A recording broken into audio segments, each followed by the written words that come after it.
Chapter 1. The Fall.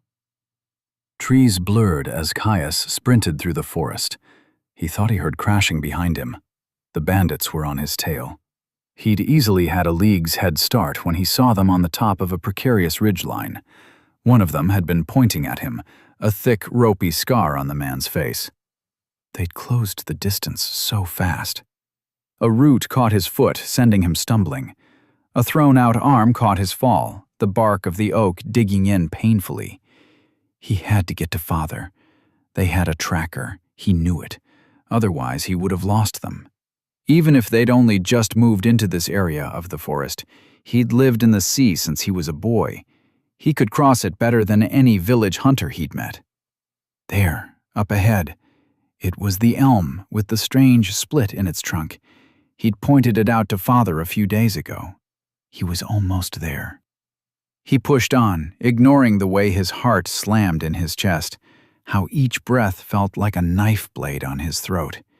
He just had to get to Father. Caius came smashing through the underbrush, stumbling to a stop in front of their cooking fire. A pot of soup was bubbling away. His father looked up, green eyes wide in surprise. He wasn't supposed to be back for another good hour or two. "Caius," Hastur said, jumping to his feet. "What's wrong, boy? Are you all right?" he asked. Caius bent over, panting, as he struggled to get the words out. "Bandits, right behind. Think they have a tracker." Hastur's face went cold. He moved. Blurring into their tent, a moment later he was in front of him, shoving his pack into his hands even as he shrugged on his armored leather and chain jacket. "Go!" he shouted, pointing in the opposite direction that Caius had come running from. "But," Caius tried to protest. "Now, fool boy!" he all but screamed, shoving Caius. "This is what we prepared for. You know our legacy. You can merge the rest of the skills yourself. Go!" Caius felt the panic rising. He couldn't leave. Father could handle them. He was only supposed to leave if there was no chance. They were only bandits. Hastur slapped him, the stinging mark bringing tears to his eyes. "Go! If I don't find you, I'm already dead. Go!" Hastur shoved him again. Reality collapsed, his father's words sinking in. He had to leave. Caius shrugged his pack on as fast as he could. He took a second to double-check he had properly secured his sword. A heavy hand slapped on his shoulder. "Fool boy." His father looked him dead in the eye. "I love you. Now go." The rough shove sent Caius stumbling. He went. Hastur drew art in motion, the longsword gleaming as it caught the light. It was a masterwork, a strange blade with a section of diamond cutouts through its center, a blade that no longer fit him, not as reduced as he was. He'd always been wary of giving it up. He'd made the thing, after all. It would serve him well today. They'd finally found him. Of course it had to be today. A few short years and the boy would have been gone. Such was luck. The lady had always had it out for him. For Unterstern. They arrived. Nearly 30 of them exited the underbrush, moving to surround the camp. He supposed he should feel flattered, sending that many for little old him. One of them stepped forward, into the edge of the camp. Garbed in thick leathers that had seen better days, he was a tall and imposing man with a savage scar cutting down his face. "Yvesh, take Job and the archers. Go find the boy. Don't kill him. Just rough him up and scare the shit out of him. He's needed alive." The leader of the troop said, his eyes never moving from Hastur's own. "Yes, sir." A ratty figure fled, 6 men with longbows right at his tail. Hastur lunged for them. The leader of the bandits tutted, moving to block him as the rest of the bandits closed ranks. Hastur growled in fury. "I don't know what you want, harassing a hunter and his son like this.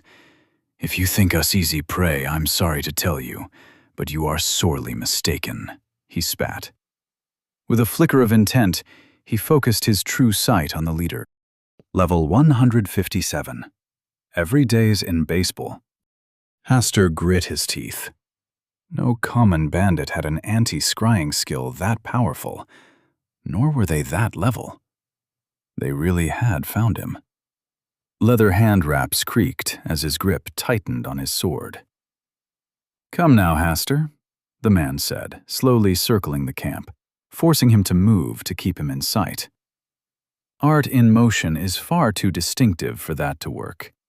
You can drop the pretense. His voice was gratingly smug. "Hells," Haster swore. He knew he should have gotten rid of the fucking thing. "I'll admit, you're a hard man to find," the leader continued. "I had to search the whole of bloody Vastivar for over a decade before I found a lead in Deadacre." He smiled, sinister and bleak. "I guess that's why I'm paid so much. If you know who I am, then you know what I am capable of. I suggest you leave." Haster's voice was flat, hard. "Maybe once, Haster. Maybe once. But now? With your class shattered and your body ruined?" The man laughed. "I think you'll find you are much more manageable. I'm honestly impressed you can even walk after you were poisoned. Soul rend is nasty stuff, after all," he said with a sneer.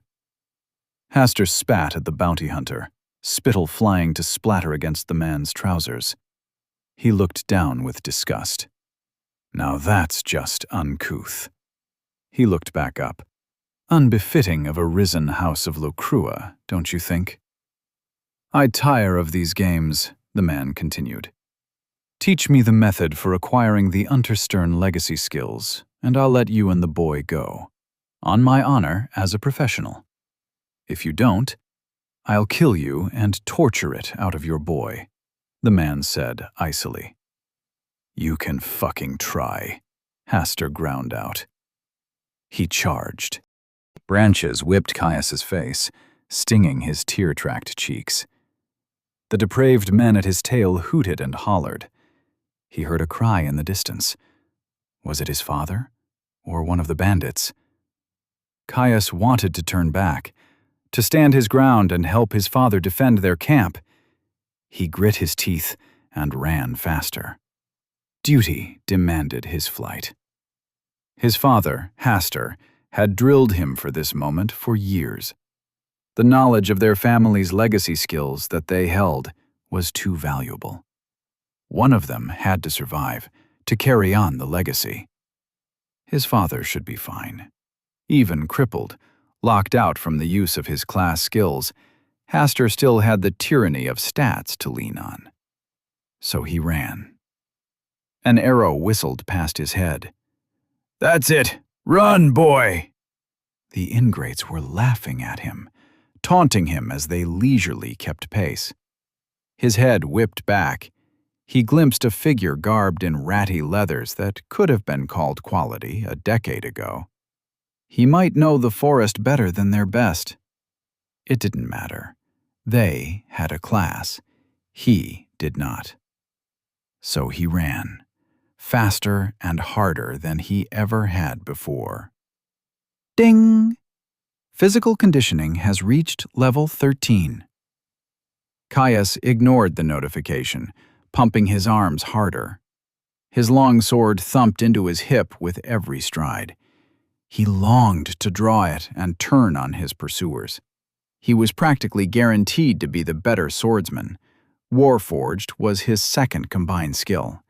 Even if it was low level, its method of creation was a secret for a reason. All the skill in the world would matter little against 5 full-grown men, all of whom would be considerably stronger and faster than him. There was no way any one of them was under level 50. As the trees whipped by him, arrows consistently flew close enough for him to know they could have hit him, if only the archer wanted them to. Caius heard the growing roar of a river. Shit, he swore. He had forgotten about that. Too strong and swift for him to pass safely, it may as well have been a solid wall. The bandits certainly hadn't. They'd been hurting him. He had no choice. He would hit the banks of the river soon. Already he could see the spray that was kicked off the rapids as it hit the light. He couldn't go left. The river quickly looped backwards, which would lead him back to the majority of the bandit group's forces. He would have to go right. It might kill him, but that was better than the only other option available to him. Planting his foot firmly on a tree root, he pushed off. Caius heard the muffled curse of one of his pursuers. They hadn't expected that. The roaring of the river grew louder, a cacophony that almost drowned out his pursuit. Sunlight streamed through the trees, revealing the edge of the forest line as it retreated from the banks of the river. Dipping and dodging, Caius wove through the trunks, arrows hitting home with a thwack as they landed around him. The bandits had given up their pretenses and were trying to hit him with real seriousness. He burst onto the riverbank and was confronted by a solid wall of mist and haze. Vision obscured, his only hint of his destination was a violent roar to his front. Ahead of him the land fell away, a sharp demarcation delineating earth and sky, like the ground had been cut free. The river howled as it shot straight over the cliff's edge. Caius's chest thumped as he grasped the enormity of what he was about to do. It was a steep drop. He and his father moved camp regularly. They'd only arrived in this area of the arboreal sea a few days ago. Neither of them had managed to find a path to the base of the falls yet. Even if it was free of rocks, the undertow created by a river of this size was more than enough to drown him. His jaw clenched as he stared at the slice of sky, sprinting straight for the edge. Just a few more long strides, and he would make it. "Job, take him down!" A line of white fire shot through his left leg. Bitter resistance surged through him. He only had one option. Caius threw himself forward, over the edge of the waterfall. The forest stretched out below him, an endless mat of green, vanishing over the horizon as the glistening snake of a river coursed its way through the wild terrain. Then gravity reasserted itself. Caius let out a scream of terror as he plunged towards the watery depths below. Chapter 2. The Great Depths. Bubbles swirled around him, colossal forces pulling him from every direction. Water surrounded him on all sides, stabbing with an icy chill, weighing him down, soaking his traveling clothes. He tried to kick, to force his way upwards. Agonizing heat shot through his leg, the limb flapping ineffectively. It was broken. He was going to drown. Fighting to move, he tried to discern which way was up, even as he was thrown and twisted around by the currents. His vision started to tunnel, a deep, burning ache settling into his lungs. "I'm going to drown." Still, he struggled, rapid adaptation fighting to keep the fear at bay. The faintest hint of a scintillating glow rose up from the depths, too blue to be the surface, growing brighter as he was forced down by the hammer blow of water from the falls. It was forgotten in his all-consuming need for air. The black closed in. Then, nothing. He was falling again. Back hit stone, hard. His head smacked into the ground with a crack that he felt in his teeth. He heard water hit the ground with a splash, drenching his surroundings. The sharp pain rose him to full wakefulness. A cough and a splutter forced out the water in his lungs, leaving him retching.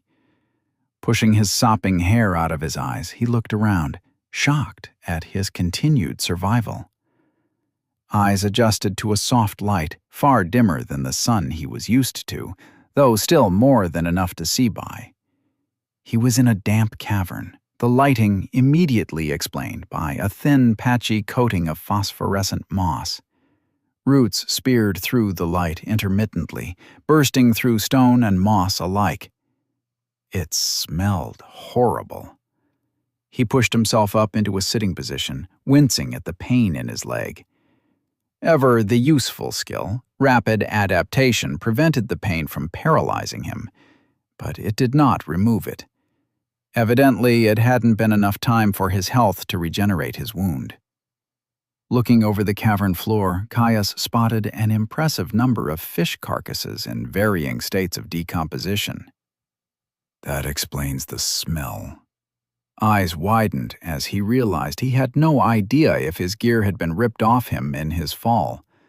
Training took over, his hands searching for the presence of his pack and longsword. Both had a variety of minor enchantments, so they would have been undamaged by the water, if they stayed attached to him in the violent turbulence of the waterfall.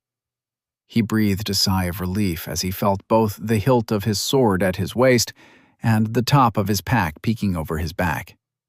Small miracle, that. More importantly, though, where in the hells am I? He looked to the ceiling where he must have fallen from, confused by the lack of water. Caius quickly found his answer in the form of a dull circle of runes inscribed in the ceiling. He recognized them from his father's lessons. He'd had it hammered into him that they were to be avoided at all costs, at least until he was ready. A portal to the great depths, one whose counterpart had ripped him across space to deposit him here. With impeccable timing, the system thrust a notification in front of his face. Welcome to the Great Depths. Layer 2. Biome. Overgrown graves. Caius groaned as he read the message. Fuck. Layer 2, though. It could be worse. Being on the second layer of the dungeon meant he would be facing monsters with an average level range of 10 to 20. Not the worst, certainly within his capabilities if he was slow, meticulous, and incredibly careful. It wasn't that worried him, however. It was one of the reasons his father had impressed on him to avoid the depths if he ever stumbled on an entrance. A tongue-lashing he had received after getting a little too curious about the glowing circles that dotted the forest above. Firstly, that the entrances were one way, and once used, would not be usable again for a period of time that could range from a few minutes to months. Once in, you had no way of knowing how long it would be until you could receive assistance, which didn't matter if the portal you fell through was at the base of a fucking waterfall. The lesson had only one other component. There was only one way out of the depths. You had to slay one of the guardians that defended a portal to the surface and a portal deeper. You could traverse laterally, moving through biomes to find a favorable matchup, but you had to kill a guardian, something no unclassed had survived, ever, not even on the first layer. Monstrous beyond compare, the guardians had a far higher level than the layer average, with far more power per level than a common depthsborn. They even had access to class skills. His father said trying to face them was practically suicide unless you were with a full team of appropriate leveled delvers. Caius slumped backwards onto the damp stone. No problem. I've just got to make history if I want to survive. He put his head in his hands. Still, he was breathing. He had his gear, his training. If he was careful, the danger of the depths should aid him in acquiring and leveling the skills he needed to create the legacy skills he was aiming for. They were a significant force multiplier, and if he managed all 10 before his class selection, he should get offered quite the selection of classes. With a class and a few levels under his belt, it might be enough. He would just have to survive the 2 years until his class selection. Alone. In the depths. Fuck. Okay, immediate plans. Set up a safe base of operations. Father said monsters wouldn't come into entrance rooms, so I'm safe for now. It might take him a few weeks, but he will find this entrance when he deals with the bandits. Stuck in place for the foreseeable future, Caius reverted to his training. His leg still ached from the fall and the arrow wound, but at the least it was no longer broken, thanks to the regenerative properties of his health. Step 1 would be assessing his status and how long his recovery would take. Realistically, a few hours at the most. Then, scouting and securing a lasting source of food and water.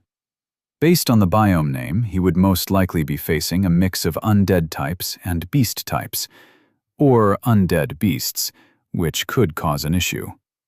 Long term, he would just have to sit tight, work on his training, and wait for his father. If he even survives the bandits. The thought came unbidden.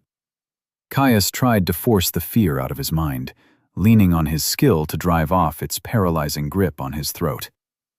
Hastur, father, would be fine. He was strong. In all their years of sparring, Caius had never even come close to besting him.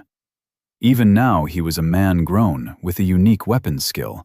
Father still trounced him easily. After all, he had the same skill at a far higher level, and had far more stats to boot. Hells, the hunters in the frontier villages that bordered the sea tipped him their hats in a deference they showed no others. But if he had a flare-up... The last one happened just yesterday. A racking fit of coughs and muscle spasms that had left him gasping and weak for hours. Caius scrunched his eyes shut. Status and survival first, he thought, letting out a slow and steady breath to calm himself. Status. Name, Caius. Dynasty, Unterstern.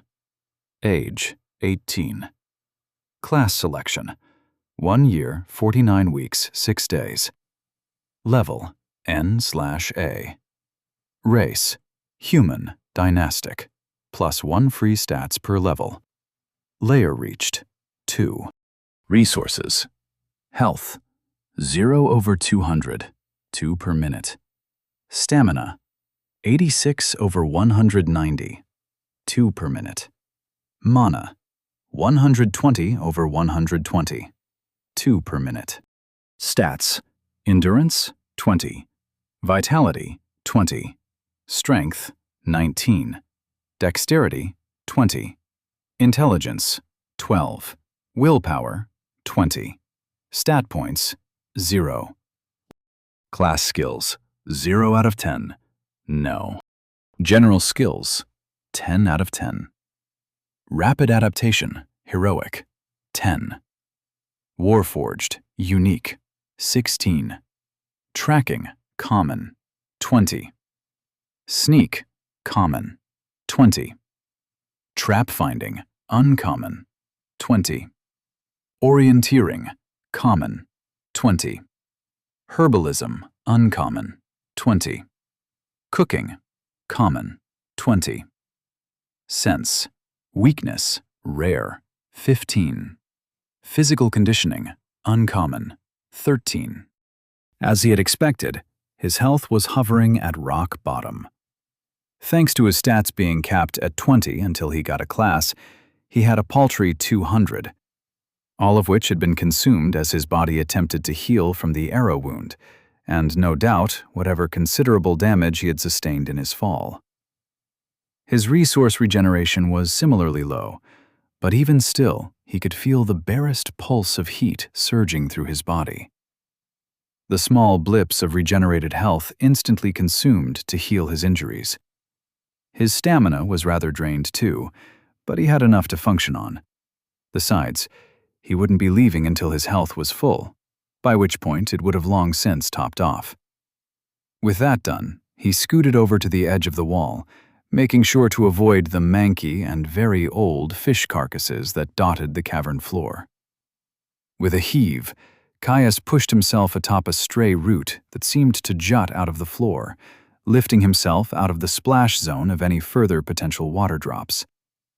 He probably could have hobbled over, but Caius didn't want to accidentally re-injure anything partially healed. He didn't want to spend any longer than necessary waiting for his health to fill.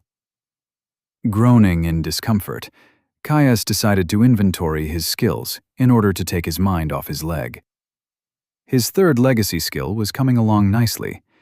He only had to max out sense weakness and physical conditioning at 20 in order to merge them, and the rest of his motley collection of common and uncommon skills into Explorer's Toolkit. Normally, that would have taken him a few more months. They were combat-focused skills. Sense weakness was self-explanatory, and the second slightly reduced the stamina cost of physical activity. Normally, he would be steadily training both in controlled hunts with his father. Down here, though, he more than expected that they would be seeing a lot of use. It was just his luck that the ambush had occurred now, before he could merge the unusual legacy skill.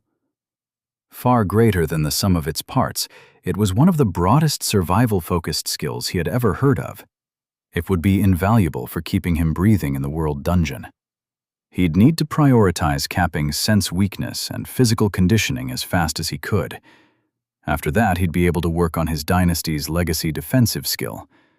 That, the survival skill, and rapid adaptation and Warforged might just be enough to ensure his safety. He'd need that. He couldn't only focus on just barely surviving. That would make it impossible for him to acquire and merge the component skills he needed for the rest of his legacy skills. Especially the 6th and 7th skills in his legacy. They were vital for the plans he had for his class. Without them, there was no chance he would be able to practice weaving and binding runic spell inscriptions to his flesh. Something that would let him cast without the channeling time and focus requirements of a normal mage. Without practice, it wouldn't influence his class. Without that influence, he would need to pick a channeling class if he wanted access to magic, which would mean the sway of his close combat legacy skills on his class selection would go to waste. No one used channeled magic in melee. It was suicide. He had one shot at a class that blended magic and blade. There was no way he was going to let being trapped in the depths come between him and his goals. Besides, if he managed to complete the full set of his legacy skills and practice such a unique method of bodily imbuement, he was sure to be offered an unusual, or maybe even unique, class. That would give him just the edge he needed to slay the Guardian and escape. Not exploiting his legacy skills to the fullest extent possible would be a waste and a stain on his family name. Even one merged from only 3 or 4 general skills was worth a noble's ransom. The ones that were part of the limited few that were an open secret, only slightly less so. A good general skill could change fates. Hell, an old hunter who had shared their fire once had boasted that the only reason he felt comfortable ranging so far into the sea was that he had been lucky enough to unlock 2 unusual skills. If only the man had known what his and his father's skills looked like. Unusual was usually the lowest rarity for a legacy skill, though some more common merges of 2 to 3 skills were rare. Yet, despite their power, their frankly insane value, almost no one actively hunted for combinations. You only had 10 general skill slots, and you couldn't remove skills. The chances of the skills not merging and leaving you with a motley collection of poorly optimized junk burning a hole in your status was astronomical.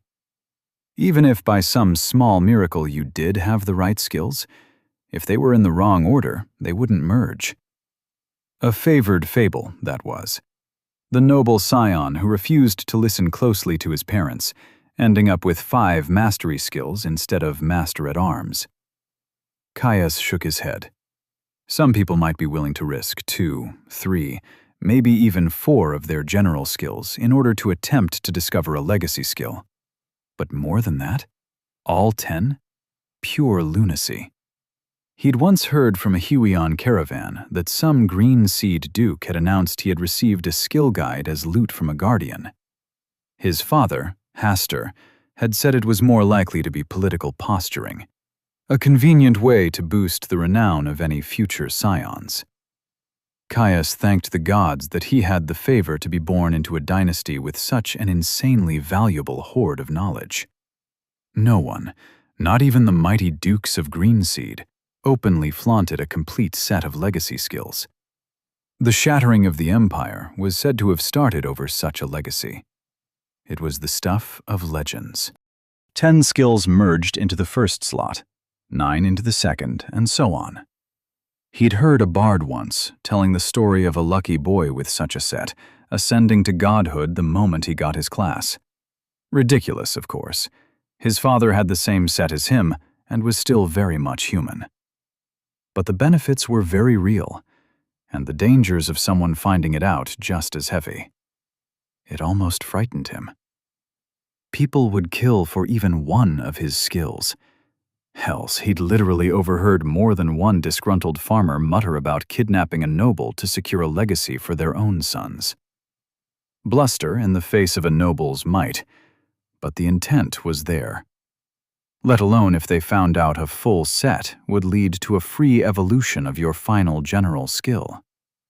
He now understood why his father wouldn't even let him out of their rented rooms when they had visited villages when he was a young child. Too afraid he would let the secret slip. Father had always been cagey with exactly how they came to possess such a bounty, nor why they had no hold, clan, sect, or nobility, unlike any other dynasty he had heard of. Why, despite having a king's foundation, they hid like rats in the woods. He had told Caius that their dynasty was old, far older than most. Still, that was the smallest and least difficult of the prerequisites in attaining such a legacy. Neither had his father explained the origins of his bizarre injuries, the ones that inhibited his abilities to use his active class skills, that caused him such agonizing and debilitating flare-ups. It wasn't that hard to guess, though. Someone had found out, and when they did, his father had been forced to flee, to preserve their legacy, much like father had forced him to flee in turn. Caius buried his worry for his father's safety. In the end, as much as it burned him to think, it didn't really matter. Father's condition had been getting worse over time. His father had done everything he could to stoke his desire to become a delver, to explore the world and grow strong, see sights unseen, and carry the Unterstern name to lofty heights once again, promising that once they didn't have to hide his training, he would settle down in one of the frontier villages and stop pushing himself in spite of his affliction. He'd just thought he'd have more time. Time enough to finish his foundation and then later to obtain his class. Time to spend with his father. Days on hunt, evenings setting camp, nights sat around the fire. If those bandits had robbed him of that, there would be a blood debt, one he intended to repay with interest. He just had to get out of the damn depths first. A figure lounged on a throne of rough-hewn stone, one leg tossed contemptuously over the armrest. He looked like he was chiseled from granite, all rough angles and hard lines, striated muscle barely concealed from view by a thin robe, far too fine to be made of mundane silk. The chair hovered in an endless black expanse, vacuous space only broken by 1,000 dancing lights, moving to some unheard tune. "Report." The figure spoke, words barely scraping free, like he had nearly forgotten the delicate control it required. A light floated free of the swarm, drifting over to phase through his skull. The figure sat unmoving, bored. Integration. Initiated 13,364 years, 9 months, 3 weeks, 1 day, 14 hours, 38 minutes, and 13 seconds ago. Integration. Stage 1. Completed. 13,289 years, 3 months, 4 days, 19 hours, 8 minutes, and 42 seconds ago. Integration. Stage 2. Pending. Useless. The words were forceful, bitter, an ancient frustration sending the dancing lights into a swarm of anxious activity. Summary since last report. Another light drifted free from the swarm, pulsing as it approached the figure. The light entered their mind. They blinked, a pensive expression crossing their face. A century of history parsed in an instant. And unclassed in the depths? First time in a few decades. Probably no chance, just more dead meat. Thick fingers drummed against stone, leaving hairline cracks in their wake. They didn't have anything better to do. Full historical analysis, Caius Unterstern. Another light, another instant. The figure sat up with a start, leg crushing the stone handrest in their haste. They frowned at the distraction. A look of intent, and the stone was whole again. They turned back to the report, digesting what they learned. Maybe he might make it. Observe the boy. Let me know of his progress. Attempt forced. Observation status? No! The figure hurried. But inform me if he meets the criteria. They leaned back, drumming their fingers into the stone again, dust flying free with each impact. For the first time in millennia, they felt impatient. Come on, kid. You might be my ticket back to the fold. Give me an excuse to put my finger on the scale. Chapter 3. Cloudy with a Chance of Swarms. Caius stood in the cavern, holding his longsword out in front of him in a ready grip. His eyes coasted over its length, taking in the flawless steel decorated with a strip of sigils down the center. The sword had been a gift from Father. It had taken months of brutal sparring to merge Warforged, the second legacy skill in his dynasty's collection. There were times when he almost thought his father hated him, with how mercilessly he had beat him on the training field. He came to understand that it had been necessary, a reality of the looming date of his class selection. Allegedly made from an alloy of deep essence, meteoric iron, and a minuscule amount of orichalcum, it had been forged by a master smith. Much like the rest of his father's gifts, it had been personally inscribed with enhancing runes by Father while he worked with a commissioned master craftsman. Their sole trip to Deadacre was a fond memory of an overwhelming riot of people, sounds, and smells. His burning desire to get out and see the world had only grown after that. He'd watched Father use runes to make an arrow that had shot clean through a boulder once, shattering the stone like an eggshell. Yet the enchantments on his blade were comparatively minor. Thanks to its superior make and materials, he could comfortably cut through leather and bone with ease. Durable, scalpel sharp, and perfectly balanced. Its enchantments only served to reinforce those points. Magics of an unbreaking and self-repairing nature. A honed edge that would never dull. Resistance to the elements and the passing of time. Father almost certainly could have enchanted the blade so the barest of nicks would have rent the life from his foes. At least, the sort of foes that he had any business facing in the first place. That would have defeated the entire purpose of the gift. It was a tool. Reliable and dependable, certainly, but not something that would remove all challenges he would face. Father had sat him down on the very first day he gained the ability to learn skills, explaining it to him. They grew through struggle and strife. The strength of your class offering influenced in much the same manner. There were no shortcuts. Even before he unlocked his access to skills and stats at 15, the entirety of Caius's life had been that of preparation. How to identify food and clean water, how to hunt and kill. 2 hours of running every morning. How to staunch an artery, and more. All with practical examples, though in the case of an arterial bleed, it had been his father who had suppressed his healing and opened his brachial artery. Too dangerous for a boy without health, his father had said. Not that that had made it any less traumatizing. He still remembered the way Father's face had gone slowly white, while he was coated up to the elbows in his father's blood. It had been, and still was, the only way he would ever complete his skill evolutions and cap them at 20 in the measly 5 years between matriculation and class selection. With a good class, he would have had a ticket out of the forest, one that his father had wholeheartedly supported him on, promising that he had something lined up in 3 fields when that happened, that they wouldn't need to hide when there was no chance of somebody spying on his training. He'd wanted to be a delver. Now he had to be one before he was ready. There was no way he was going to let being trapped in the depths come between him and that goal. Hell, given the way skill leveling responded to danger, it would probably even be a boon.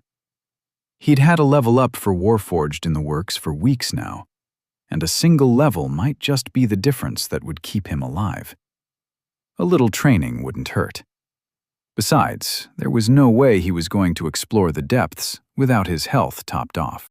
He raised his blade into a high guard, flowing smoothly through his stances, weaving between imaginary enemies as his sword flashed out with blurring speed. A swift parry and riposte, twirling into an overhead strike that cleaved through an enemy attempting to sneak up behind him. On and on he moved, working out his feelings of frustration and uncertainty, feeling the rhythms of his movements and the slow burn of his muscles. Between his stamina and his physical conditioning, he continued for a while, a familiar, thrilling heat welling up within him. Ding! Warforged has reached level 17. Warforged, level 17. Unique. The pedigree of slaughter stretches far. From fist and rock to bow and spear, the history of violence reaches to time primordial. You have steeped yourself in its arts. Skill that enhances technical mastery with all weapons and improves the lethality of strikes. Novel and exotic weapons require a period of familiarization that reduces with level. Each level moderately increases proficiency with all weapons. Each level slightly increases speed, control, and power of strikes. Merged from Unarmed Mastery, Improvised Weapon Mastery, Throwing Mastery, Dagger Mastery, Axe Mastery, Pole Weapon Mastery, Mace Mastery, Sword Mastery, Archery Mastery. Caius stopped halfway through his swing, his chest heaving. Finally, he thought. Despite the fact that levels slowed as skills reached closer to their cap, Caius was certain that the danger he was bound to face would only push Warforged to new heights. Walking over to a pool of displaced river water that was far away from any rotting fish, Caius rinsed the sweat off his face. A quick look at his resources told him he was nearly topped off. He was ready to scout. Looking into the dim exit out of the entrance chamber, Caius felt a mixture of dread and excitement flow through him. It would be the first time he would be entering danger without his father's watchful eye over his shoulder. Caius felt his breathing steady. Shadows that previously loomed to hide imagined foes, now wrapping around him to hide him in their embrace. Using sneak made him feel at ease, especially in unfamiliar places. Common or not, the way it eased his movements, guided him on how to reduce his presence, was a rare comfort. Poking his head around the cave's edge, he surveyed the area. Much like the entrance room, the tunnel was mostly bare rock, illuminated by the odd patch of softly glowing moss. More tree roots that pushed their way free of cracks in the stone, clawing their way across the walls like creepers. If it had been anywhere else, the effect would have been pleasant, almost comely. Growing up in a forest had made Caius rather fond of natural spaces, after all. Unfortunately, this was the depths, and the writhing shadows that the roots threw off in the slowly pulsing light grated at his nerves. Caius held his sword at the ready. Caius wasn't going to bet his life on depths-born making their presence obvious, even if it was common. If there was one thing his father had hammered into him, it was that the depths seemed to love breaking its own rules when it would put you most at risk. His father had told him about a brush with death he himself had had when a stone elemental had phased through a wall on the 15th layer. That wasn't the only thing he had to contend with either. Tunnel sections were notorious for being littered with traps. If he hadn't had trap finding, he wouldn't even step foot out of the entrance room. Unfortunately, a level 20 uncommon skill was far from enough to ensure his safety, and he had to leave the chamber anyway. Okay, overgrown graves. Already know that probably means beast and undead types. But from the looks of it, the tunnels are following a natural theme. Probably not going to be artificial traps then, I think? Caius scrunched his brow. His father had mostly focused on identifying the depths and parsing biome themes. Any actual lessons on delving strategies had been supposed to come later, once he'd gained his class. It was supposed to be his final lesson, a long-awaited send-off before his father settled in for the easy life of a runic inscriptionist. Something he could do without his class skills and without straining his old injuries. Taking a steadying breath, he took a final look at the safety of the entrance room, double-checking that his pack was nestled safely off the floor on an errant route. While it had waterproofing enchantments, he didn't want to risk it being washed away if there happened to be another deluge while he was gone. He'd made all the preparations he could. It was time to leave. The passage ran off from the cavern, quickly splintering into a multitude of directions. He decided to keep left, the Delver's Classic. It didn't take long for Caius to hit his first obstacle. A tangled mess of spiderwebs coated the cave from floor to ceiling, thick enough to almost completely obscure his view. Something darted across, crawling deeper into the nest and out of view.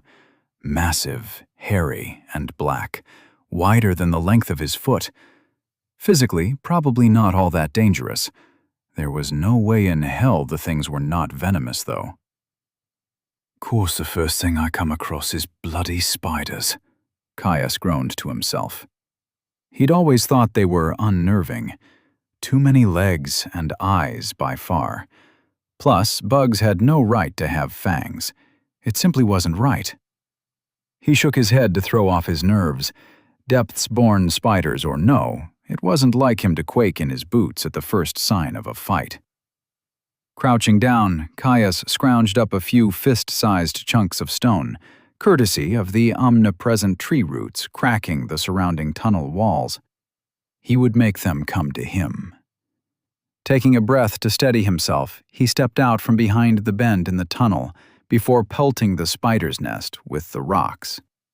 The stones sailed through the air, punching easily through the silk webbing. The trail of carnage was followed by an aggravated chittering.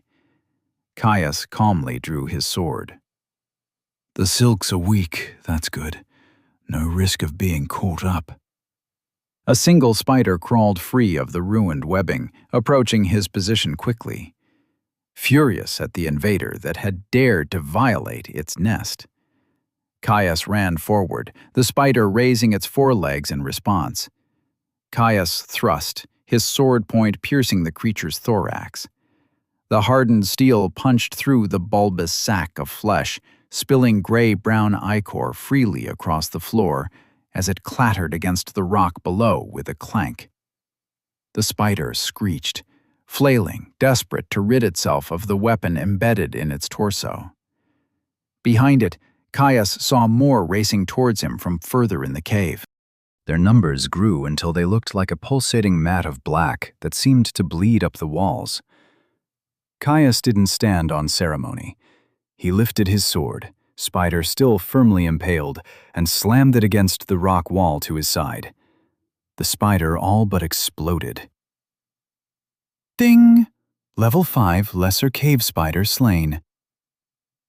Caius frowned when he saw the notification, connecting the dots between the below-average level of the monster and the steady flow of similar spiders that were still leaving the nest. Of course it's a bloody swarm. The next spider dashed at him. With a grunt, Caius stepped forwards, bringing his foot down to stomp on the creature with his full weight. Ding! Level 4 Lesser Cave Spider slain. He swallowed his disgust at the resulting crunch then squish, already swinging his sword into one of its brethren that had taken to crawling on the wall, wincing as the gush of fluid splattered against his chest. Still more spiders followed. Caius fell into a gorge-rising routine of strikes and stomps that splattered both his surroundings and his body in ichor. The steady flow of spiders abated, leaving just over a handful remaining. His stamina remained high, but it didn't do anything for the hammering of his heart, the burn in his arms, or the bellowing of his lungs. A weight hit him, scrabbling on his back. Caius felt a searing pain in his shoulder, numb agony spreading through the muscle from 2 sharp points. With a cry, he reached over and grabbed at something hard and fuzzy.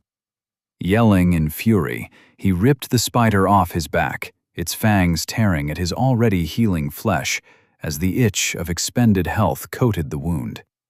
He threw it to the ground. A rough stomp smushed the monster, its many legs flailing in an attempt to flee. Ding! You have been afflicted by lesser cave spider venom. Caius stared in horror at the notification. Fuck. Chapter 4.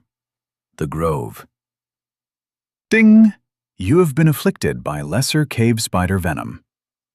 Even as Caius read the notification, he felt a burning, inflamed heat growing from the wound.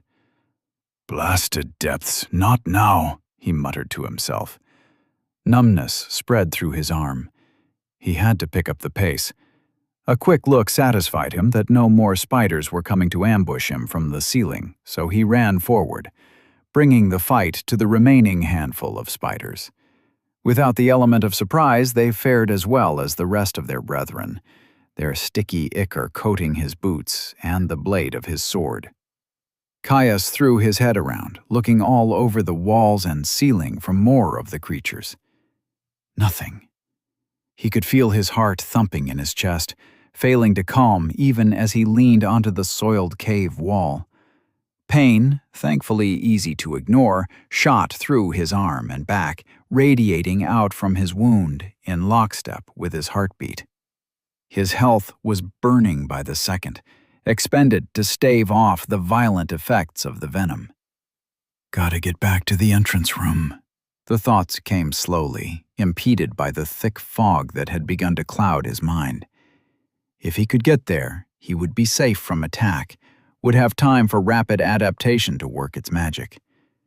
With shaking hands, Caius managed to sheathe his sword, too preoccupied by the pain and weakness coursing through his body to bother dealing with the ichor that still coated its hilt. Leaning on the wall with his good arm, he began to stumble toward safety, the venom spreading through his body by the second. He had to make it back. He would make it back. Step after arduous step, he would make it. He had to. The walls of the cave swayed precariously like a deep-sea galleon under Caius's feet.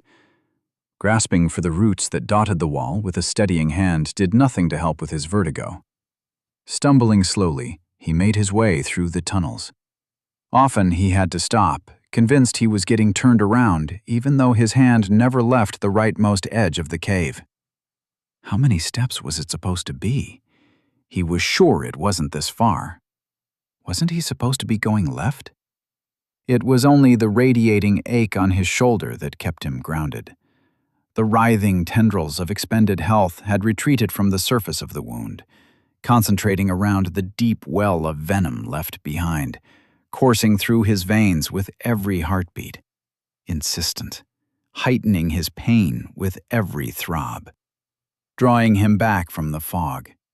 He coughed, chest shuddering. A light splatter, his eyes drawn to the red blood. Caius checked his health. The interface flickered into his eye line a second later, the heavy weight of the poison slowing his thoughts. He watched its value drip away. It might have been slow, but it was decreasing all the same. Just need to survive long enough for rapid adaptation to do its thing. It was a trickle. Slow enough he might make it. As long as there weren't any more spiders, any more venom, and his healing wouldn't be able to keep up. The entrance room. That was where he was going. He had to get to the entrance room. With a groan, Caius forced himself to take another step as he leaned heavily on the cave wall. That's all there was to it, just one foot after another.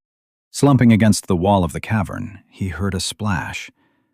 Something soaked through his pants. Was he sitting on the floor? Ding! Rapid adaptation has added a new resistance. Venom. Rapid adaptation activated. Energy flooded out from his center, corralling and encapsulating the venom as it purged it from his system. He gasped. The leaden weight on his mind and body retreated quickly. Ding! Rapid adaptation has reached level 11. Finally, Caius thought to himself. Rapid adaptation, level 11. Heroic danger lurks in every corner. Adapt or die. This skill allows you to develop resistances to all damage types and afflictions. Novel dangers require a period of adaptation to develop a resistance. Certain sources of damage are harder to adapt to, such as physical harm and esoteric mana types. Each level slightly increases resistances to dangers you have adapted to. Each level slightly reduces exposure required to adapt.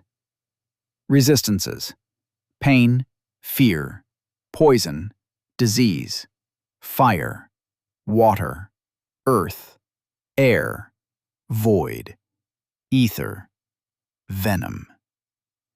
Merged from: pain resistance, fear resistance, poison resistance, disease resistance, fire resistance, water resistance, earth resistance, air resistance, void resistance, ether resistance.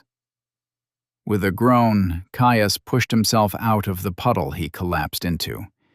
He walked over to where he had secured his pack, retrieving a rag. That was not fun, he whispered to himself as he mopped at his slickened face. He could feel it there, still.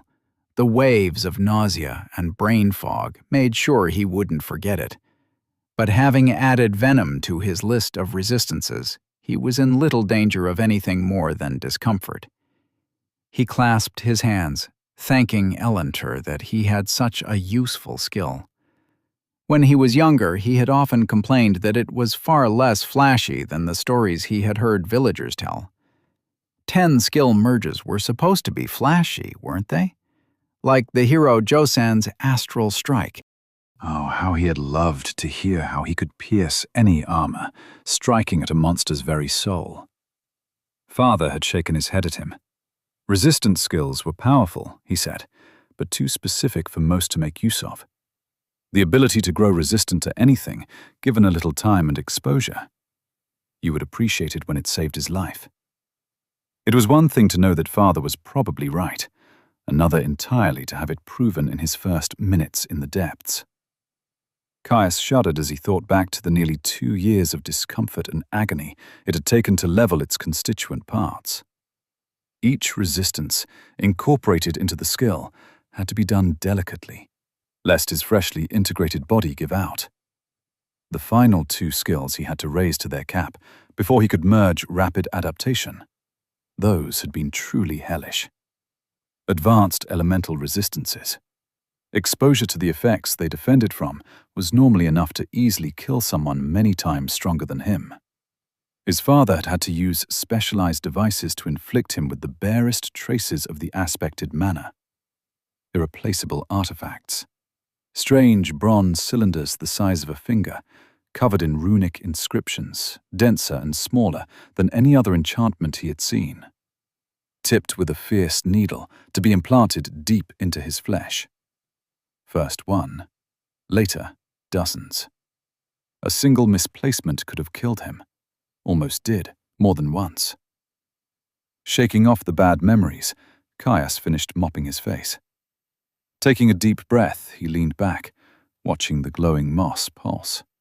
Shift through blues and subtly greens, the asynchronicity warping the shadows.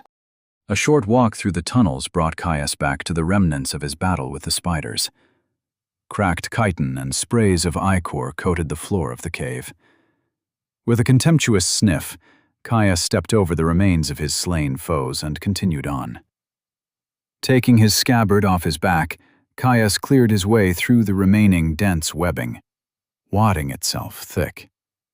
A few turns through the tunnels later, and he spotted a slow brightening of the light. Emanating from around an upcoming corner, he dropped into a crouch, feeling his sneak skill guide him into reducing his profile. Walking into the unknown was a risk that could get him killed. It was also his only option. Turning the corner, The roots that protruded from the cave wall grew dense and clustered, leaving him with only a narrow path through a bramble-like mesh. The cave brightened ahead of him, shining through the gaps, though he had yet to see why. Caius grunted in dissatisfaction. "Guess I'm moving up."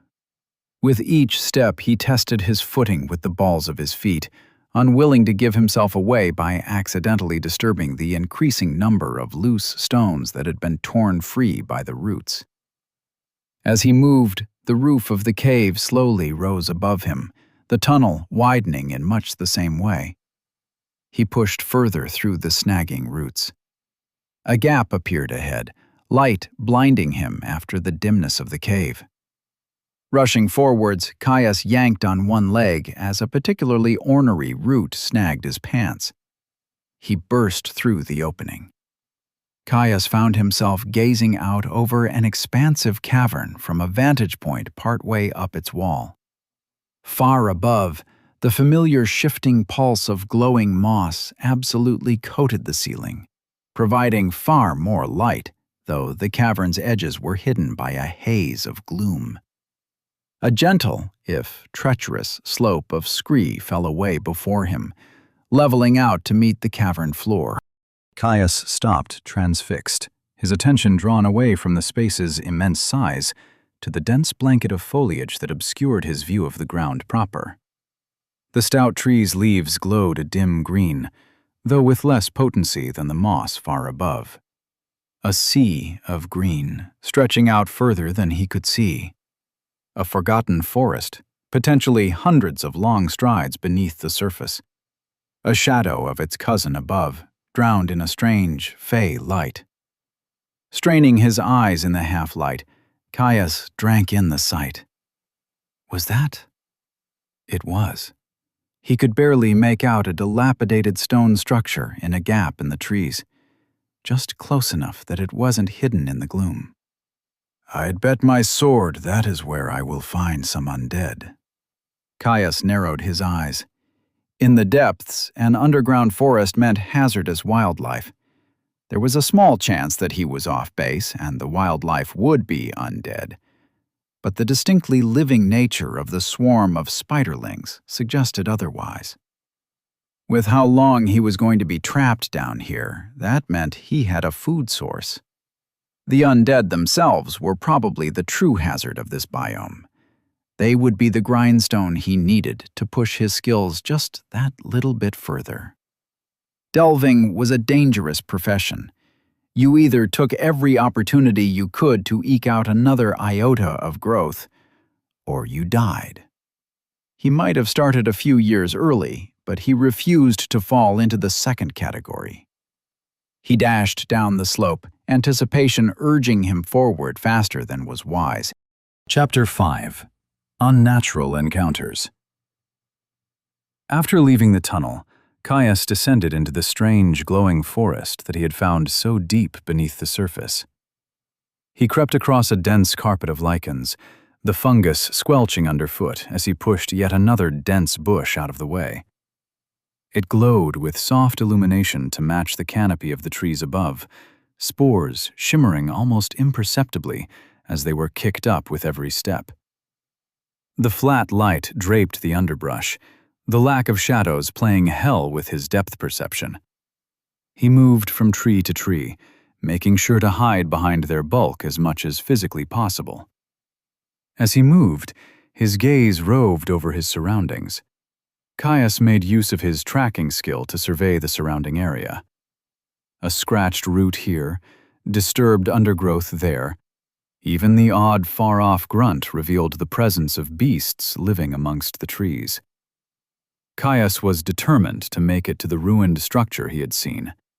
He couldn't risk attracting the attention of whatever denizens lived in the grove without having a defensible location to fight from. He was confident in his skills. Just last week he had managed to clear a nest of boggarts, without his father stepping in. High-level depthspawn were something else entirely. He'd seen a delver once, muttering into his cup at the stout oak about a run gone bad. How they pursued intruders with dogged single-mindedness, free of fear. The undead would hopefully be a different story. At lower levels, they could be among the most dangerous. Wights that inflicted fatal contagion with but a touch. Incorporeal spirits immune to all wounds, yet still able to tear out your throat. Higher up, where he was, they were little more than empowered corpses, hamstrung by the slowing touch of the grave. With a little care and dexterity, he should be safe from their clumsy strength. He should be getting close to the church he had spied from above. Though it had only looked like a half-hour walk, the terrain had slowed him. He was eager to see what else he could find. The opening in the trees had been far too big for the single building he had seen poking over the canopy. The forest opened up, revealing a battered church that stood proud in a sea of gravestones, a low stone wall guarding the perimeter. While it might have once been grandiose, age had not been kind to it. Shattered tiles covered the roof, barely protecting it from the elements. Thin stone openings dotted its cracked walls, glass long since shattered. Only the rotten remnants of shutters remained to sway in the strange breeze that flowed through the cavern. Buildings were common enough in the depths. Apparently, as you got deeper, it was possible to find entire ruined fortresses, even cities. Rich in artifacts, forgotten language, and lost culture, it was almost impossible to believe that they were all creations of the dungeon. Did the depths create it all whole cloth, the creation of some dreaming intelligence? Or was it simply watching, creating twisted inversions of the world above? Perhaps in some long-forgotten time this church had stood in some rich glade of the green-seed dukedoms, only to find itself reflected in the endless depths long after it had turned to dust. Caius moved on quickly from his musings, his eyes moving to the expansive graveyard that circled the church.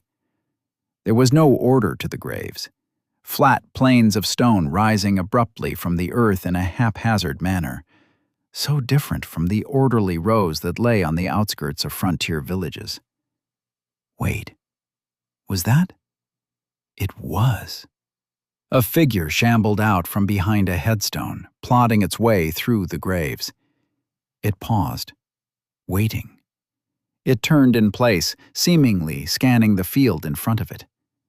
It found nothing, moving off in what seemed to be a random direction. Caius narrowed his eyes, scanning the graveyard.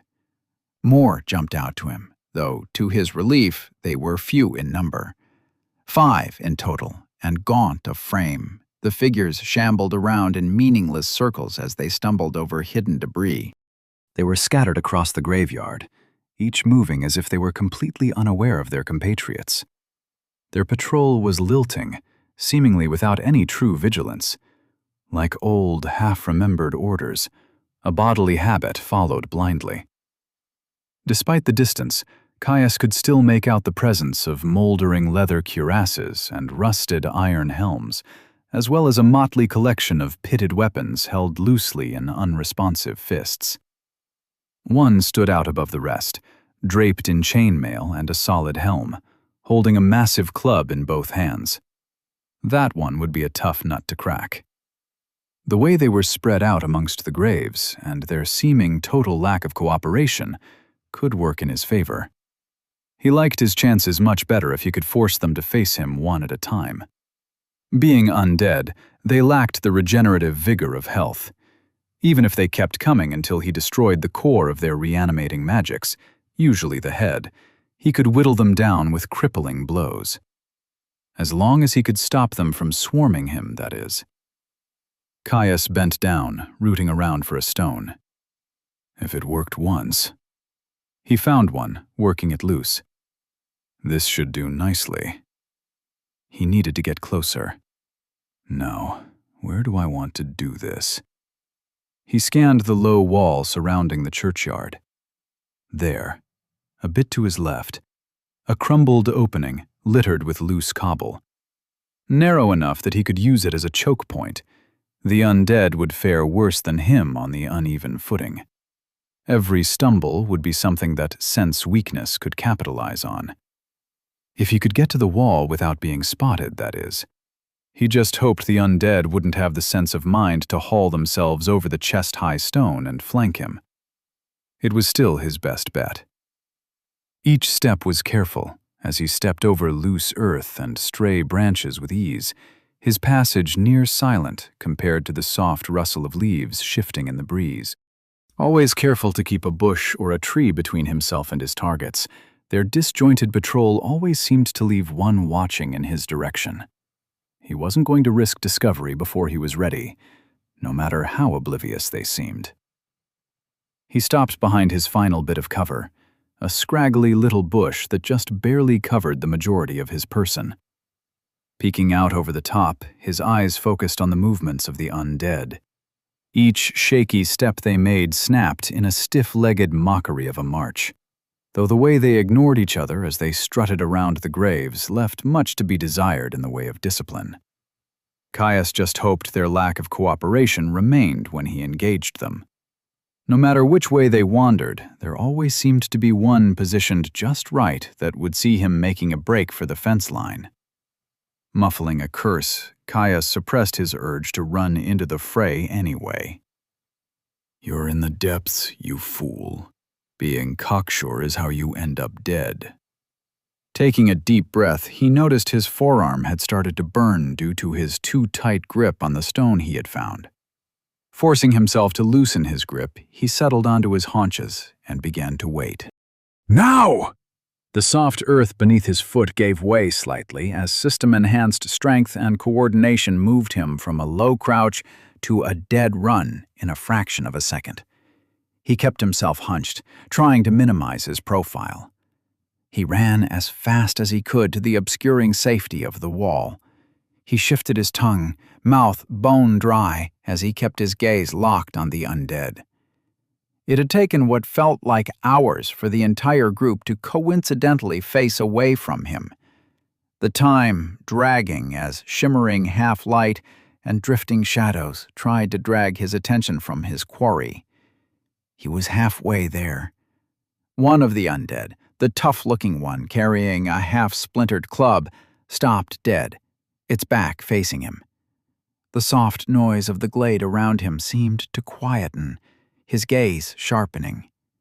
The world seemed to narrow to the dense pulse of blood running through his veins, and the soft jolt of his feet impacting the ground with every frantic step.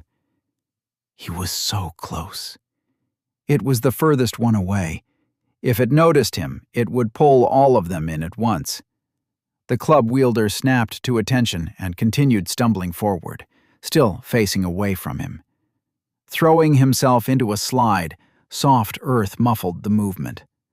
The long shadows of the wall reached out to him, pulling him into their embrace, sneak doing its work. Air rushed out between his tense teeth. Caius forced himself to relax the aching tension in his jaw. He came to a rest in the shadow of the wall, the crumbling gap he intended to take advantage of only a few meters to his left. Shuffling back towards the wall, Caius held his sword ready, straining his ears for any hint of approaching movement, any indication he had been spotted. He got his feet under him, bracing his rear foot against the wall so he could bolt and reposition at the slightest sign he had been discovered. But nothing. With a soft sigh of relief, he set down his sword before unbuckling his pack and resting it gently down against the hard stone barrier.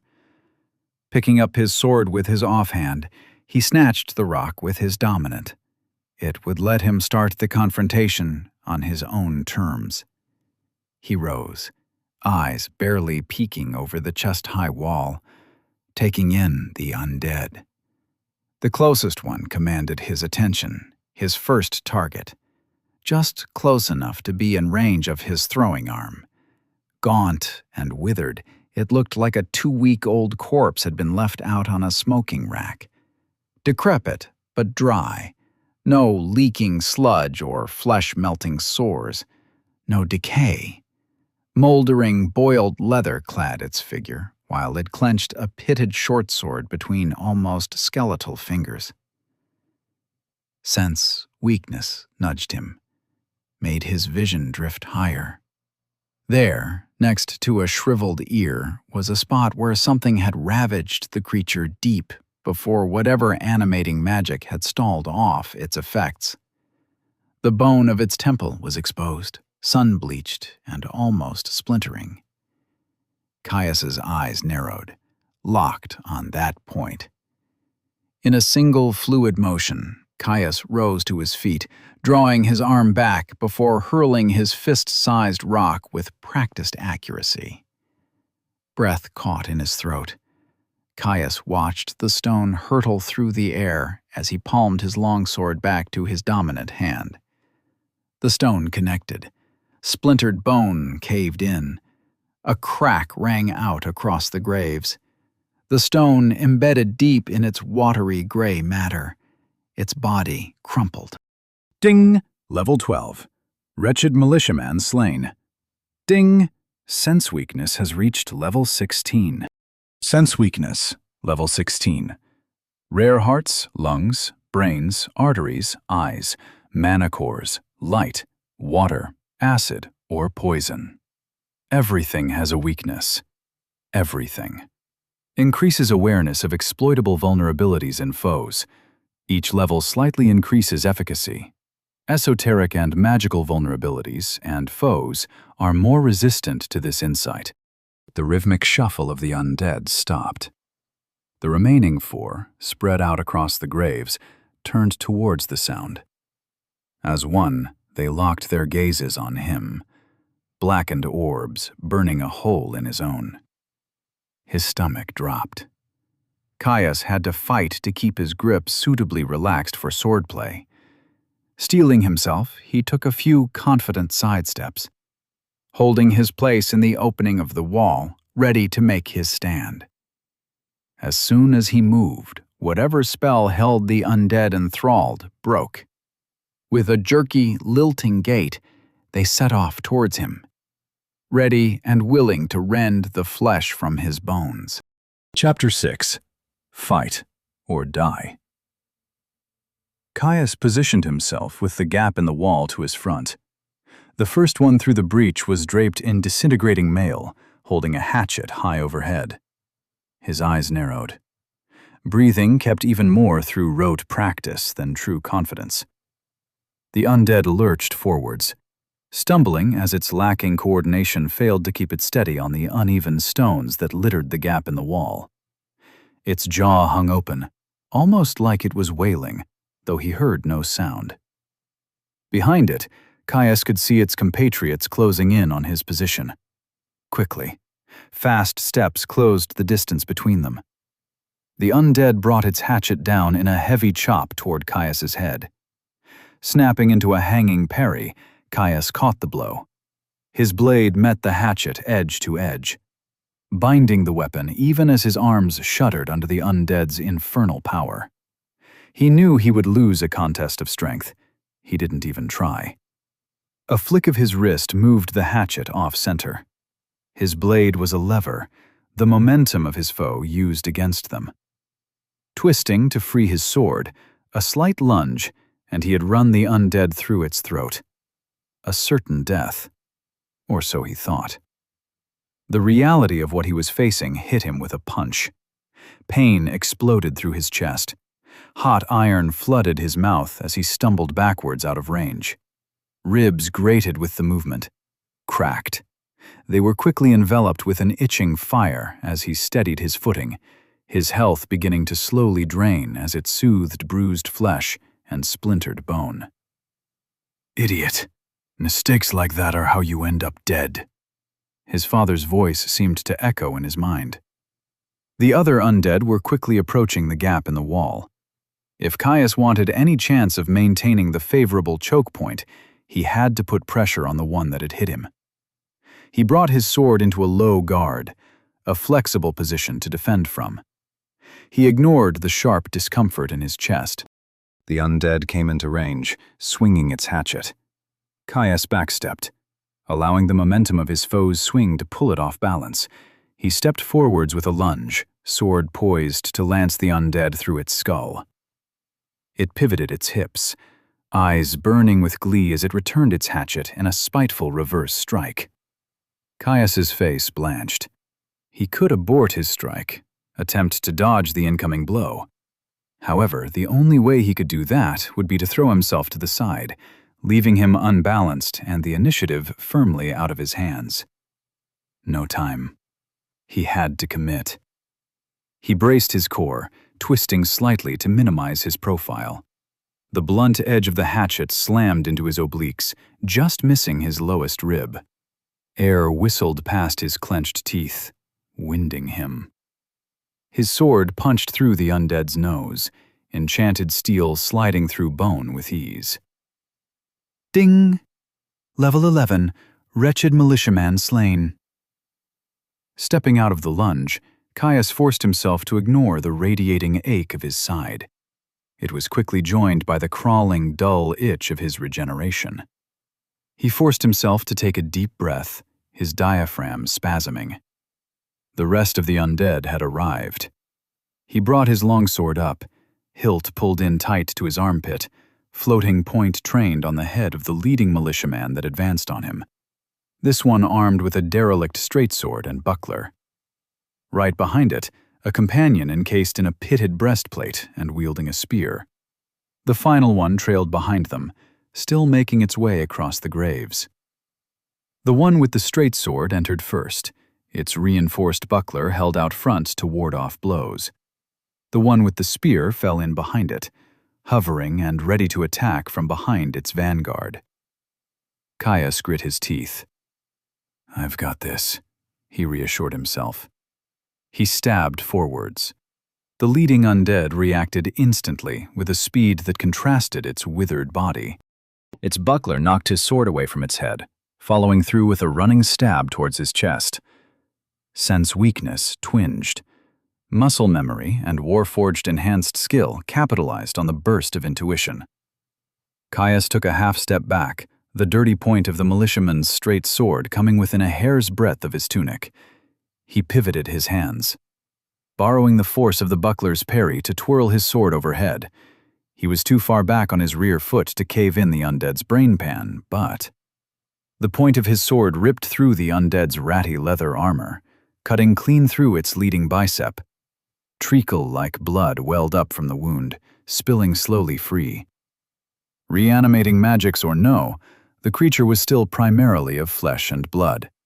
It needed muscles to move.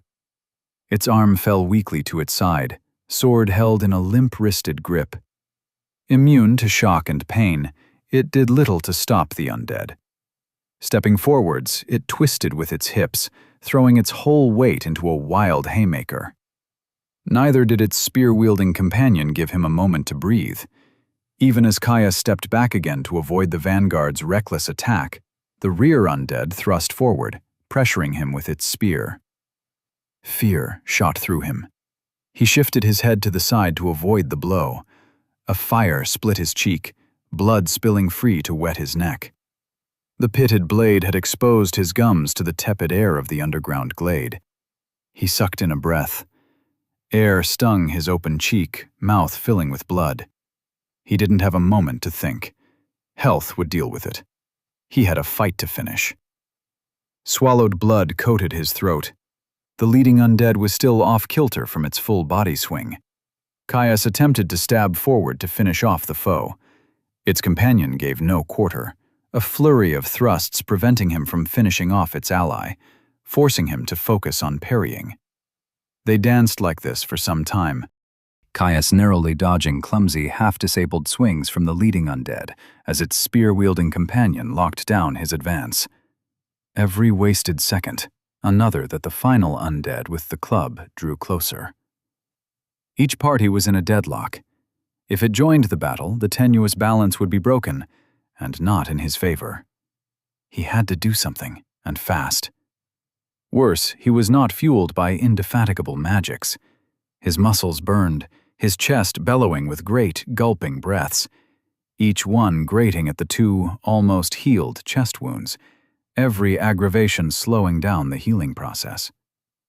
Still, he was getting his measure of the militiamen. Furious, strong, and relentless they might be, their movements had an almost rote quality to them.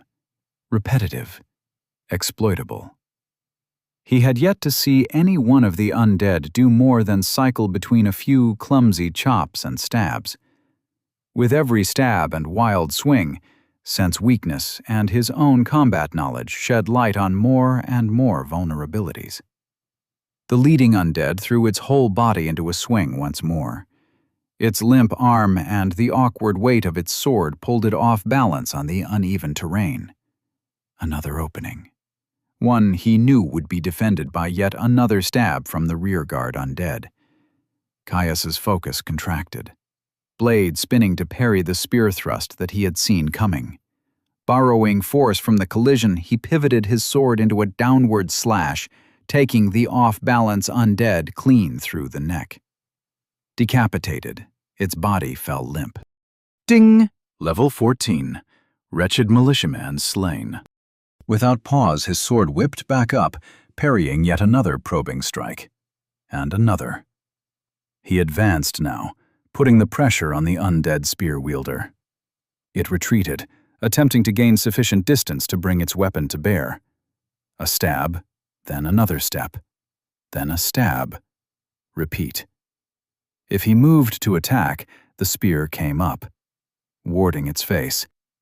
He twitched, jerking his sword forward in a false stab. Its spear came up. The moment was here. Caius slashed low. Blade met desiccated flesh, shearing through its knee. The undead pitched over. He carried his cut through to whirl into an overhead strike. His blade buried itself in the undead's brain pan. Ding! Level 12. Wretched militiaman slain. Ding! Sense. Weakness has reached level 17. Triumph washed over him, his mouth splitting into a feral grin that twinged the slowly shortening cut through his cheek. His eyes stayed trained on the sole remaining undead, tonguing the rent, feeling the air as his flesh writhed as it re-knit itself closed. Wielding a great club in both hands, it was garbed in a long shirt of surprisingly well-preserved chain, while a dented and dirty steel helm sat on its head. This one might be a tougher nut to crack. Caius took advantage of the momentary break in battle to survey his resources. Resources. Health. 94/200, 2 per minute. Stamina. 0/190, 2 per minute. Mana. 120/120, 2 per minute. Caius winced as he took in his drained stamina. With his frantic pace through the dungeon, he would have entered battle without it topped off. The resource drained far faster in mortal combat compared to casual exertion, something he had had to learn the hard way in his first spars with his father. He would have to rely on his bodily fitness from this point out, something luckily supported by both stats and skill. Hopefully I get a level of physical conditioning out of this. Caius squared his shoulders and advanced on the approaching undead. Sword point was held low in a guard of false openings, hoping to bait a parryable swing. The final militiaman reached the breach. It whipped its great club towards him in an overhand blow. Caius's sword flashed up, binding the dense wood of the club and pulling it away in a sweeping parry. He disengaged with a twist to follow through with a lunge, the point of his sword lancing towards the undead's face. Its head turned at the last minute. Sparks flew as his blade ground its way across the undead's steel helm, missing its open face. Already having reset its stance, the undead returned with another wild swing. Caius stepped back, the club whistling past his chest with a draft that cooled the sweat beading on his skin. He stepped back again, stance shifting so that his sword was held diagonally behind him. More false openings. The undead stepped forwards. Another swing. His breath heaved, a deep burn settling into his lungs. Another step back, Another swing. He struck from low to high, enhanced muscles straining as he sought to regain the flow of battle. The point of his sword skittered against the chain that covered his foe, drawing a grunt of frustration from him. He brought his sword back up, held over one shoulder. For the first time, a great cry left his lips as he brought his sword down over his head in a furious cut. The undead brought its club up, catching his blade as its edge bit deeply into the wood. Muscle memory took over. He twisted his wrist slightly as he pushed forward, breaking the bind. His sword slid past the militiaman's guard, impaling it in the throat. His point caught on the chain covering the creature's neck. "Fucking male!" he labored through clenched teeth. Soundlessly, the undead lashed out again. Caius hissed in surprise.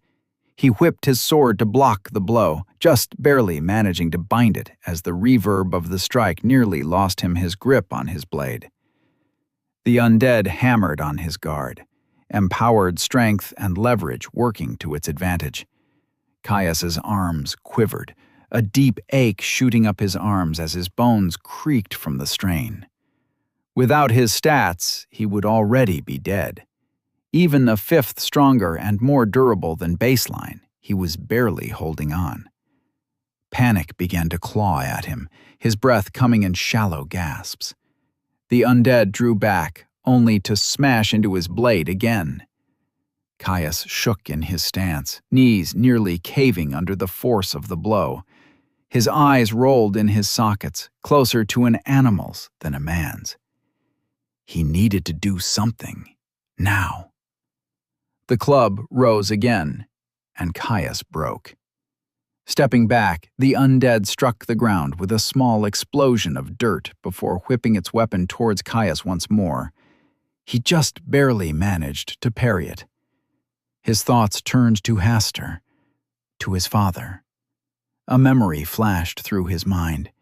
He sat at the edge of a clearing, hot blood spewing down his face and staining his naked chest red, his practice blade lying in the dirt somewhere behind him. Hastur stood over him with a hand outstretched, its knuckles bloodied. He held his own blade in his dominant hand. Dark hair with soft curls failed to cover his father's kind green eyes, smile lines standing out on the prolonged youth of his face. With a lurch, he was pulled to his feet. "Remember, son, we are not just swordsmen," Caius panted, squaring his shoulders. The undead, soundless as always, brought its club down in another heavy blow. With a sharp cry, Caius brought his blade to meet it, binding it once more. The impact shook him to his bones. Before his foe could leverage its strength, Caius pivoted his blade, turning his block into a parry. The undead, suddenly faced with a lack of resistance, swung its club away. Utilizing the momentum of the exchange, Caius spun. His leg flicked out into a scything kick. The heel of his boot impacted the undead's helmet with a clang. It stumbled, suddenly off balance. Caius planted his feet. Pulling his sword in tight to his chest, he shifted his weight onto his back foot. He lashed out with his leading leg into a push kick that unbalanced the militiaman. The undead fell, helmet clanging loudly on a stray flagstone. Lunging forwards, breath and spittle flew out from between his painfully clenched teeth. His gloved hand slid up the blade of his sword, grabbing in a firm half-sword stance. Caius dove onto the decrepit body of his foe. It grabbed its club with both hands, pushing the weapon up to meet him. The bar of reinforced wood took him in the ribs. Pain flared through his sternum, a sharp crack emanating his just barely healed ribs. Still weak from the punch he had taken earlier, Caius coughed, watching a fine spray of red coat the undead's wretched face. He didn't falter.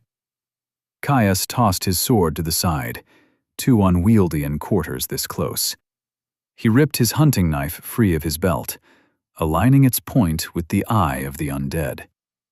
Even now, trapped by leverage and the full weight on his body, it tried to snap at him, rabid in its desire to end him. The point of his knife came down, brackish sludge erupting from its ruined eye. He felt the slight resistance of its socket, a cry of rage, a shift of his body weight. It was done. The undead fell blessedly limp. Ding! Level 18. Wretched militia captain slain. Caius rolled off the captain's body, bonelessly falling on his back as his chest heaved. Knife left standing proud in the undead's socket. He winced as each breath caused the edges of his twice-cracked ribs to grate against each other. Ding! Physical conditioning has reached level 14. Ding! Warforged has reached level 18. Caius couldn't help it. He laughed, pain or no. There was something so singular about staring death in the face, succeeding, and being rewarded for it. It was the sweetest ambrosia, and the most decadent nectar. You were right, Father, as always. He smiled as we watched the softly glowing moss throw shifting shadows on the cavern ceiling. I'll be out as soon as I can, and then I'm coming for you. Chapter 7. Base Camp. Caius slumped onto the wall of the ruined church, sliding down until he sat somewhat comfortably. His heart still pounded from the excitement of going toe-to-toe with a full party of undead. Beside him lay a pile of poor-quality armor. Scavenged from the body of his slain foes, it had been grueling and disgusting work. He did, however, have a need for them when he started working on his defensive legacy skill. So, he had grit his teeth and done his best to ignore his slowly healing wounds as he had stripped the bodies. To his great relief, the small stonework building had been empty when he had peered in through a shattered window. Its only contents, some tattered tapestries, a few splintering pews, a large empty hearth, and an unadorned stone altar at the head of the church. With 4 thick stone walls, windows too narrow for most things to climb through, and a thick wooden door that seemed in relatively good shape, it was just about as good of a spot as he could hope for in the depths. Plus, while individual rooms and regions did reset in a biome, it often took weeks or even months of no human presence at this shallow of a layer to happen. Which means I will need to return here even if I go on extended explorations, since finding the exit from this layer and being strong enough to handle its defender will take far longer than that. Caius sighed, ignoring the slight burn of his now simply bruised ribs. His health had unfortunately burned itself out before they were fully healed, and now he had to wait for the slow trickle of his regeneration to fix the rest. He closed his eyes, lightly thumping his head into the wall behind him. To call the enormity of the problem in front of him tough would be a grievous understatement. His dance with a single small group of undead militiamen had brought him close to the brink, and it was a near certainty that encounters of that nature would be common, if not more difficult. He had to come to terms with the fact that he was going to be stuck down here for a long, long time. That if he rushed, was careless, or simply unlucky, he might not make it out alive. He didn't want to, but he had to. Back to basics, Caius. You're deep in some of the most hostile territory available. You need to make a plan, he thought to himself. If he was going to do this, he needed to be strict and smart. First step, securing a reliable source of food and water. He might have a few weeks' worth of rations, but they were non-perishable, and it would be far better if he could save them for emergencies and longer expeditions. They also weren't exactly the most pleasant things, tooth-splitting hardtack, and some hyper-nutritious pemmican that coated the mouth with cloying fat. He also needed to merge his next legacy skill, Explorer's Toolkit, as soon as possible. There should, if his hearing was right, be beasts in the glade. Hunting them, truly hunting them, should both ensure his own safety and give him an opportunity to train sense weakness. The danger of stalking true beasts instead of mundane animals would more than likely supercharge his growth. Plus, the hearth that sat across the room from him seemed perfect to use as a smoker to start stockpiling jerky for longer-term storage.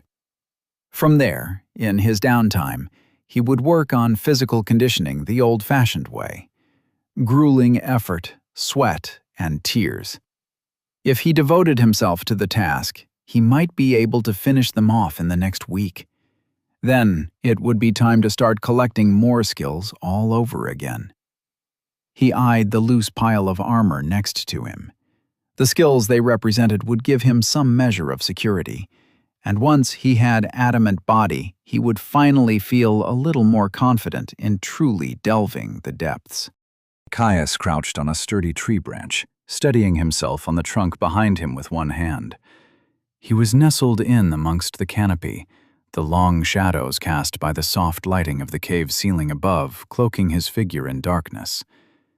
He had left his pack behind at the church, preferring to travel light for a simple scouting expedition.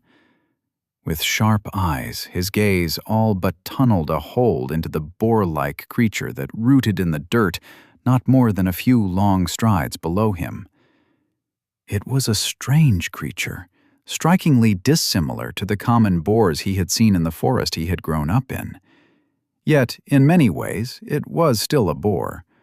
Roughly the right shape, tusks, a snout. It just had a row of spines, no hair, and almost no fat on its freakishly muscled body.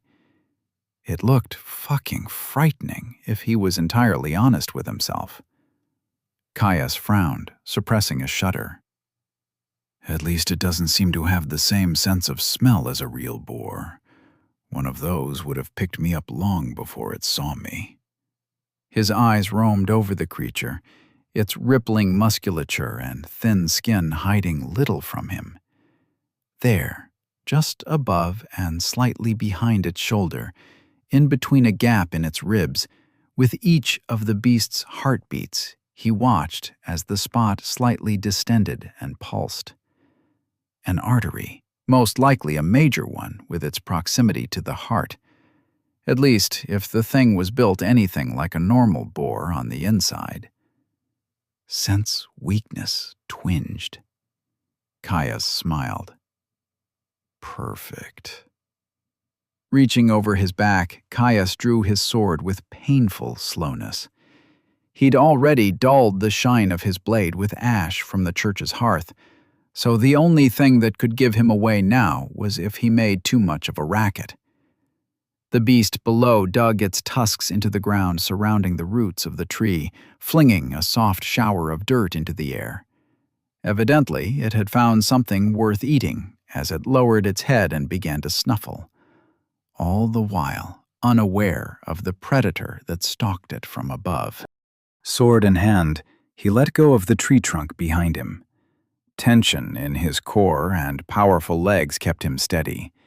His vision narrowed to a point. He could almost hear the thump of the creature's heart. The soft background sounds of the glade faded from his perception, the point of his sword leveling at the spot that pulsed. He leapt. As the ground rushed up to meet him, his stomach dropped away. What if he missed? Sprained his ankle and found himself sprawling in front of some hell pig that would no doubt gore him at the first opportunity. His sword pierced the thumping gap in the boar's ribs, passing cleanly through its chest before lodging itself deeply into a tree root below the beast. A sharp jolt shot through his legs as he landed. Caius dropped into a backwards roll to disperse his momentum, coming up in a crouch with his hunting knife drawn in a smooth, flowing motion. Tense, ready to act at the slightest movement. The boar surged. At the sudden pain of being run through like a copper-piece skewer, the boar launched into a frenzy. It found itself stuck fast, mouth opening to let out an enraged squeal, yet all that escaped was a wet gurgle as a torrent of red flowed from its mouth. A steady stream of blood trickled down his sword. The disturbed earth quickly turned into a rusty-colored mire as the beast tried and failed to free itself with rapidly weakening legs. Even as its health burned, the mindless creature only continued to widen its wounds with its struggling. Soon, even that preternatural vitality gave out, and it collapsed to the floor, limp. Caius watched the creature, tension leaving him as he recognized his success. A sense of solemn duty fell over him. He had been hunting with his father as long as he could remember, and he knew that no good hunter left a creature in pain longer than was necessary, even if his quarry was a depths-spawned beast. He approached swiftly, a firm grip on his knife. Taking one of its spines on its neck in his hand, he drew his blade across the boar thing's neck, severing the carotids and its remnants of life. Ding! Level 14. Dire boar slain. He took a moment to appreciate the creature's sacrifice, its life spent to fuel his growth and its body to satiate him. The moment passed, and a wide, jubilant grin split his face. With this, he had secured enough food to well and truly start stockpiling. Though, glancing at the lean musculature of the creature, he might need to find something with a bit more fat if he wanted to stave off protein starvation. Pemmican might have been mediocre, but it fueled the body well. Pulling his sword free with a heave, he cleaned his blade before hauling the boar's body up by its hind legs to help the meat bleed. After a few limb-burning minutes, Caius gutted the carcass before hauling it onto his shoulders and setting off for home. After all, he didn't want to stick around to wait for something else to come and investigate all the blood. Caius tended to a small but very smoky flame at the base of the hearth. Luckily for him, whatever real-world place the church had been modeled after had had a massive grill spanning the upper third of the open hearth. He had already butchered the boar on the altar, it being the most convenient place to do so. The meat was as lean as he suspected it would have been, but in some ways that made for easier preservation. His fire started nicely. He quickly moved over to the altar and began hanging slices of meat off the rails in the grill, securing them in place with whittled wooden skewers. In time, he would have himself some jerky. It wouldn't last anywhere near as long as it would have if he had enough salt available to properly preserve it, but it should still last several weeks before going bad. As long as he kept it dry, that is. Neither of his remaining skills really required him to actively hunt down opponents to progress, so unless he was ambushed or ran into undead, he would need to be careful to avoid scouring this glade of its denizens. Large the glade may have been, it was still a creation of the depths, and as such, only a facsimile of an ecosystem. Once he had hunted the creatures it contained to the last, that was it. No more food. Caius nodded to himself in satisfaction as he secured the last strip. In a few hours, this batch would be preserved enough for him to switch it out for the next one. Moving over to his bag, he quickly untied his lightweight camping pan from where it was secured in its front. The creature might have been lean, but it still had some fat, most of it layered in its belly meat. He'd saved that for himself. After one of the most eventful days of his life, he was due for a hot meal. Besides, if he cooked it right, he should be able to render out some of the fat and save it in one of his spare containers. If he pounded out some of his jerky, he might be able to make some pemmican after all. Nestling his pan at the edge of the hearth's lightly smoldering coals, Caius waited for the pan to preheat before throwing on the slab of belly. A soft sizzle entered the room, and Caius couldn't help but close his eyes and salivate as the scent of cooking pork wafted over him. He needed to refuel. After that, it was time for some hard training. He was determined to finish off physical conditioning as fast as he could. Chapter 8. Lightweight. Caius squatted for what felt like the 1,000th time in front of the low heat of the hearth.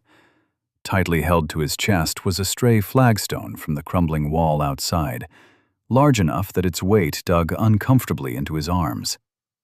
Reaching the bottom of his descent, he felt his quads stretch with a deep burn that brought a grimace to his face.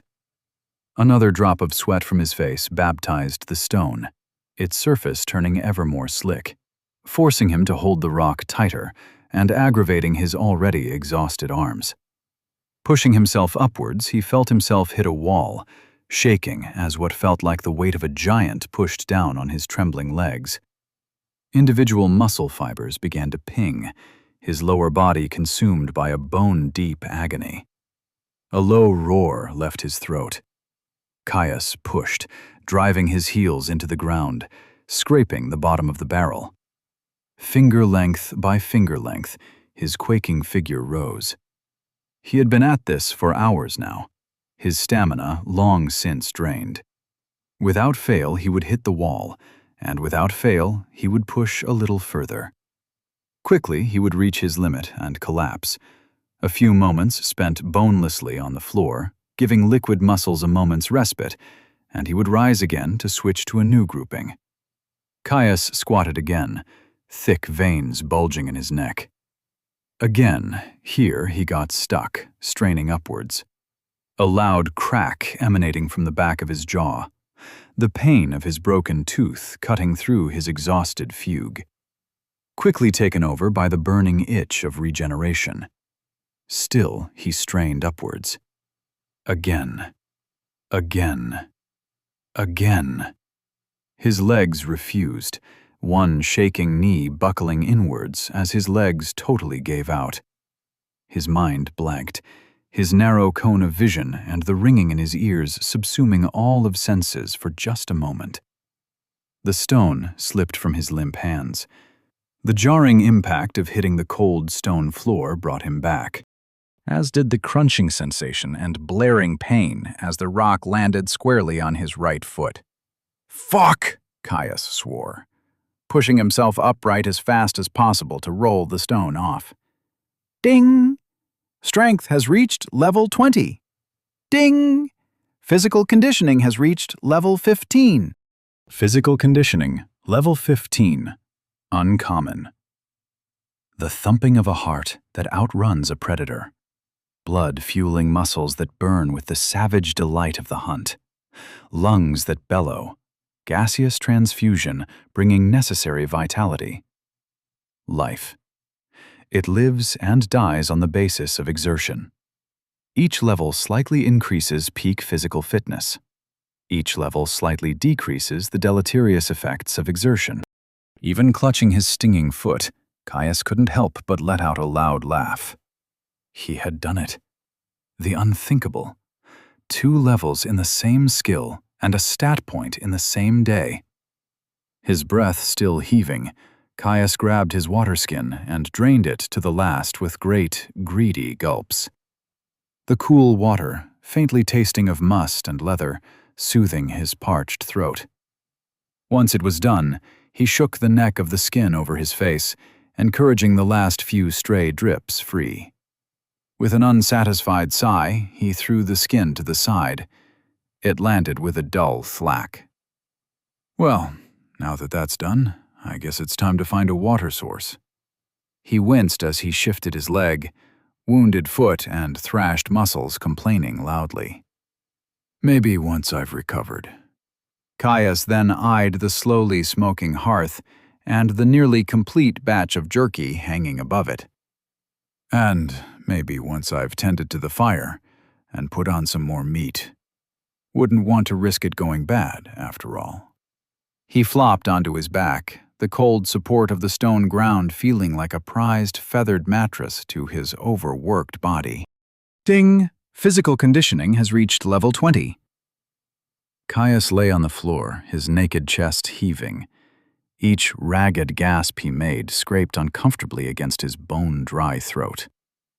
2 days. 2 bloody-minded, grueling days. He'd worked himself until he puked, and then he'd picked himself up to do it all over again. Every type of exercise he could manage with his body and a few torturously heavy stones, switching things up to avoid monotony. A supernatural effort. The human body simply wasn't designed to push itself to true exhaustion, even once, let alone consistently and repetitively. Sure, with the regenerative properties of health and stamina, it was possible. But the mental strain alone to push through the pain and fatigue was a demon in its own right. Caius was sure that without rapid adaptation and the resistance to pain that it brought, he would have had no chance. Certainly, the pain had been enough to push that skill up a level as well. Even then, even with his Herculean effort, it should have been impossible. Caius frowned. People just don't gain 5 levels in one skill and 1 in another in 2 days. I've pushed myself to the brink for years, and it still would have been tight to keep the pace of a skill level a day that I need to fully cap myself before class selection. Father mentioned that classes increase skill leveling speed, somehow, but I don't have one. It can't be the combat multiplier either. He thought. It was a conundrum, a question with an answer he had no way of discovering. Caius sat up, reaching for one of his spare shirts to mop the sweat off his face and body. In the end, it didn't really matter. Whatever the cause of his increased growth, it was something that could only be beneficial for him. Besides, if this was something that happened across the depths as a whole, it would be something that was widely known, especially amongst the large community of risk-takers that plumbed its expanse. Whatever it was, his father must have kept it from him for a reason. Honestly, it wasn't even too hard to guess at. If it was a depths-wide effect, which he couldn't be sure of, he completely understood why the information was withheld from him. He would even understand if it was some greater taboo to share with people before they had a class. He had been brash at times, when he was younger. The process of planning a full stack of general skills, acquiring them, and then leveling both them and your stats was an incredibly grueling process in the 5 years between matriculation and class selection. In many ways, it was far worse for those with legacy skills, and according to his father, most people with means had at least some access to an incredibly limited selection that were more widely known. He himself would be making use of a few of those. The fact he had a complete set of legacy skills was incredibly lucky, not just because of the sheer bloody rarity and power of it, but because as a full build it was an incredibly wide and flexible base. Not so specialized he was locked into anything, and not so disparate that he felt like he had a single tool from 10 different professions. It meant his path to classing up was relatively laid out, and he really only had to think about his final skill and the spellcasting experimentation he would have to do later. Even with all that, and a consummate prodigy of a father as a round-the-clock trainer, he had often felt like he was floundering when he was younger, that he wouldn't make it in time. If he'd known that he could accelerate it all, even if it meant he would be in immense danger, he couldn't lie and pretend he wouldn't have been tempted. And what if I was a poor peasant boy with grandiose dreams, pressured by my father to take the skills needed to have a stable life, taking over the farm, surrounded by monotony, when all I really wanted was to live the life of those I heard in the solstice bard songs? Yeah, I can see why this would be kept secret. Overconfident young men and women would inadvertently kill themselves in droves.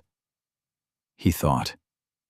Caius pulled himself up, lurching with a wry smile as his overworked legs made their protest known by buckling slightly at the knee. Groaning in discomfort, he forced himself through a series of gentle stretches. He knew that recovering his stamina would fully do away with his state of weakness, but as an unclassed, his regeneration was painfully slow. He may as well make himself a little more comfortable while he waited. After that, he would set off. He was overdue for a full scouting of the glade. With luck, he might find himself some more undead. Sense weakness was getting close to its cap, after all. Caius moved through the trees with a surety and confidence born from a lifetime in the forest. His senses were fully in tune with the environment around him as an unexplainable breeze rustled through the canopy overhead. Without conscious thought, he tuned the noise out vigilant for any sign of beast or undead. In some ways, it was far easier to do so than it had been in his forest home. While this was the depths, and the sheer density of powerful creatures with system access was far higher, he had yet to see any signs of life or unlife that didn't fit into that category, excluding the flora around him, of course. It meant all he had to look for were any signs of life or movement. No need to categorize if that flash of movement was a startled deer or a greater Malays, a king of the forest coming to tear him limb from limb. If it moved at all, it wanted to kill him. Nice and simple. Keeping an eye out for something moving in a forest, interpreting tracks and other signs of something passing. That was something he was very, very good at. It was how he ate. He'd been making his circuitous route through the glade for a few hours now, intent on building as thorough of a mental map as he could. Already, he had found a few fruit-bearing trees, herbalism yanking at his attention. Strange, purple, globular things with a thick rind covering lighter reddish flesh. They didn't reek of magic, so they weren't reagents. Still, he'd grabbed a couple, stashing them away to test for toxicity when he grew tired enough to rest. Traveling light, all non-essentials had been left at his base camp. Currently, his pack contained a thin blanket, some basic medical supplies, and enough food and water to last him 3 days. He'd been lucky to find a stream when he'd taken a break from training physical conditioning and had been making intermittent trips. While Caius doubted it would take him that long to scout the glade, it was always better to be prepared than to be caught lacking. Beasts had already forced him to vary his path more than once. He had a different type of quarry in mind. Though he had taken the chance to observe and train, sense weakness when he could do so safely. Currently, he was on the trail of what he assumed to be some more undead. He doubted there would be anything else in these trees that were wearing boots. From the tracks, he knew it was a group. However, their lacking intelligence meant that they moved without any semblance of formation. It made it hard to tell their exact numbers, what with the way they stumbled around and crossed lines every few strides. At the very least, it made following them easy. The path of disturbed dirt may as well have been a paved road for how blindingly obvious it was to him. Picking up his pace, Caius refused to let his focus slip. Each step he took was measured, if fast, from a lifetime of practice. With ease, he stepped over and around dry, brittle leaves and loose twigs, minimizing the noise from his passing. He was unsure exactly what sort of senses the undead had, whether they mirrored that of a living man or if it was something of a more arcane nature. Either way, he wasn't going to allow himself to get sloppy on the mere chance that he might be wasting the tiniest modicum of effort. A short while later, and he caught up to them. He heard them before he saw them. Heavy footfalls crashing through the undergrowth in a clumsy staccato. The sound of it sent his heart rate thumping in his chest, a savage tension surging through him as his jaw tensed in anticipation. Quietly as he could, he swung his pack off, nestling it safely at the base of a tree. He drew his sword silently. His approach slowed as he started to move from tree to tree, eyes locked on the point from which he could hear the moving undead. Tree by tree, step by step, the sounds began to grow louder. As he drew close, the tension that weighed on him began to morph, changing into a savage anticipation of the clashing of blades, rent flesh, and a battle well fought. Caius felt his face go hot, a flush rising as blood roared through his veins. He could almost hear it. His father called it the blood song, said it was common amongst those who delved the depths. Said you had to be a certain kind of mad to enjoy throwing yourself into death hour after hour, day after day. And you did have to enjoy it. Those who didn't quit, or died. Only a few weeks prior, he didn't understand. Even a few days ago, his brush with death as he cleared the church had terrified him. That had faded. Oh, he was still scared. Only a fool didn't fear death. Fear kept you sharp. Now, though, it was paired with excitement. Nowhere else would he see the kinds of gains he had seen. Being trapped down here was a blessing. It might have been a blessing covered in thorns, but it was a blessing all the same. Peering out from behind a bush he was crouched behind, Caius saw them. 5 undead, in a distant and messy formation.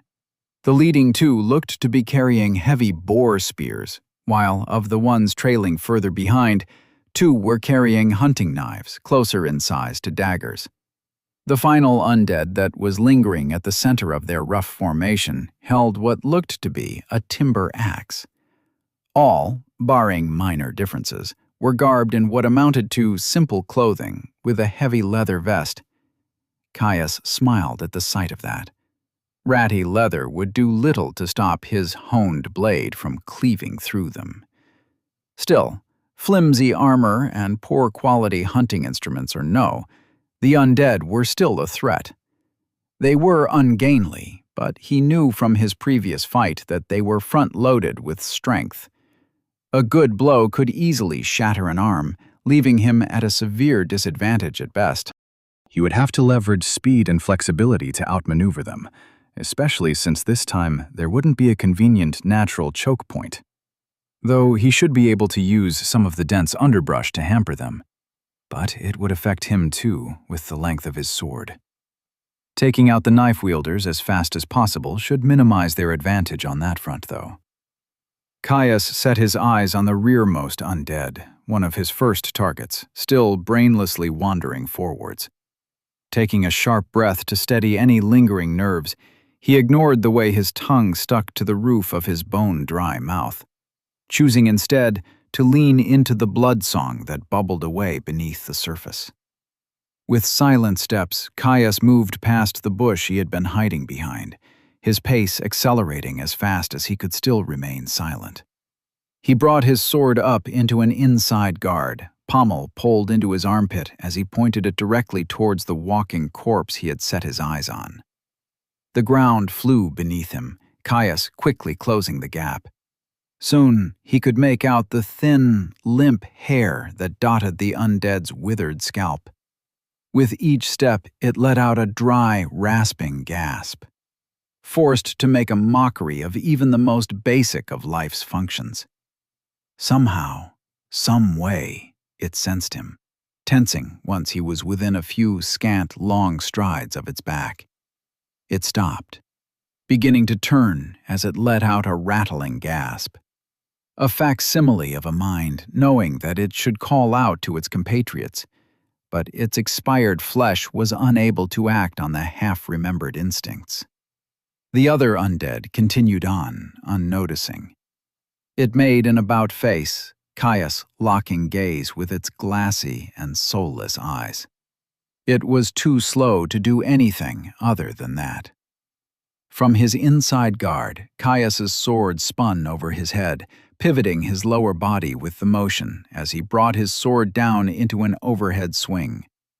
Magically honed steel cleaved through its brittle skull with a subtle crunch. Black blood and stinking gray matter coated his blade. Ding! Level 13 Undead Huntsman slain. He pulled his sword free, lurching into another run as he advanced on the next undead that held a knife. It was less than 10 long strides away, the gap closing fast. Behind him, the slain body of the first undead hit the ground with the sharp crack of a splintering twig.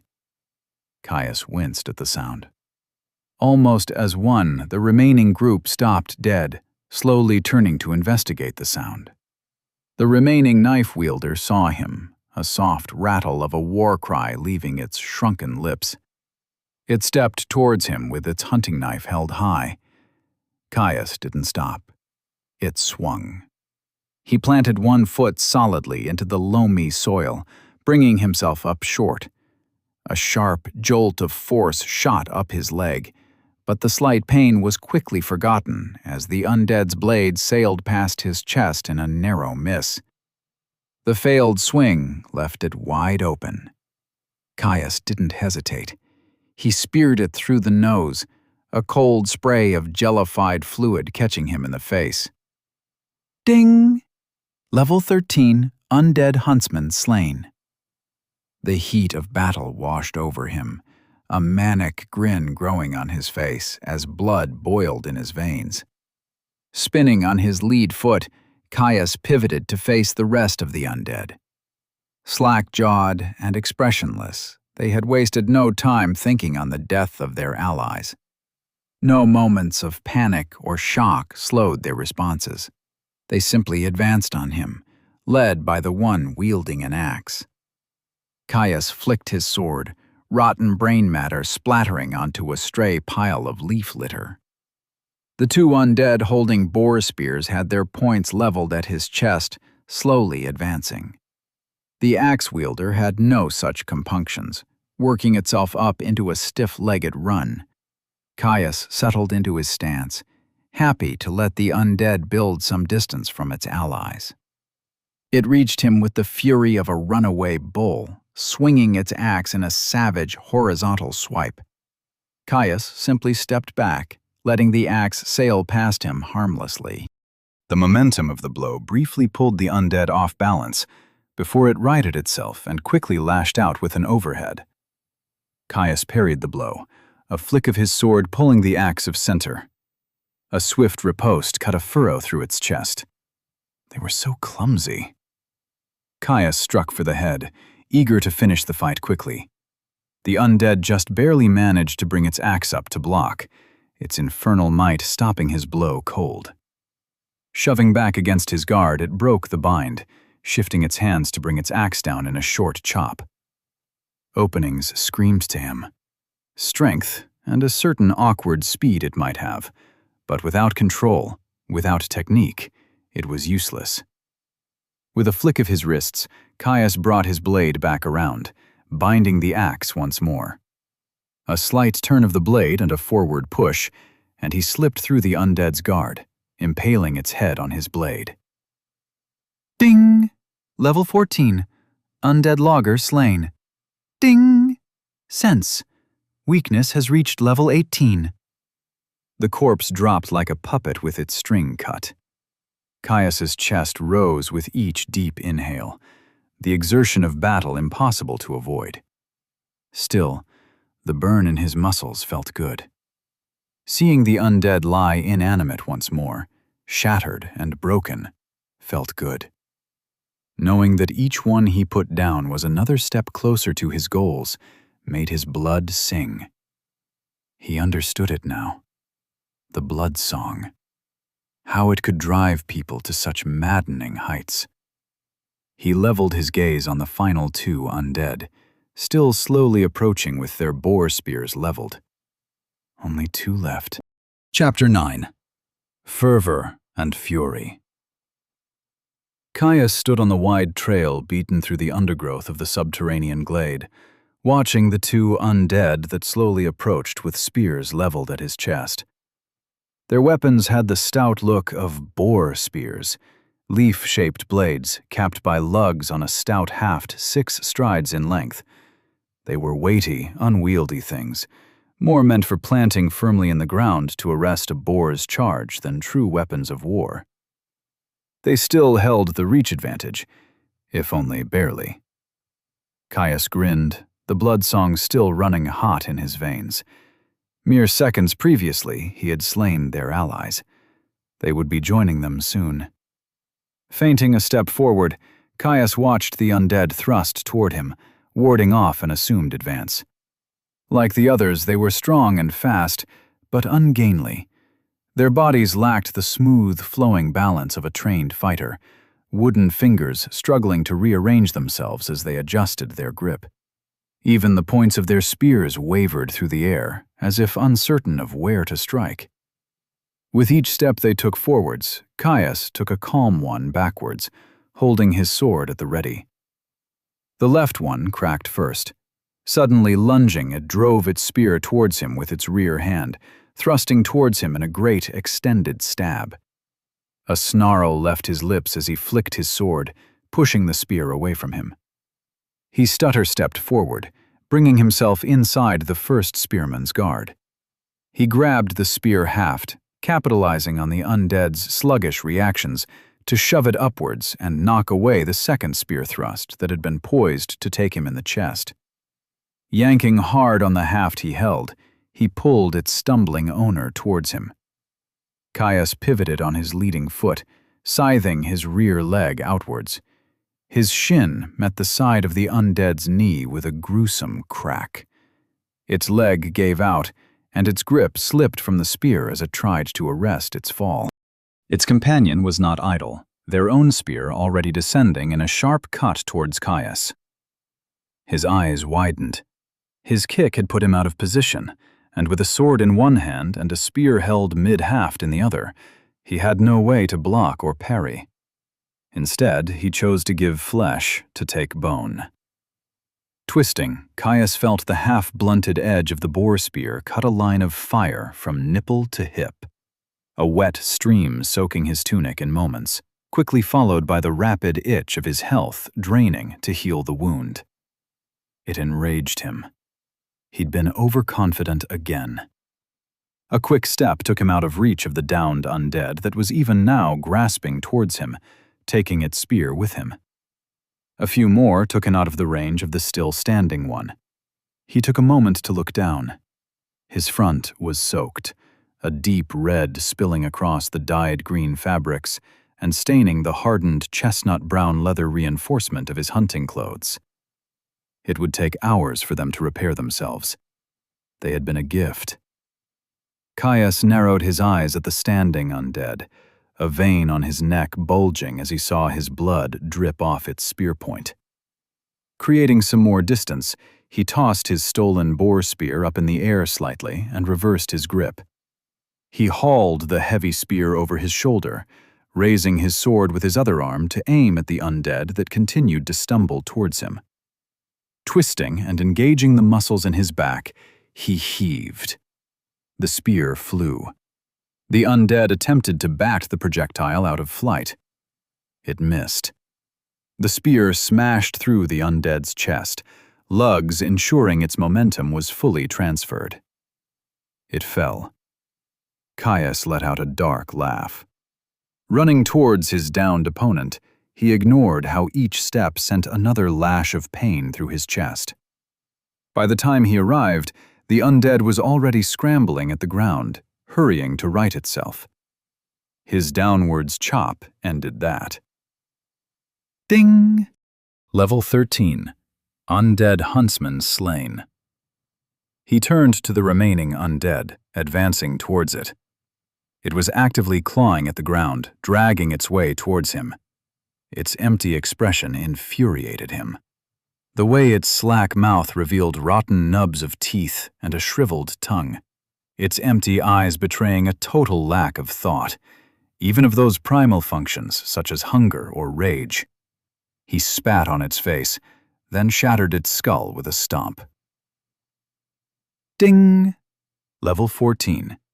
Undead Huntsman slain. Caius let the moment wash over him, his thumping heart and screaming chest doing little to dampen his jubilation at his victory. He was starting to feel like it was actually possible. Surviving the depths as an unclassed. 5 undead and little more than a scratch to pay for it.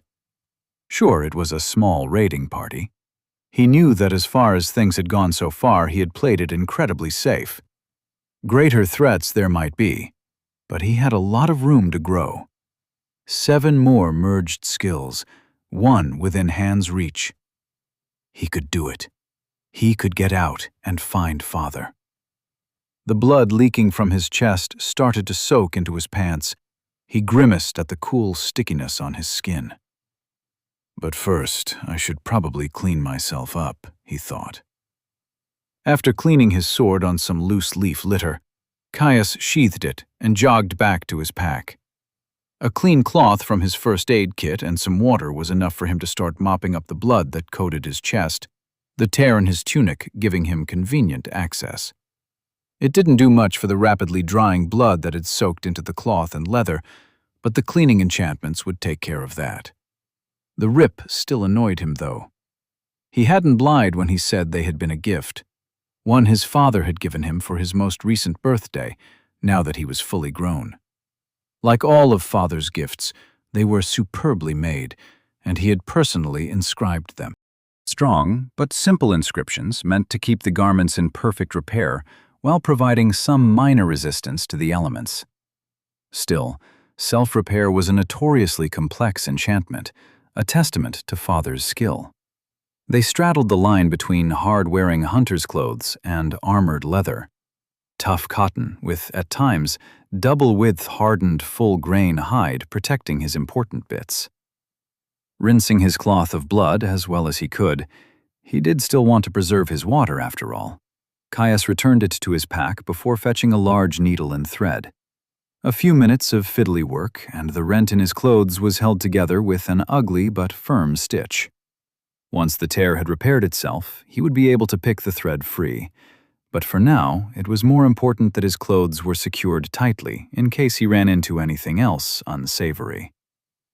Packing everything away, he swung his bag onto his back before returning to the scene of his battle. A frown crossed his face, his brow furrowing in surprise. In the heat and intensity of his clash with the undead, he had missed something. The messy tracks that he had followed to track the undead? They continued.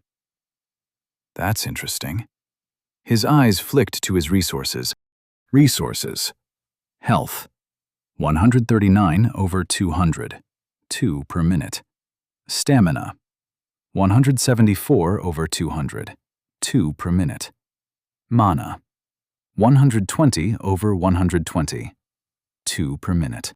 His health was still slowly dropping, but it was quickly leveling out as the cut on his torso finished healing. Half an hour to top himself off. Not bad.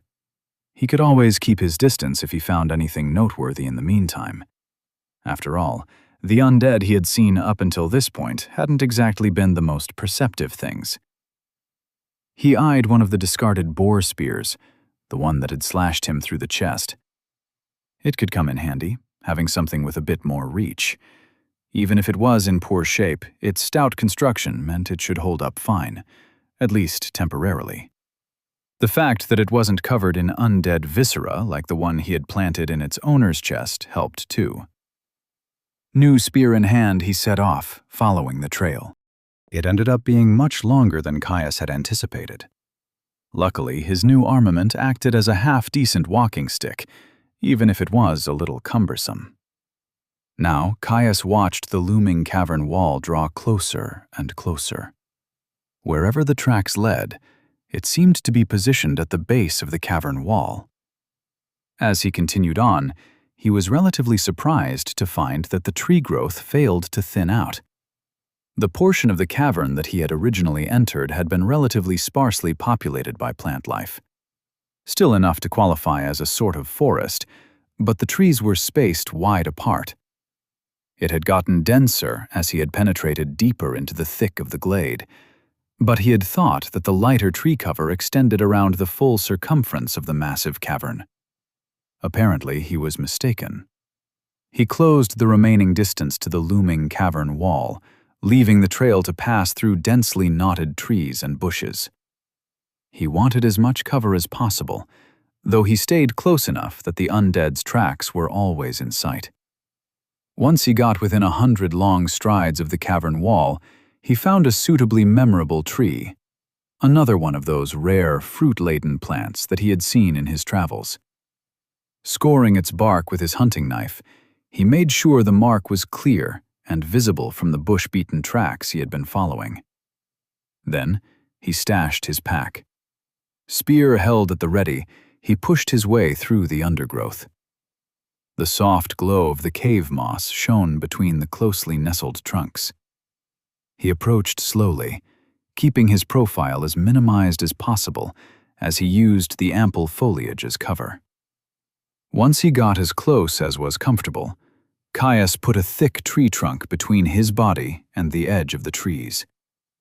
Peering around it, he saw that the trees abruptly stopped a good 30 or so strides before the cavern wall. The no-man's land covered in long grass and a few scraggly bushes. It was what he saw on the cave wall that drew his eye.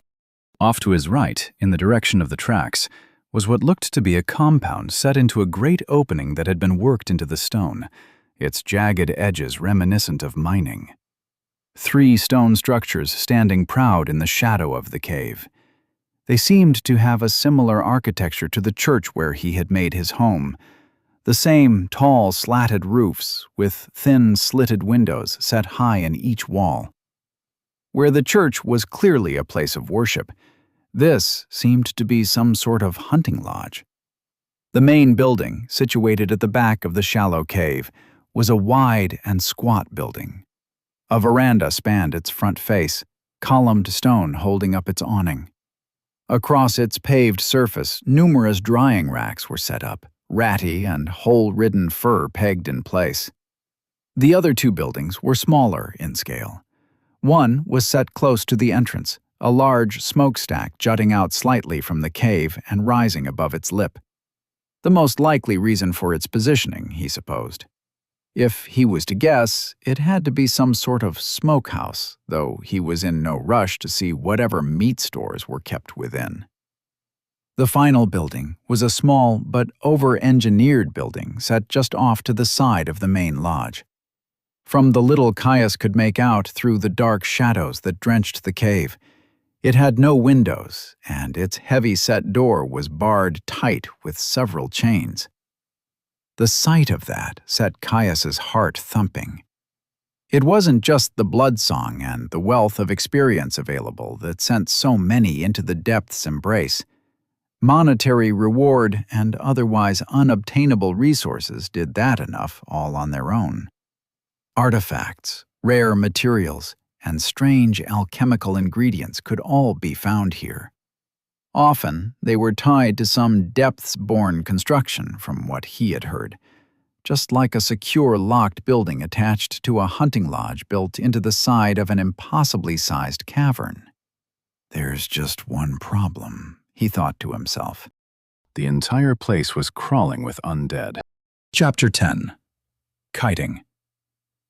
From his vantage point, Caius was able to make out 15 undead. They milled around the hunting compound that was recessed into the cave wall.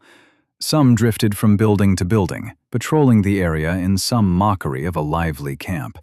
Others just stood there, swaying in place. It was unnerving. The unnatural stillness with which they stood, unbroken by the micro-movements and twitches typical of the living. The way they burst into motion without warning, speed and power juxtaposed by a jerky and almost mechanical lack of grace. It set his teeth on edge. It looked wrong, unnatural. He hated the undead. 15 would be the most amount of anything he had faced in single combat. He had skill and dexterity on his side, but it was still a lot of bodies. At the very least, they all seemed about as well armed as the patrolling party he had faced an hour or so earlier. Half-rotted leather hunting gear, not even true armor, and a smattering of hatchets, axes, spears, and knives. Unnatural and disgusting they may be, the fact that they were undead would play in his favor.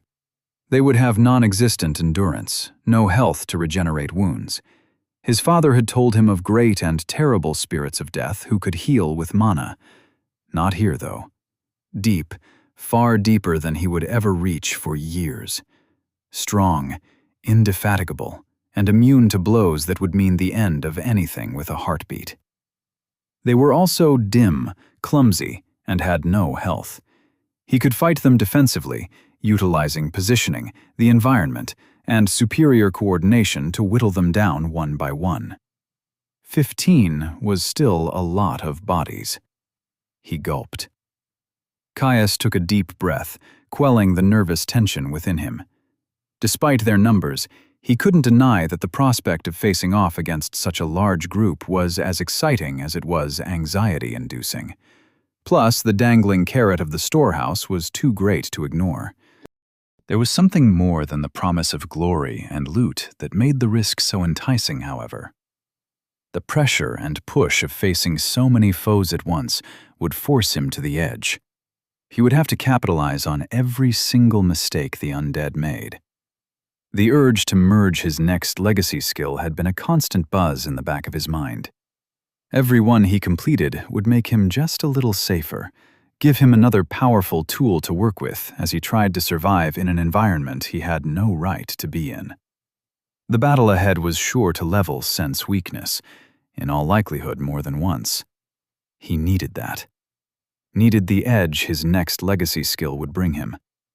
Needed to start on the next one after that would bring him some much-needed survivability.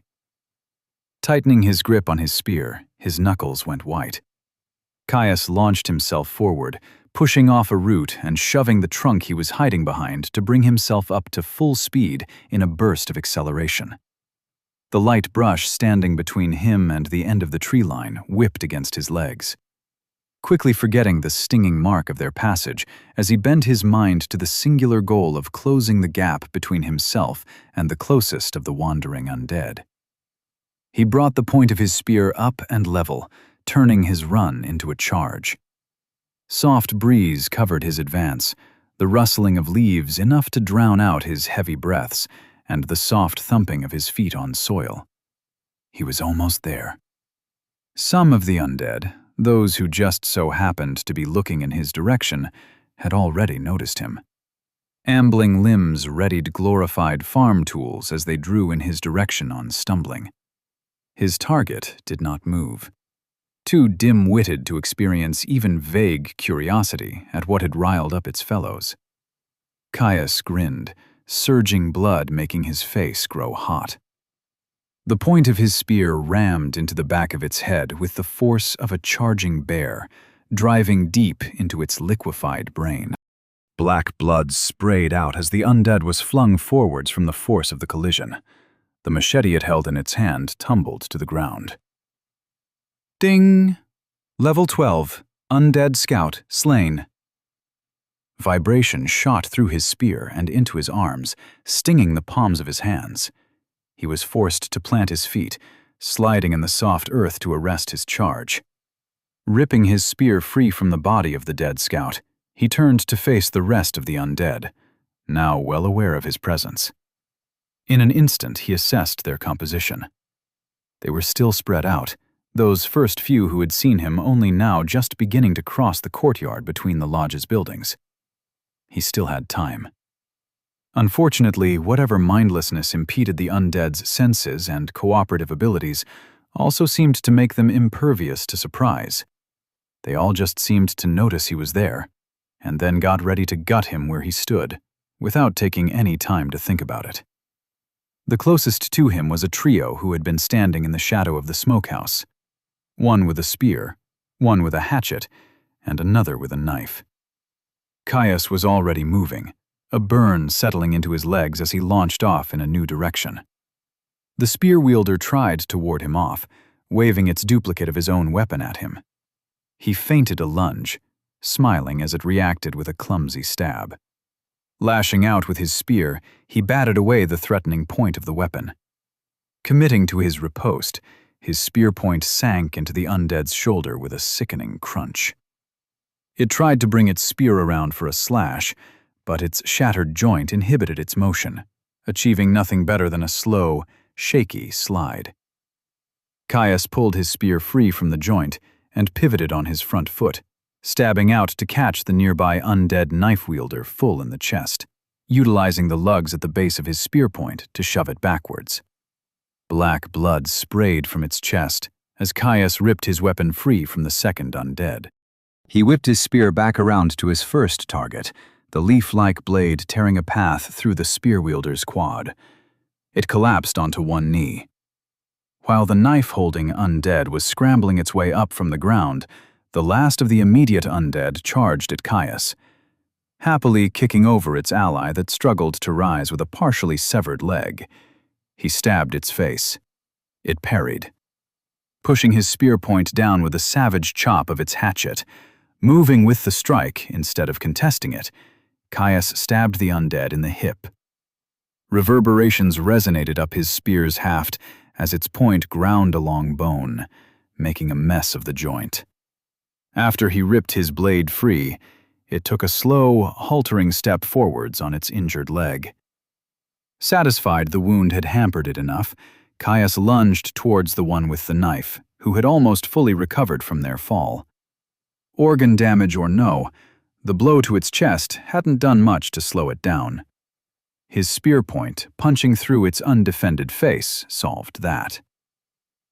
Ding! Level 14. Undead Huntsman slain. The initial pack dead or disabled, Caius looked up to survey the rest of the lodge. The frontrunners of the remaining 11 were getting uncomfortably close, with the rest not far behind. He decided to fall back, unwilling to tangle with such a large group while leaving even crippled allies at his undefended back. A few quick stabs left deep cuts on the remaining standing undead, nicking the muscle of its arms and hampering its movement. He would have liked to drop it where it stood, but it would take time to work his way through its guard. Caius jogged backwards, parallel to the cavern wall. Neither of the two still living undead he had engaged were able to follow him, their damaged knee and hip hampering their movement. He looked past them, focusing on the mob that rapidly reached where he had just been standing, the shambling staccato of their feet striking a discordant note with the strong and even beat of his heart hammering in his chest. The leader of the pack held an axe. Taller than most, it struck an imposing figure. Caius no longer feared them, though. Any anticipation he held as he watched from the tree line was washed away by the roaring rhythm in his blood and the savage joy of combat. Caius had gotten their measure now. Disgusting creatures they might be, but no real threat. Too clumsy, too many openings. The large undead reached him, a stumbling chop swinging wide and leaving it overextended with a simple back step. Sense weakness screamed at him.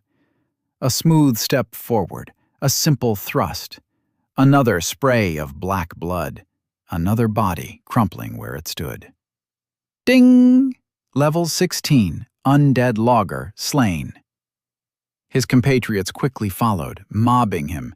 Wild, uncontrolled swings were avoided with tight and efficient movements.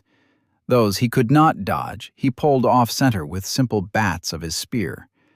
The undead's numbers quickly began to work to their detriment, ungainly strength and dim-witted minds turning the rabble into an unreasoning pit of aggression more than any cooperative fighting force. None tried to force him into a corner. None tried to attack in unison or create openings for a fellow. Caius feinted, an undead with an axe taking a wild swing only to elbow a fellow undead holding a knife, sending it reeling. A quick stab caught the flat-footed undead, returning it to the embrace of true death. Ding! Level 14, Undead Huntsman slain. Caius continued to back up, making use of the strip of open space that separated the veil from the edge of the cavern. So mindlessly aggressive, he thought to himself, as a spear wielder's botched swipe slapped an undead holding a machete who had committed to a thrust at the wrong moment. Unfortunately, the blunder didn't leave either of them opening for a killing stroke. Too many of the mobs still standing, a committed lunge would leave him far too open to a strike from their allies. It didn't, however, mean he did nothing. A light thrust scoring a line across the offending undead's forearm, hopefully deep enough to hamper its grip. His retreat from the mob was slow, measured. All he had to do was wait. He had already seen so many openings. Sense weakness remained silent, no more than a low-level hum in the back of his mind. Too many opponents for him to capitalize on the failure of a single individual. Still, his time would come. He just had to be patient. Another avoided wild swing. The dance continued. An axe wielder struck, its terminal arc ending with a violent crunch in one of its allies' knees as Caius dodged the blow. The unfortunate undead pitched forward, mangled leg collapsing as it tried and failed to take another step. Sense weakness twitched in the back of his mind. Caius's leaf-shaped spear point arrested its fall. Ding! Level 16, Undead huntsman slain. He stepped back burning as he wrenched his spear free in order to keep pace with the thinning crowd. Looking to the tree line off to his right, he considered if it was worth it to dive into its embrace before deciding against it. While his heart thumped and his legs burned at his continual giving of ground, nothing had yet to turn against him. Caius took his time, allowing the uncoordinated mass of limbs and flesh that pursued him to work to its own destruction. False openings were seen through, as he trusted in sense weakness to lead him right. It wasn't perfect. He was sure if it was a higher level, it might have been able to direct him to capitalize on more delicate openings, instead of only the most obvious. It was still enough to stop him falling into a trap. Steadily, he whittled away at the small horde of undead. A tangle of limbs here, a wild swing shoving another out of position there. At one point, one enterprising undead even managed to bury its hatchet in one of its compatriots' foreheads. It wasn't easy, not by a long shot. A quick glance at his resources showed his stamina was getting uncomfortably low, closing in on half full. His legs burned something else, unused as he was to an extended jog backwards while fending off infernal corpses. The scavenged spear was also looking worse for wear, its once stout haft ragged with chips and deep scratches from warding off blows. Finally, when there were only 3 left, he received the first of the notifications he had been waiting for. Ding! Sense. Weakness has reached level 19. Took long enough, he thought, as a grin split his sweat-streaked face. Chapter 11. Unpleasant Surprises. Caius planted his feet. There were only 3 undead remaining from the small mob that he had stumbled upon at the Hunter's Lodge and led on a merry chase. More than a low enough number for him to stop running. Of the 3, the one front and center held a pitted machete, same as the one on its left. Its companion to its right holding a hatchet. All 3 tried to swing as soon as Caius stopped moving. He thrust, lancing the middle undead in the shoulder, or at least, he tried to. The leftmost undead whacked his spear with its machete, shunting him off target. He swung his spear sideways, pivoting to a new target and carving a line through the rightmost undead's face as he smacked away the hatchet it had raised. A spray of thick black blood coated the soft grass between them. Caius took another steady breath, the smell rotting blood mixing with the earthy tones of disturbed loam.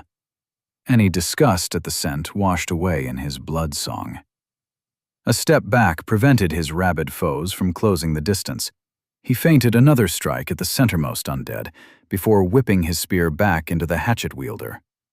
One of the boar spear's lugs impacted the undead's skull with a savage crack, splintering the bone. The other undead tried to capitalize on his committed attack, lunging towards him with a swing and a stab. Caius leapt back out of range, his heart keeping a steady rhythm even as his tunic clung uncomfortably to his chest due to the sweat of his extended exertion. In its fervor, one of the machete wielders lunged after him, swinging its blade in an attempt to gut him where he stood. Caius pulled his haft in tight, and the undead's machete swung past, leaving it flat-footed. Experience and sense weakness drove him to action, a thrust puncturing deep into the underside of the undead's jaw and erupting from the crown of its head with a crunch of shattered bone. Ding! Level 15. Undead Huntsman Slain. Caius maintained his momentum, ripping his spear free to flow into a tight cut at the next closest undead. It brought its machete up in a block, catching the haft of his spear before it could cleave through its skull. Breaking the bind, he pulled back, then thrust with a rapid flurry of stabs, alternating between targets. The undead did their best to ward him off, but decrepit nervous systems hampered their attempts. One, looking almost frustrated, tried to physically chop through his haft. Caius grinned, stepping back to let the axe swing past and pull the undead off balance. The opening did not go unmissed. It fell with a weeping hole where its nose used to be. Ding! Level 16. Undead Huntsman Slain. Sweat stung as it streamed down Caius's face and into his eyes. Not for a moment did he consider taking a hand from his weapon to wipe his face, nor scrunching his eyes to clear the salty irritant. He was too honed in. There was only one left. One left. Caius let out a war cry, breaking the silence he had held since springing his ambush. The savage reverberations stabbed at his throat, heightening his aggression.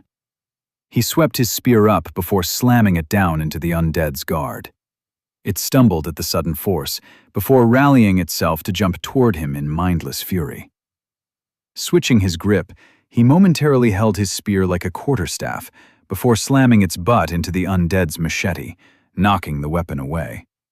A reverse strike drove his spear point through the creature's neck, a torrent of black soaking its ratty leathers in moments. He carried through the strike with a push kick to the undead's chest, sending it sprawling prone. Caius planted his foot and smiled at the scrambling thing. 15 doesn't seem so bad anymore, he said, eyes cold despite his grin. He slammed his spear home, planting its leaf-bladed point in the monster's skull, and leaned his full body weight into the spear. Pulling it free, he walked away from the messy pile of blood and viscera before slouching over as he gasped. That had been rough, but so much fun. As the unnatural wind cooled the sweat on his brow, Caius looked at the destruction he had left in his wake. A line of black, evidence of the dozens of wounds he had inflicted on the mob. A grisly trail leading to the hunter's lodge far in the distance, interposed every so often by the limp corpse of a downed foe. Gods damn them, that was tough, he panted, using his free hand to massage one of his calves. They still burned something fierce, strained from his hapdash retreat over uneven ground. He squinted, seeing an undead slowly shamble its way closer to him, shaded in the half-light of the cavern. One of the crippled ones, hampered by its injured leg. It promptly stumbled, falling over, face first. The absurdity of it jolted, a soft bark of a laugh escaping his lips. Well, best not leave a job unfinished, he said, with a shake of his head. Standing up straight, he planted his spear point first into soft soil below, allowing it to stand freely. He bounced lightly on the balls of his feet, shaking loose the accumulated tension in his arms before bending over to stretch out his legs. A groan slipped out as the burning ache in his legs intensified behind his knees and the back of his thighs. That's a bit better, Caius mumbled as he stood back up. He took a look at his spear, its mangled haft and blood-drenched tip. He frowned. Probably best to just grab a new one. He looked back to the distant undead, now risen again and limping in his direction, patting the hilt of his longsword for reassurance. Keeping a comfortable pace, he set off the way he had come, one eye trained on the tree line for any sign of beasts that may have come to investigate the noises of his battle. Thankfully, there were none.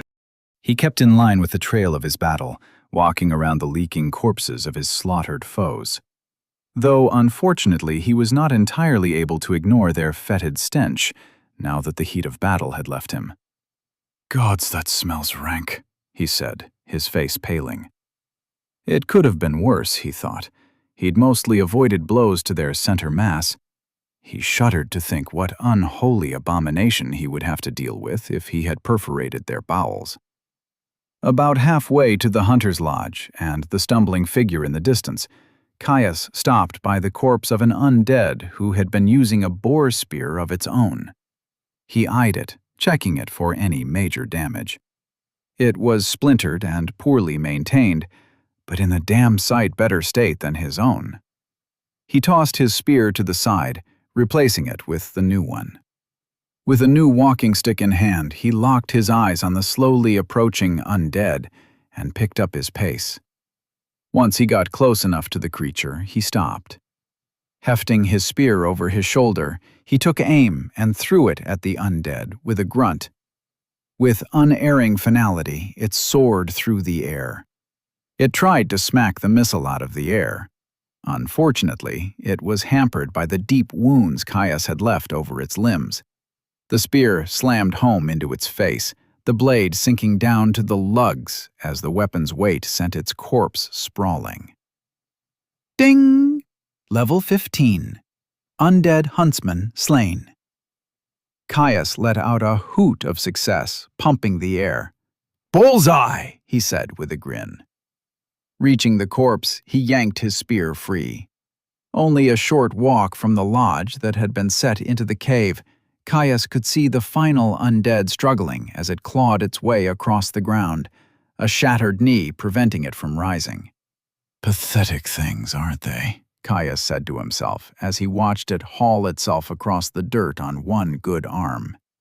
Finishing it off took even less effort than the walk over to it. Ding! Level 14. Undead Huntsman slain. Pulling his spear free from its skull, Caius cleaned its point in the soft earth before looking over to the lodge's compound. It was entirely empty, draped in shadow by the stone hollow it had been built in. It was an eerie sight, one that heightened Caius's senses, some primal insight that balked at the unmoving silence of the buildings. A flicker of intent brought up his resources. Health, 200 over 200, 2 per minute. Stamina, 64 over 200, 2 per minute. Mana, 120 over 120, 2 per minute. His eyes flicked back to the ominous buildings. Not a chance in the pit that I'm going in there without all my stamina. There's more of them inside, sure as a merchant's a swindler. Oh, sure, the temptation was there. To kick the door in with a wild yell, engaging whatever he found in a brawl. Relying on his strength of arm and his skill with the blade to see him through the day. But he would have to be a massive idiot to do that. There could be anything inside those buildings. Another handful of undead? Sure, he could manage that. It could also just as easily be some witch or undead necromancer, and he had no intention of risking his life for a song. So he slunk back into the tree line, taking a few minutes to find his pack. After digging through it to secure a water skin and a handful of too smoky jerky, he returned to the tree he had first inspected the lodge from. He rested his back against the trunk, yanking at his tough strip of dried meat with clenched teeth. It really needed some salt, the muted, ashy taste pulling all the moisture from his mouth. He kept his eyes on the lodge, ears tuned in to catch anything that might be approaching from within the forest. With a stout tree at his back, he wasn't too worried, but it always paid to be careful. Caius exited the trees, his stamina back to full after waiting for just over an hour. Spear in hand and sword on his hip, he made his way towards the lodge compound. His first target was the smokehouse. His reasoning was simple. It was a hell of a lot smaller than the lodge itself, which meant if it was full of undead, it would most likely have less of them. The squat stone building seemed to loom over him, its tall chimney rising up just higher than the lip of the shallow cave that the compound was built into. He tried to peer through its thin, slitted windows, but they were too high up for him to get a good look. Plus, it looked pretty dark in there. Circling the building, he found a door facing towards the center of the compound. It was as stout and imposing as the building itself, built of rough-hewn planks reinforced with iron, a simple wooden gravity latch holding it shut. He reached out, tense and ready to react as he gripped the wooden bar that held the door shut. He lifted the mechanism in a quick jerk, shoving the door open as he leapt backwards and leveled his spear at the now open entryway. It swung inwards, hitting the wall behind it with a clatter of wood and stone. Caius furrowed his brow, peering into the dark interior of the building. Judging by the lack of sound, it was empty. He still didn't trust it. Holding his spear at the ready, he stepped through the shadowy threshold. His mouth flattened into a tight line as he drank in the interior. Whatever strange intelligence formulated the biomes of the depths certainly did have grim sensibilities. In the center of the smokehouse, there was a burnt-out fire pit, metal butchery hooks attached to the rafters above. Humanoid limbs hung suspended, desiccation unable to hide the grisly evidence of consumption. He certainly didn't miss that some were noticeably smaller than the others. Caius spat on the floor, a hot rush of anger suffocating his disgust. He turned on his heel, marching out of the smokehouse as he pulled shut the door behind him. He knew it was a set piece. It was common knowledge that while the depths often contained some shattered mirror reflections of things that existed, or once did, it twisted them to fit whatever strange logic was behind its biomes. There were a dozen campfire stories of delvers coming across some truly twisted regions. It still didn't sit right with him. He was no stranger to blood and guts, but it just wasn't right. He shook his head to clear his thoughts. He still had another building to clear. If the smokehouse was free of undead, the lodge sure as hell would have some. He approached the wide stone veranda, picking his way through the fur tanning racks that dotted its expanse. Not that the things stretched across the frame could ever be considered so valuable a good, what with the blatant strips of dried flesh and massive holes. A few of them he moved, clearing them away from the path to the door. He winced as their brittle frames clattered against the floor, waiting for some clamoring horde to fall on his head at the noise. Thankfully, the cave and buildings within stayed blessedly silent. He approached the entrance, made of the same rough-hewn and reinforced wood as the previous one. Though no less ready than the first building, his heart stayed steady as he grabbed the latch. A final, steady breath centered his mind. He flung the door open. The interior was shadowy and dark. To his surprise, the building was completely open on the inside. He entered cautiously, spear held at the ready. The moment his foot crossed the threshold, ensconced torches flared to life, throwing the interior of the building into stark relief. Caius's eyes widened, momentarily blinded. Blood pulsed, throbbing in his neck as his heart rate accelerated.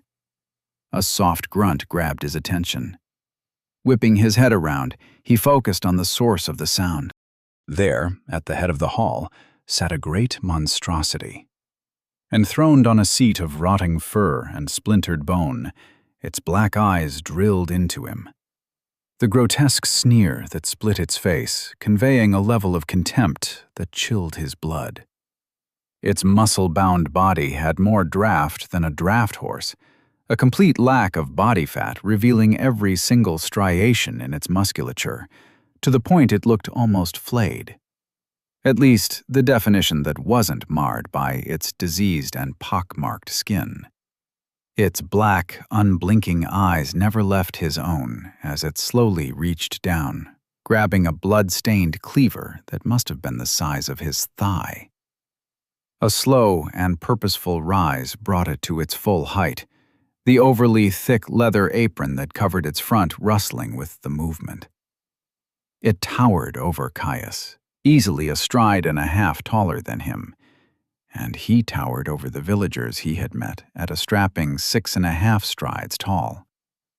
This was no mere mindless undead.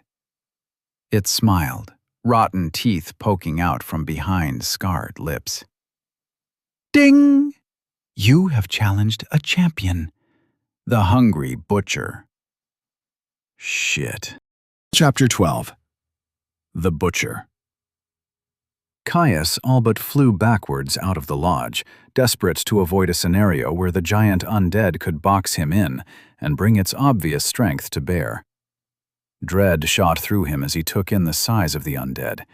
It made him look small, and he had no doubt that its monstrous cleaver would make short work of any sort of defense he could field against it. His only chance was to rely on mobility and positioning to see him through the fight.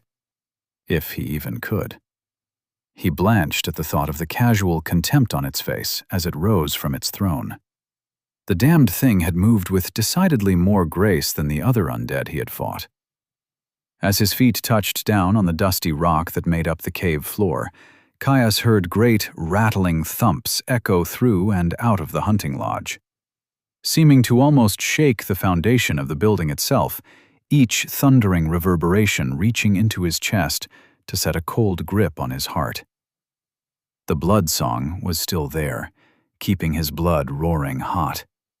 But it was muted, tempered by primal feelings that screamed out, urging retreat to a long-forgotten canopy in the face of something long of teeth and strong of claw. Reaching the center of the compound, Caius took a long and slow breath, pushing the lances of ice that crept up his extremities to the back of his mind, focusing on the battle ahead. There would be no room for mistakes, not against a true monstrosity like this. He settled into his stance, legs slightly bent and his grip on his spear firm but loose. Great, gray fingers gripped the top of the lodge's doorframe, aged wood splintering as the sausage-sized digits clenched.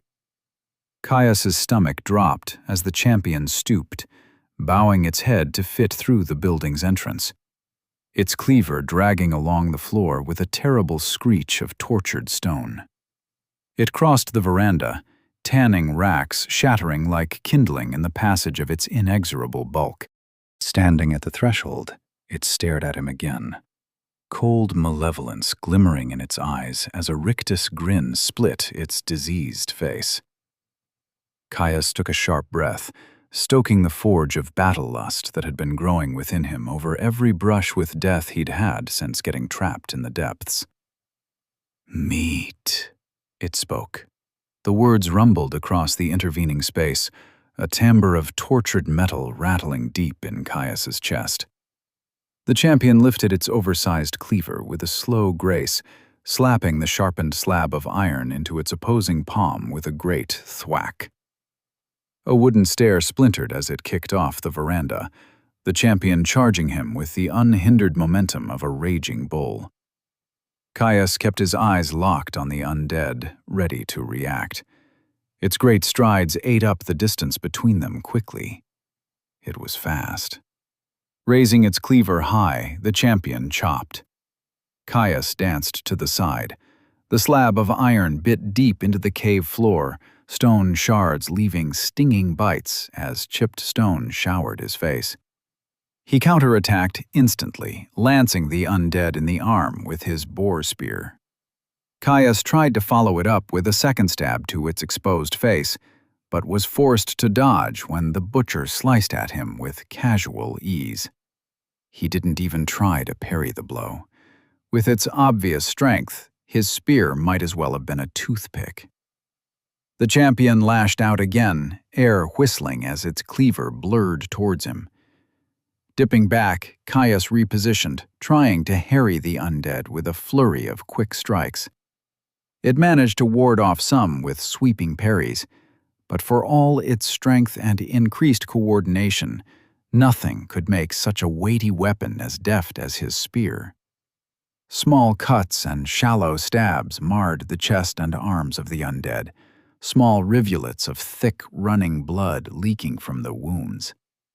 Caius watched the injuries intensely, relief washing through him when he saw that they didn't heal. Thank the gods for that. It would be challenging enough to whittle down the creature without having to burn through a pool of restorative energy. Lunging, the champion snatched toward him with a plate-sized hand, trying to grab him with a fatal grip. A sharp slide back just barely brought Caius out of its range. He quickly retaliated with a warding stab that ground against the bones in its palm. Roaring in frustration, it slammed its cleaver into the stone floor at an angle, showering Caius with stone shards and dust. His eyes welled up, forcing him to blink rapidly in an attempt to clear the sudden irritants. He threw himself backwards, a water-stained impression the only warning he had of the giant's follow-up slash. Landing on his side, he rolled with his momentum, rising to his feet in a single, fluid movement. The champion was already charging towards him. He took the momentary reprieve to clear his eyes, dodging another cleaver strike and retaliating with a slash that carved a line of weeping black through its pustule-ridden shoulder. All distractions were forgotten now. Blood running hot, his senses hyper-focused on the target in front of him. Caius fell deeper into the bloodsong with gusto, feeling the rushing need to fight. The butcher growled in fury, venting its malevolent aggression with a slash at his torso. Caius slipped to the side, the blow whistling past him.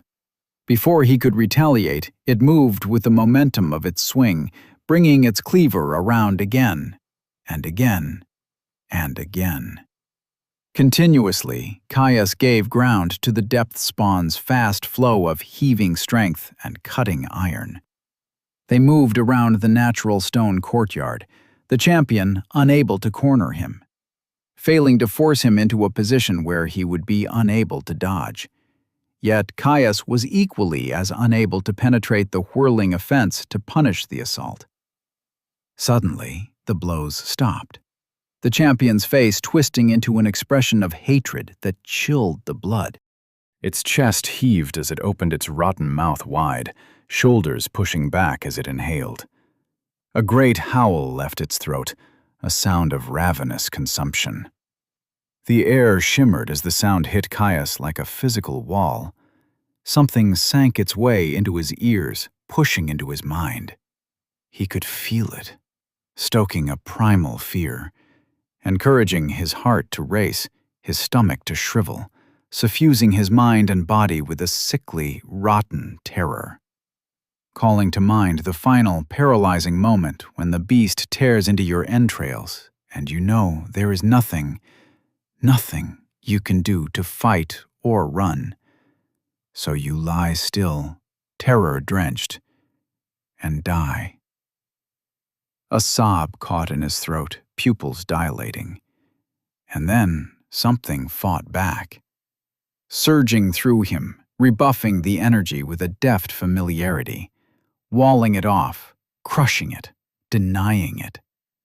Faster than he could blink, the foreign-born fear was gone. Ding! You have resisted fear, call of consumption. Ding! Rapid adaptation has reached level 12. The undead champion watched him with glee, expecting him to freeze. Caius pulsed with fury, incensed that the creature would dare to attack him in such a manner, to violate the sanctity of his mind, even if just for a moment. An idea came to him, reckless, almost stupidly so, but his fury at the champion's mental effect made him far more inclined to try for a decisive action. Plus, the beast had a bloody class skill. He'd heard of the guardians that defended the passages through the layers having them, but that was it. He knew nothing of champions and their abilities.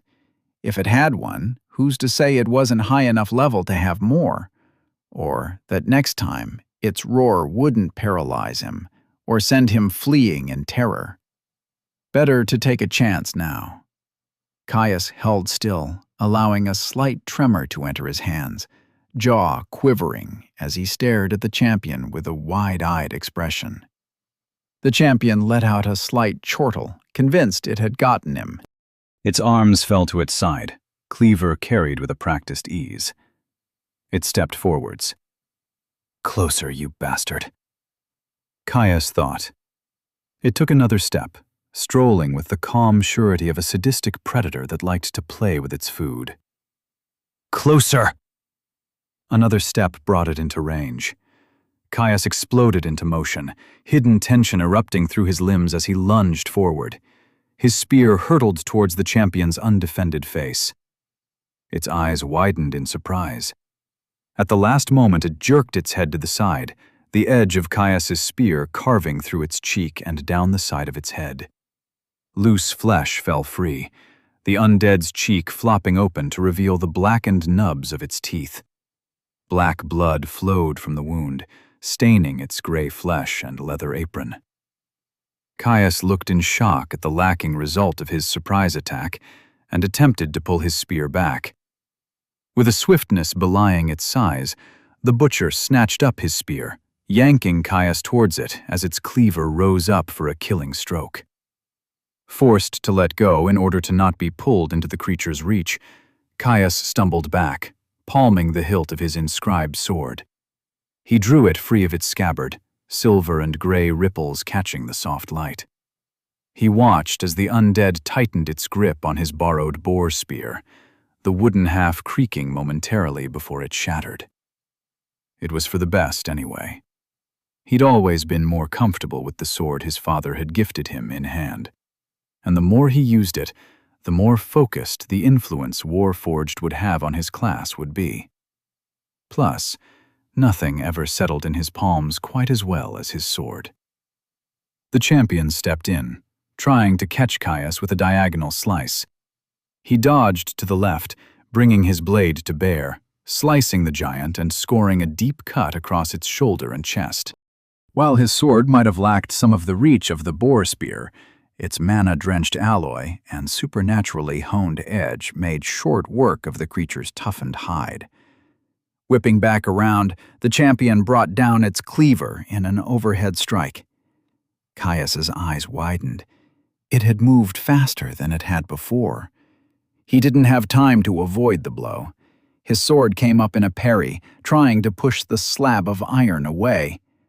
The oversized weapon's sheer inertia shoved him back.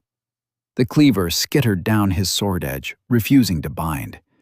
The champion twisted its wrist, guiding its blade to skirt past his crossguard with ease. He tried to disengage but was too slow to prevent the tip of the weapon from cutting deep into the flesh of his forearm. Blood welled from the wound, spilling free to land on the cold stone with a light splatter. Caius and the champion broke their engagement, stepping back to circle each other with calm steps. The undead's easy grin was made all the more grotesque by the flap of its cheek hanging down past its jaw. It shook its free arm, now dripping and stained with the fetid blood that spilled forth from the wound on its shoulder. He didn't miss the slight shudder as it tried to lift its hand to its front. He'd done some damage to the muscle.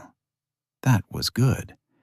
Nor did Caius miss the growing, itchy heat emanating from his wounded arm, so different from the burn of health already expending itself to seal the cut. No, it was the withering furnace of a fever. Ding! You have been afflicted by blood rot, profane instruments. Another skill. That was bad. No less because he had no idea what blood rot actually did. He could only hope that rapid adaptation would see him through and keep him in fighting shape. At the very least, he doubted the butcher had anything else left up its sleeve. If it followed any normal sense of progression, it would have to be over level 40 to have another skill. He would already be dead if that was the case. Even as it stood, it was a lethal foe. Without his legacy skills, he would be dead a dozen times over. Not for the first time, he thanked the gods for the luck of his birth, even if it did mean he grew up in the wilderness, hiding from unknown enemies.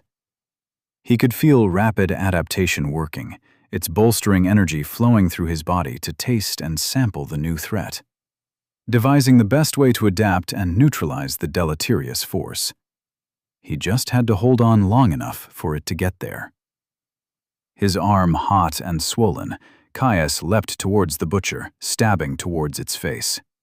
It raised its cleaver to slap away his thrust, only to roar in frustration as he twirled his blade and cut deep into its shoulder. Its blade arm, this time. Caius stepped through with his blow, aiming to circle behind the butcher and cut off its avenues of attack. The undead whirled on him, lashing out with a cut that ripped another line of hot fire through the thin layer of fat that covered his belly. Ding! Affliction, blood rot, profane instruments strengthens. an explosion of pain that radiated out from the cut, followed by a welting and sickly heat. His abdominals tensed uncontrollably, and Caius felt his skills start to probe the new location. Continuing to taste the flavor of the energy, trying to take its measure.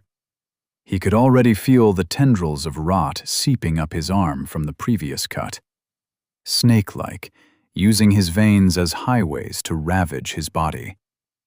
He had to finish this. Fast. Chapter 13. Victory or Death. The butcher's cleaver followed its terminal arc, wounded arm unable to control the momentum of the monstrous weapon with as much ease as it had before. The wild swing left it open. Caius was remiss to let the opportunity go to waste. Every second was another that his afflictions would continue to weaken him. Stepping forwards, he brought his sword down in a heavy overhead strike. The butcher lashed out with its free hand, trying to ward off his strike. It was successful, partially at least. Knocked off center, his blade bit deep into its clavicle with a spray of rotten black blood. The undead howled, infuriated by the injury. It lashed out with its fist, trying to leverage its size and strength to crush him.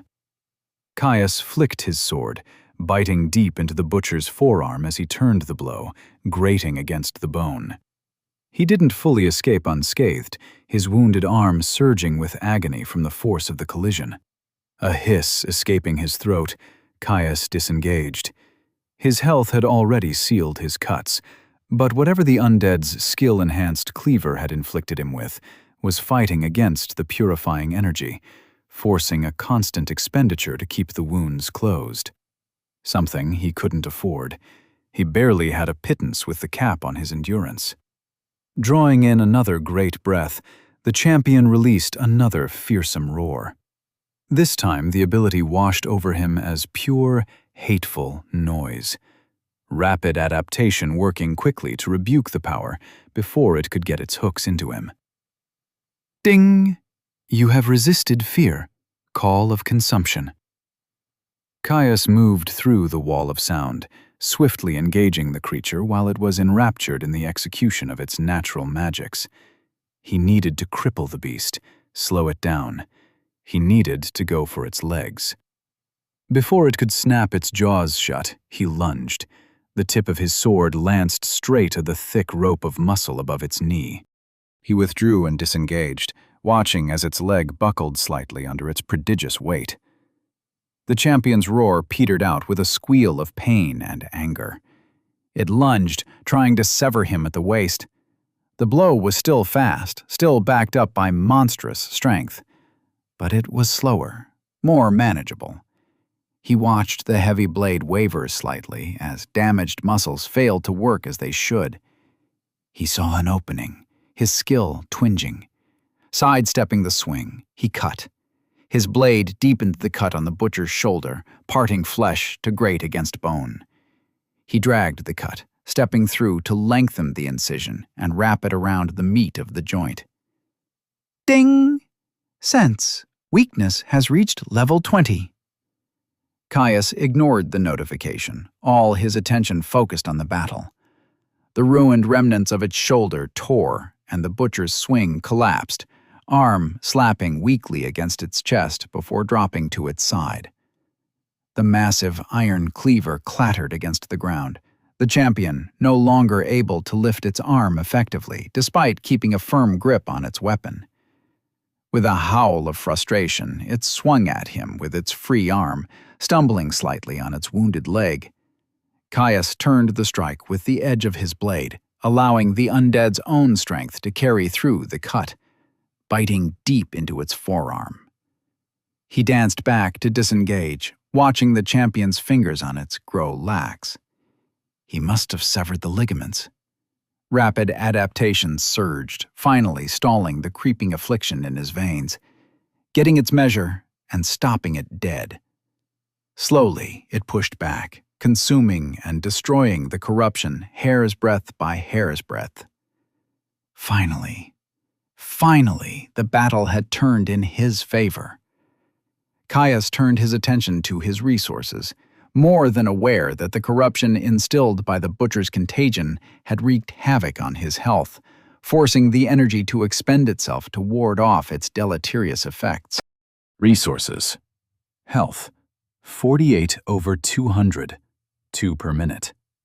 Stamina, 109/200, 2 per minute. Mana, 120/120, 2 per minute. His eyes widened, shocked at how low it had gotten. It was well and truly a race now. With how quickly the blood rot had drained his pool of regenerative energy, it would wreak havoc on his body as soon as his health ran out. He could only hope that rapid adaptation would be able to purge the disease before that happened. The butcher scowled at him, thick, hairless brows scrunching over its unnatural black eyes. "Gonna eat you," it ground out, straining as if each word was a challenge. The champion lurched towards him, decidedly slower on its wounded leg. Caius slipped around a clumsy swing of its cleaver, the undead leaning into the momentum of its body to attack. He cut into the calf of its uninjured leg as he pressed an opening in its guard. More black blood joined the growing pool covering the stone floor. The butcher was unfazed. "Gonna flay you." Throwing its whole weight into a heaving swing, the undead's weakened leg slipped on the blood-slickened stone. It stumbled. Caius darted in, ducking under an outstretched arm poised to pull him into a deadly embrace. As he passed, he sliced with his sword, severing its hamstring. The champion fell. It tried to push itself up, only for its leg to buckle under its weight, returning it once more to the cold stone. "Crack your bones. Drink your marrow," it hissed, staring at him in open hatred. Caius watched the creature, face twisted with rage at the sick fantasies it had lost itself in. Abandoning its cleaver, it hauled its bulk forward on wounded arms, lame legs kicking weakly in an attempt to assist the movement. It didn't try to flee, lost in its own mindless hunger. "Split your skull. Mash your brain.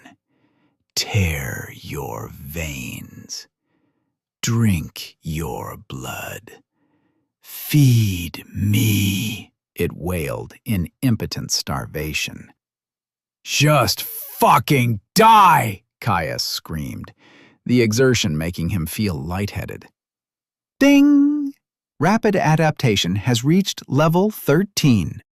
The notification flashed through his mind, joined by the sensation of his skill bolstering, burning out his infection with renewed vigor. It was almost there, close enough that he knew he would purge the effects of the champion's skill before the last vapors of his health dissipated. It didn't make the process comfortable.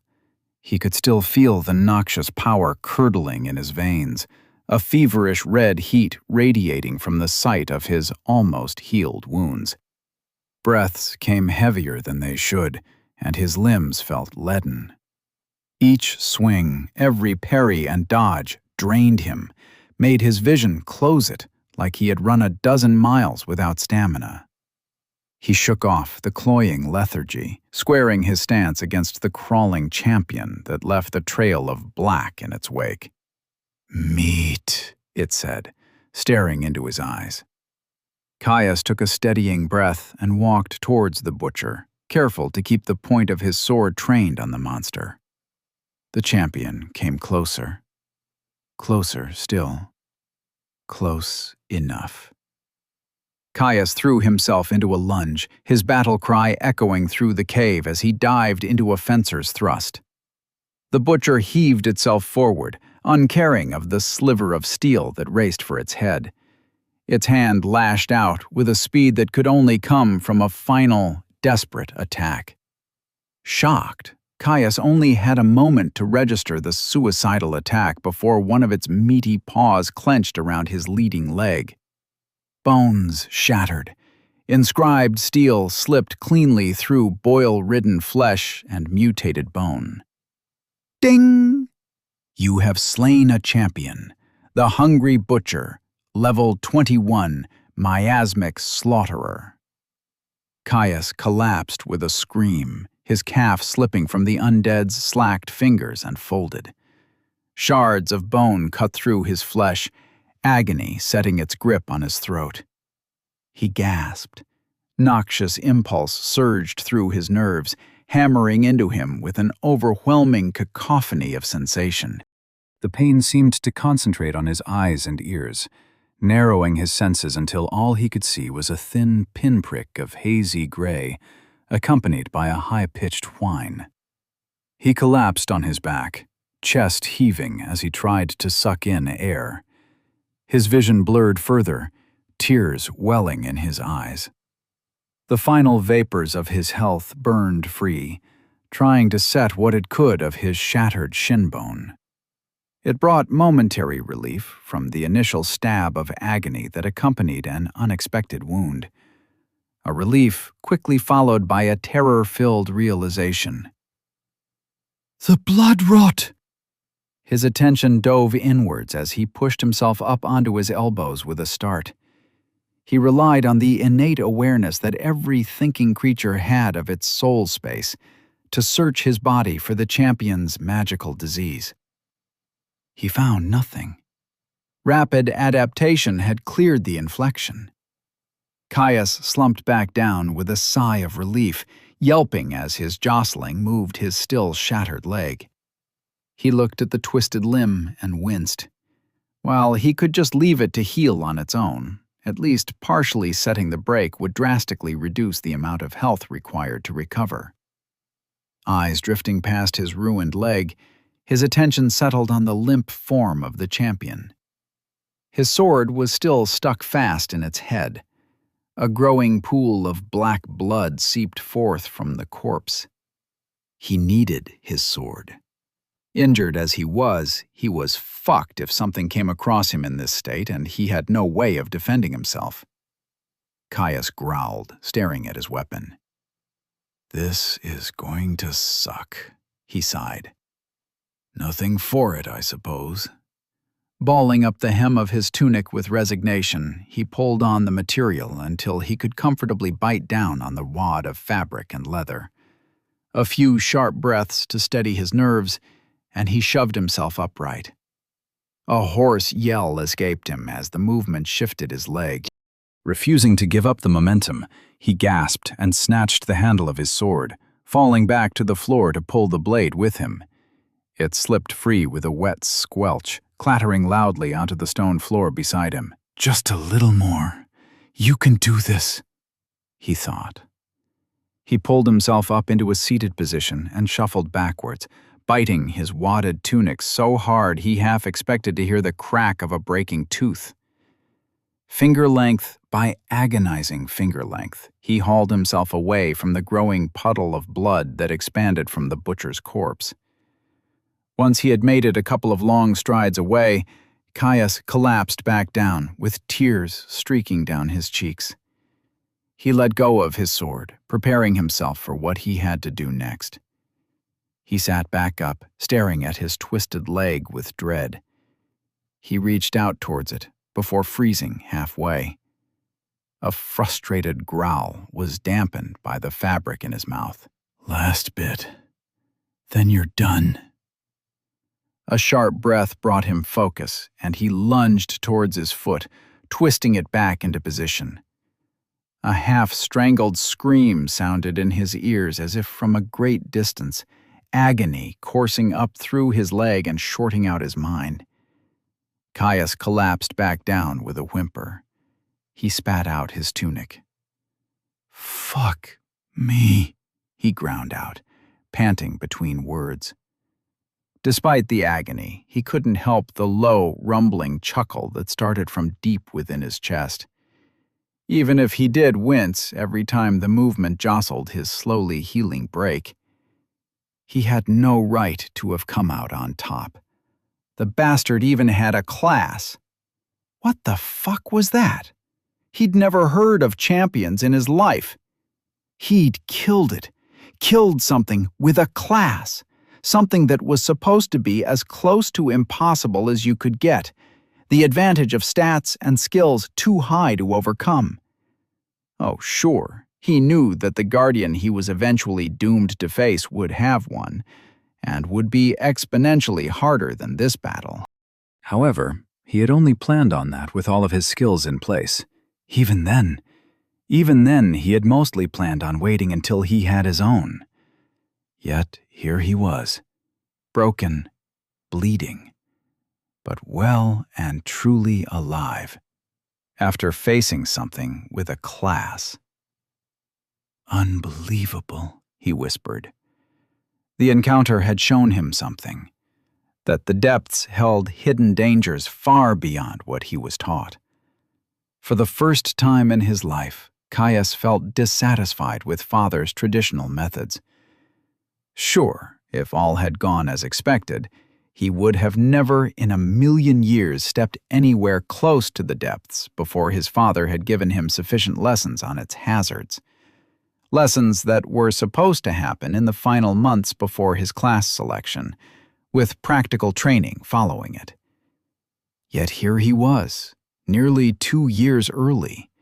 Of all people. Of all people! Father should have known to plan for the unexpected. Or was it a simple coincidence that they lived deep in the forest, weeks' journey from the closest small frontier villages, while having a perfect set of legacy skills? Caius snorted at the thought. Father had always been cagey, but he supposed the knowledge of exactly what had happened to their dynasty was another lesson that had been left until he was older. It hurt to think of his father's failings, after all he had done for him. But it was just so frustrating to think how different his approach would have been if he had known that champions existed. For one, he probably would have waited until he had merged his 4th skill. He might not have gotten so injured with adamant body. Caius's eyes widened suddenly. His skills. He'd leveled sense weakness. He was finally ready to merge the skills. A wide smile split his face. He couldn't do it here, of course. It required a centered mind and a period of meditation in his soul space to feel how all the pieces flowed together, something he felt very little confidence in doing here. For one, it would be impossible to do while dealing with a broken leg. He was also a little worried about beasts coming to investigate the blood and noise. No, it would need to wait until he was in the relative safety of his base camp. He also had something a little more pressing on his mind, other than healing his leg. Caius turned his head, twinkling eyes landing on the stout stone building that sat to the right of the lodge proper. Loot. Chapter 14. Rewards. Caius stood up from the cold stone floor of the hunting compound, wincing as his leg protested at the movement. After nearly an hour and a half of waiting, it had mostly healed, and hopefully it wouldn't take more than another quarter hour or so until it was done.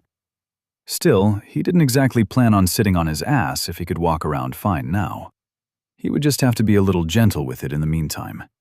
The offending limb still itched terribly. No matter the incredible benefits of the natural healing, it was a decidedly uncomfortable process, especially when you could feel each individual shard of bone realigning and fusing. Shaking off the memories, he walked over to the cold corpse of the butcher and nudged it with his foot, nodding in satisfaction as the limp meat stayed dead. Just in case. Wiping his sword on its ratty clothes, he sheathed it at his hip. Turning to face the storeroom that sat by the wall of the cave, he looked at its lock, wondering where the key would be.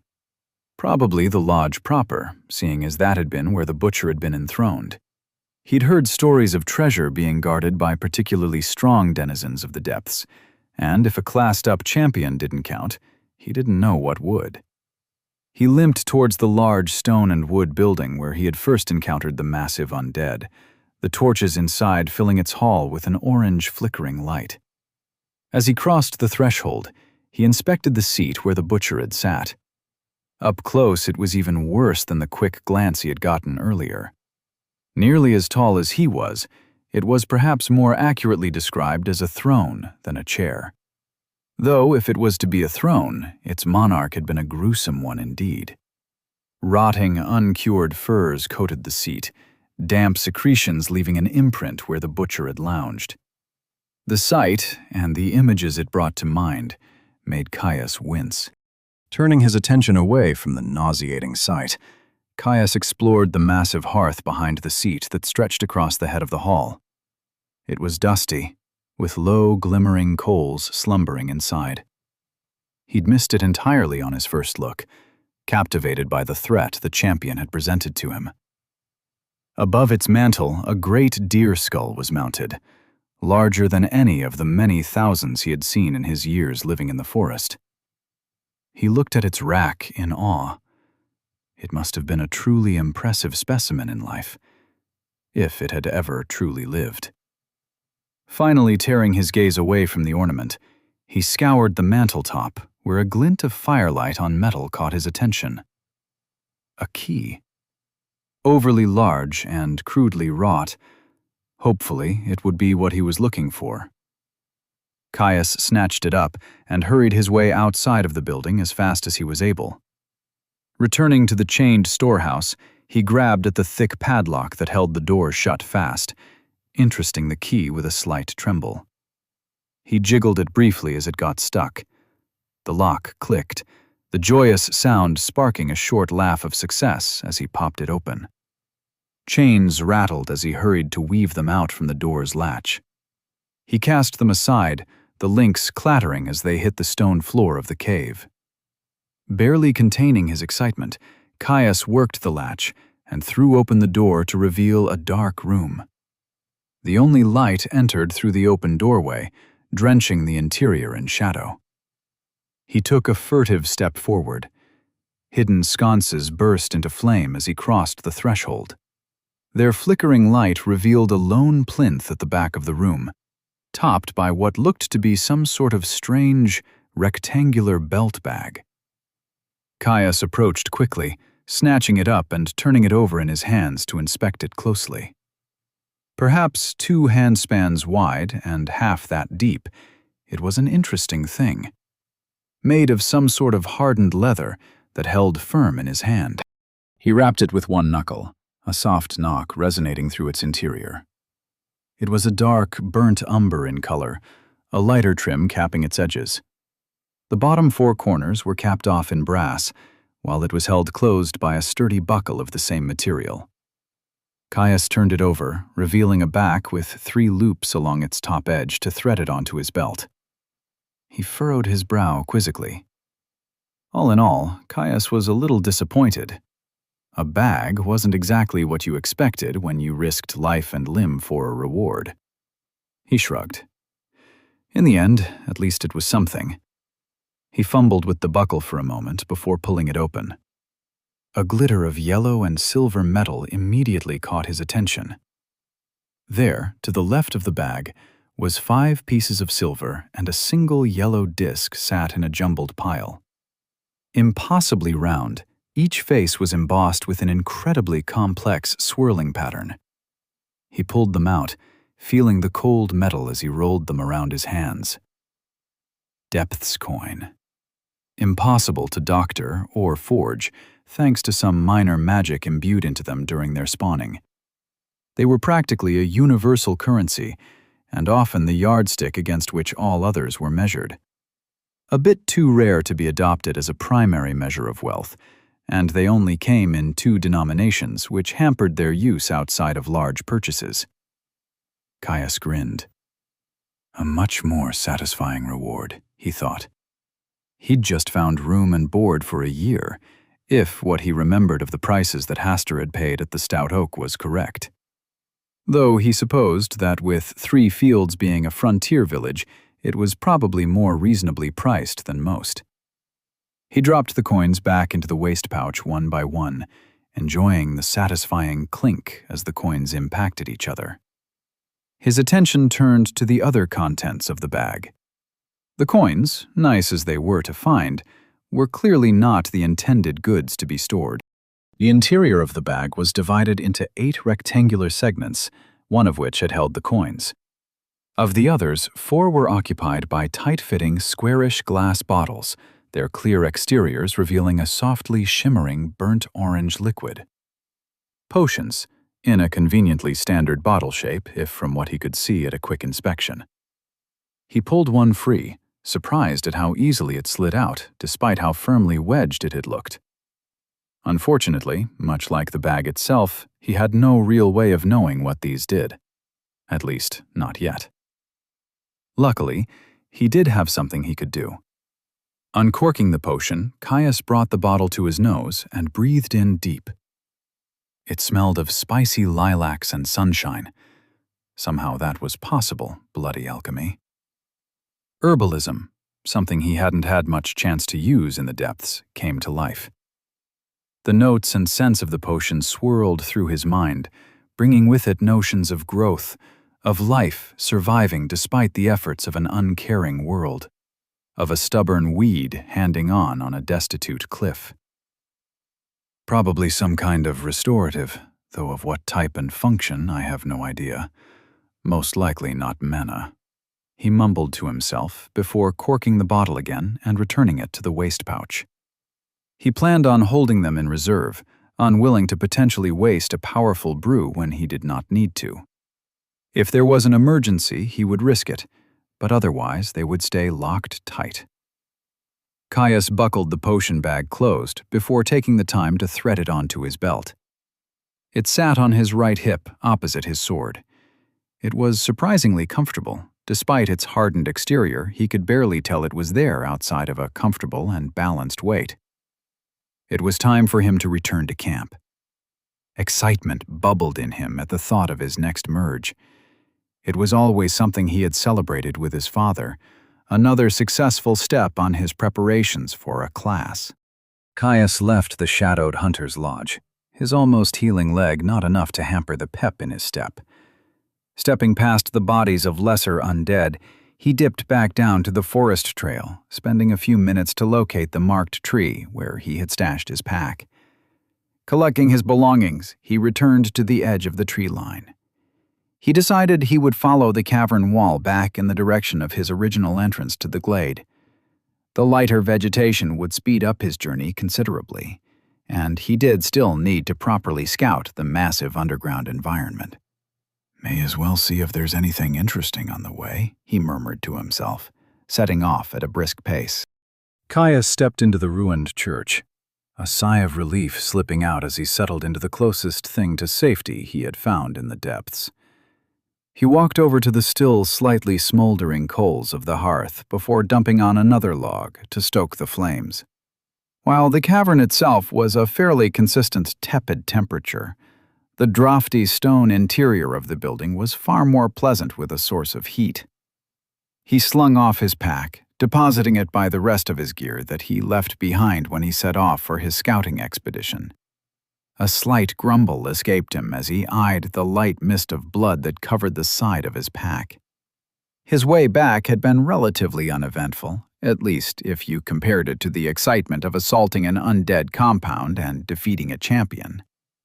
He'd spotted a few more tunnels shooting off into the cavern walls of the underground glade, though thankfully they had been completely undefended.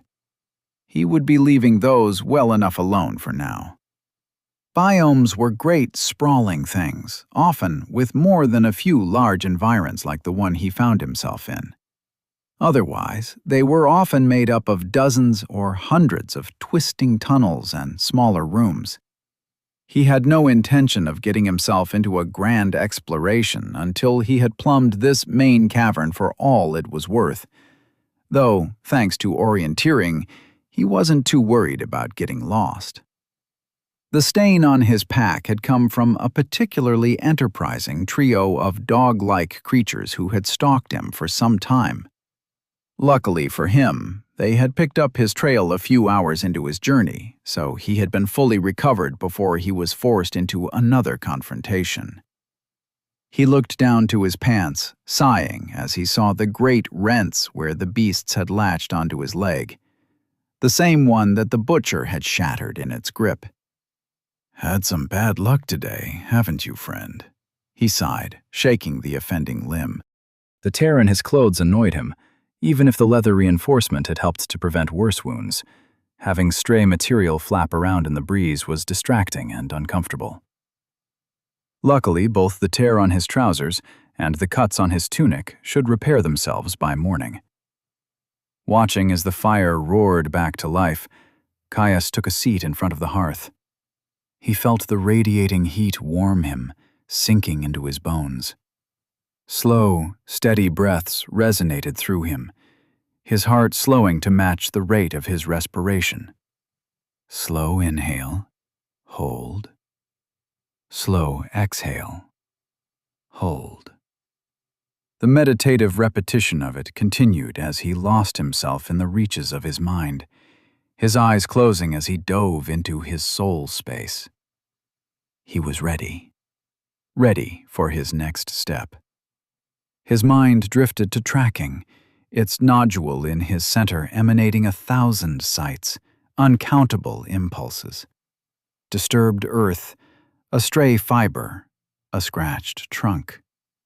A million ways to see a forgotten passing, to see trails left in time, waiting to be unearthed.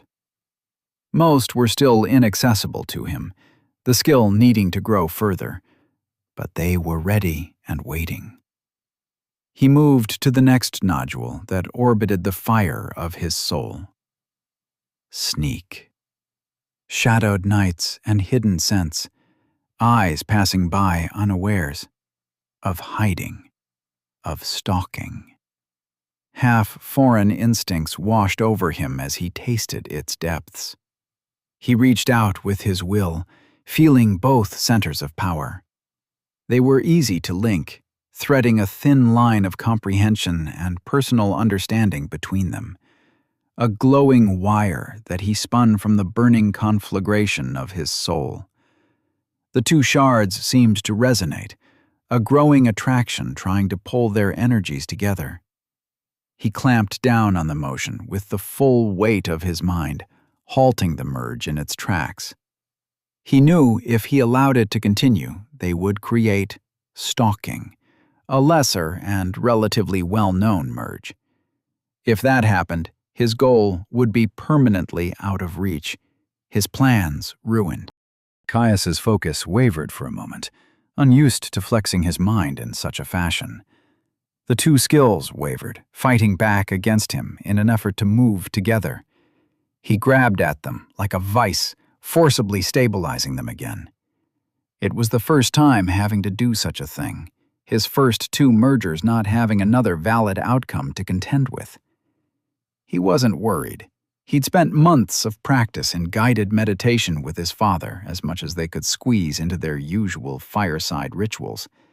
Not just on the mental skill needed to hold the merge stable, but the understanding of the ultimate result. The mindset and comprehension needed to link so many disparate parts. This, at least, he'd had practice with. Once he threaded in another, he wouldn't need to worry. He just had to get over this next hurdle. His metered breaths continued as he settled into the measured tension of holding the skills in place. Once he felt ready, he reached for the next one. As soon as he split his focus, tracking and sneak wavered again. Sweat beaded on his now furrowed brow. The third thin thread of power reaching out from his soul slowed, undirected, without his focus to push it forward. He gritted his teeth, inching it forward as he tried his best to hold the first two skills steady. They rattled precipitously, screaming against his hold on them, professing their desire to merge into a new form. His soul touched the third skill. Chapter 15. Insight and Growth. Caius just managed to prevent tracking and sneak from merging, the skills rattling against his control as his soul touched trap finding. Instantly, the previous 2 skills settled down, no longer having an easy route to merge their energies through the conduit of his soul. Trap-finding tasted of tension and exploration, the joy of exploring new mechanisms and the fear of the deadly payload they held. 1,000 sights washed through his mind, most of them hidden deep within the depths, but not all. Bank vaults, siege defenses, mechanisms, physical, magical, and biological. How to identify likely placements, a suspicious mound of disturbed earth, or a flagstone not quite flush. A necessary skill for those who would delve where they were unwelcome, those who sought to survive and thrive where others dared not to tread. His soul threaded his comprehension into the previous 2. However, the link felt incomplete, a kit with missing tools. Next, he reached out to orienteering, something for one to feel at home in the depths and the vast wilds that coated the world above it. The stars above, the way water flowed, distant scents carried on the air, and an ever-growing mental map. So many things to be used to center oneself in an expansive world, to always know the way forward and the way home. It slotted into his growing picture, fitting like a glove, a way to find his path. Another thread of his soul reached out, connecting to herbalism. It represented a wealth of resources to be found, not just food, but restoratives, mending balms, and a million different ails soothed. A way to keep the journey going, and a reward in addition to the simple beauty of the journey itself. The skill clicked into place. Caius couldn't help himself from sighing in relief, before returning to his measured meditation breathwork. Just a few more, he thought to himself. The burning fire of his soul sent out its 6th flickering thread, connecting with cooking. The smell of roasting meat over a campfire, freshly baked bread steaming as it left the oven, the roaring cacophony of an overworked kitchen as hands blurred, layering a dish of exquisite beauty. Cooking was something universal, something that the poorest beggar and the richest king relied on every day of their life. It represented succor, a revitalization, a way for a weary traveler to rest, recharge, and reflect on the last leg of their journey. It tasted of exotic spices discovered in the furthest reaches, of comfort, of experimentation, something that brought a little bit of home with you on a long expedition. The skill snapped in place, flaring as it joined the growing chain of power. Sense, weakness felt different from the rest. A ruthless edge and undercurrent, a quality of violence. Eyes that sought the rhythmic pulse of an artery, that spotted the idle strap that left a gap in the armor. No journey was free of danger, Caius thought. Stepping into the unknown required surety of your own capabilities, a mindset to strike fast, strike hard, and know that you would succeed against all odds. The depths was the greatest frontier of them all, and any who delved its reaches without an awareness of what they faced was a fool.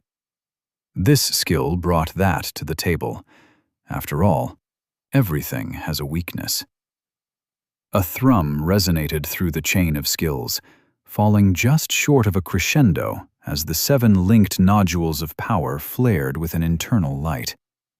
Caius couldn't stop a grin from forming on his face. Just one more, and he would be done.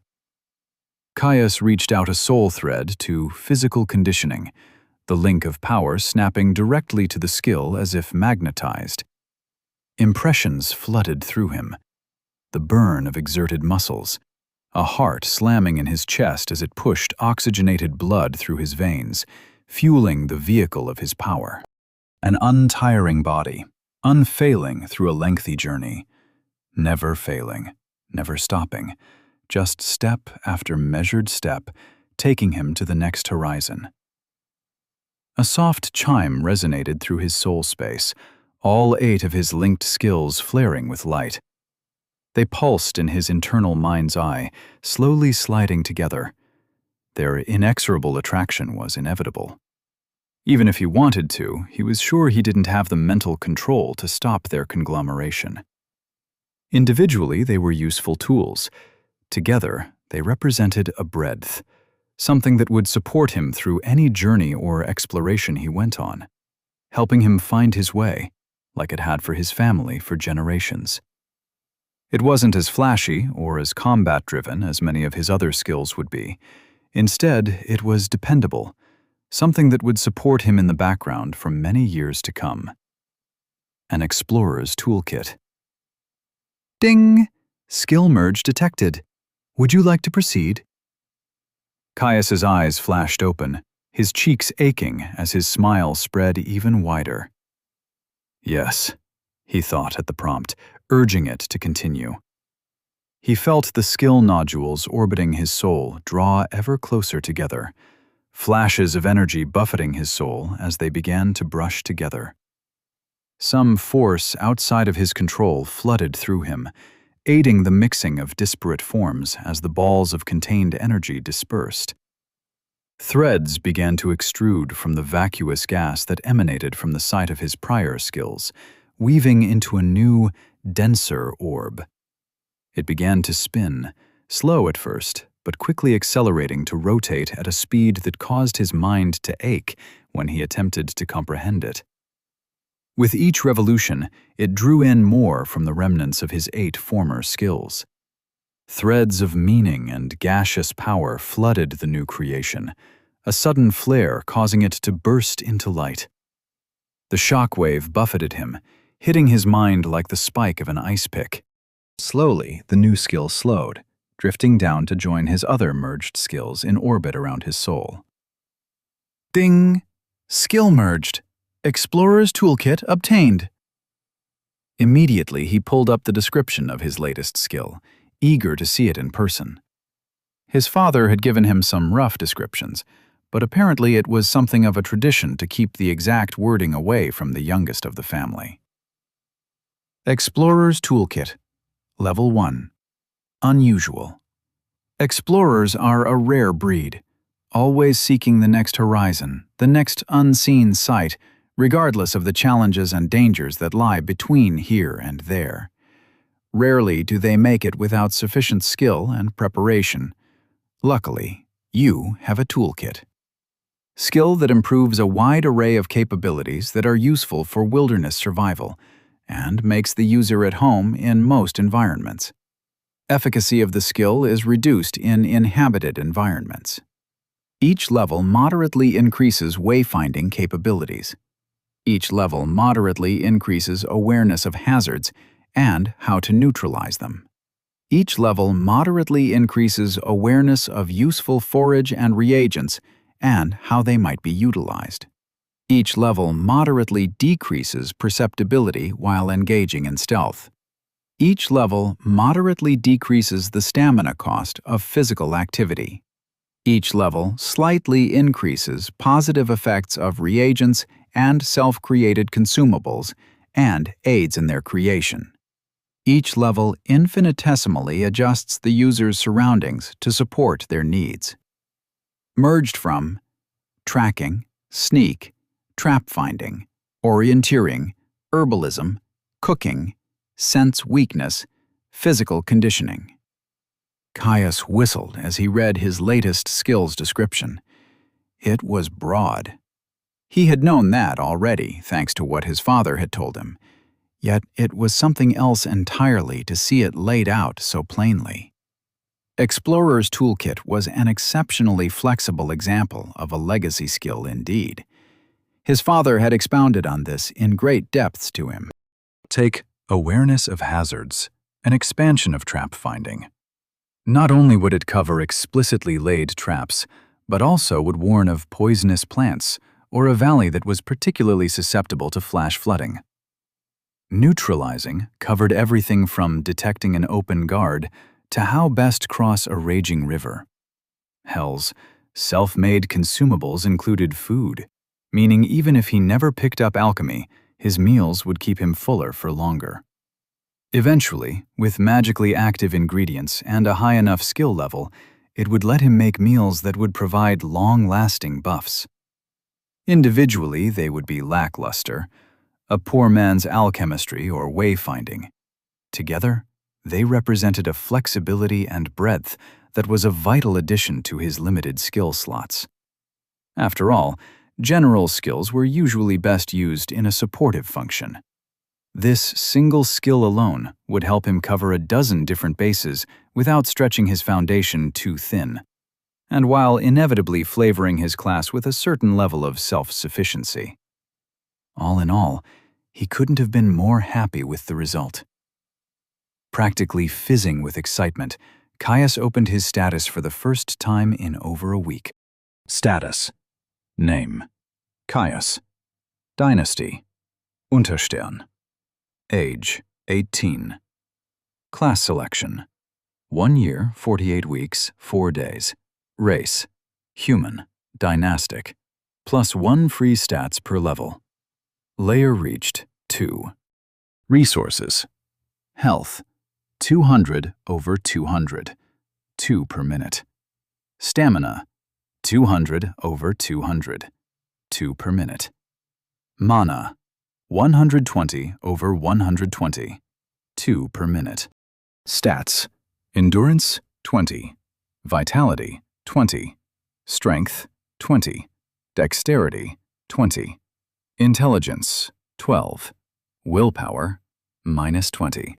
Stat points, 0. Class skills, 0 out of 10. No. General skills, 3 out of 10.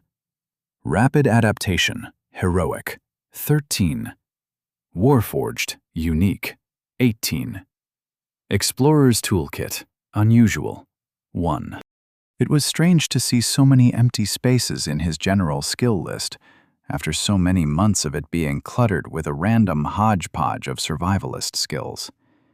His next goal would be much more focused, something more immediately useful for his survival in this danger-ridden hellhole people called the depths.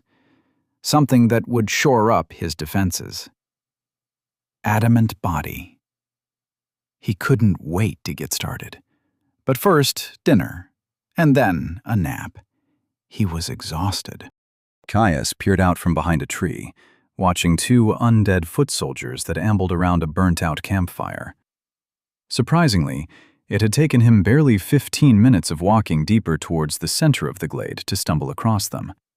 Explorer's toolkit had started to show its value quickly, highlighting the sounds of clumsy movements over leaf litter against the constant background noise of the forest.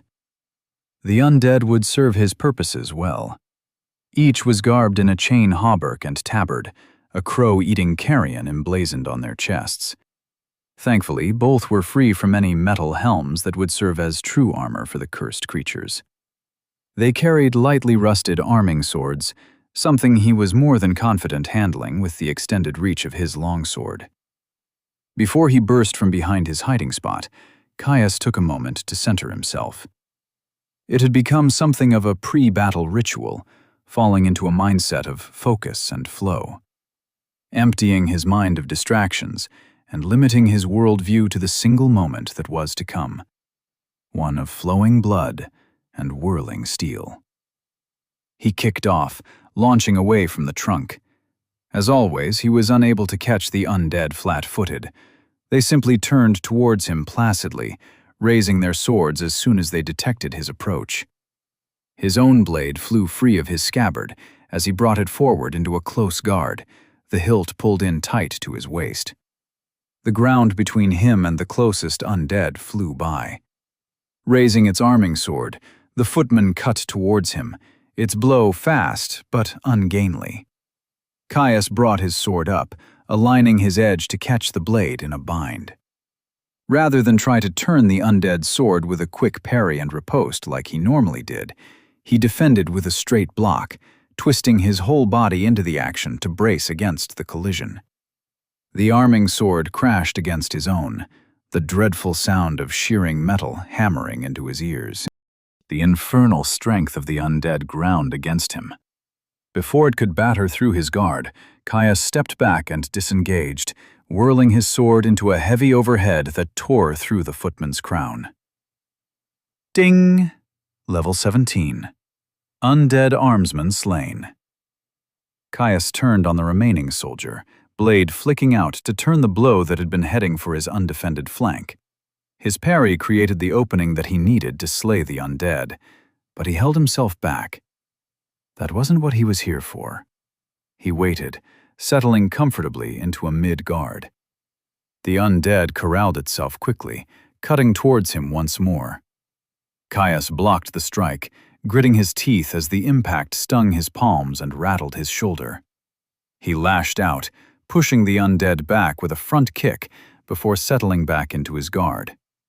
Again the undead swung, and Caius blocked, the enhanced steel of his blade taking a chip out of the edge of the creature's lesser weapon with a screech of fury. The footman pulled back, hammering his guard again. Caius's shoulder began to ache, tiring quickly from defending with matched force against a stronger opponent. Come on, it shouldn't be long now. It's only common, he thought to himself, sweat streaming down his back as the thick ropes of muscle that lined his spine stood out in stark relief as he pushed back against the undead's blade. The footman began to hammer his guard, giving up on trying to find a way around his ironclad defense in favor of simply smashing through it. Every blow struck his sword like a blacksmith's hammer as it rang in defiance of the abuse. A final smash caused him to buckle at the knee, his guard slipping. The undead pulled back for a killing stroke. Ding! General skill available. Would you like to learn? Block. Chapter 16. New tools. Ding! General skill available. Would you like to learn block? Common? Yes, Caius thought, accepting the notification instantly. With a grunt of fury, he dug his feet into the ground, regaining his collapsing defense. He flicked his sword, catching the incoming blow of the undead's blade and turning it away in a textbook parry. The footman brought its arming sword once more, mouth hanging open to reveal blackened nubs and sore-ridden gums as it swung at him in mindless fury. Caius was ready, his blade moving smoothly to arrest the undead's swing. A twist of his wrist sent the arming sword skidding down the spine of his sword, safely sailing past him. Getting frustrated at its impotent offense, the undead footman flew into a harried flurry of blows. As uncoordinated as it was, its bodily power lent a furious speed to its swings. It took all of Caius's skill to maintain his defensive stance, giving ground as the assault forced him back. His parries lost all ornamentation, all unnecessary flourishes falling beneath the simplicity of a simple economy of movement. The moment came when the undead tried to go for a decisive stab to his chest. Caius transitioned from a mid-guard to a high one, the body of his blade catching the incoming assault and drawing it towards the canopy above. The clang of clashing swords was matched with an unmistakable ring that echoed through his mind. Ding! General skill available. Would you like to learn parry? Common? Caius accepted the offered skill without hesitation, pushing the undead back with a boot to its chest. He stepped back, creating distance from his opponent, even as the undead tripped over the burnt logs of the fire that dominated the center of the cleared camp.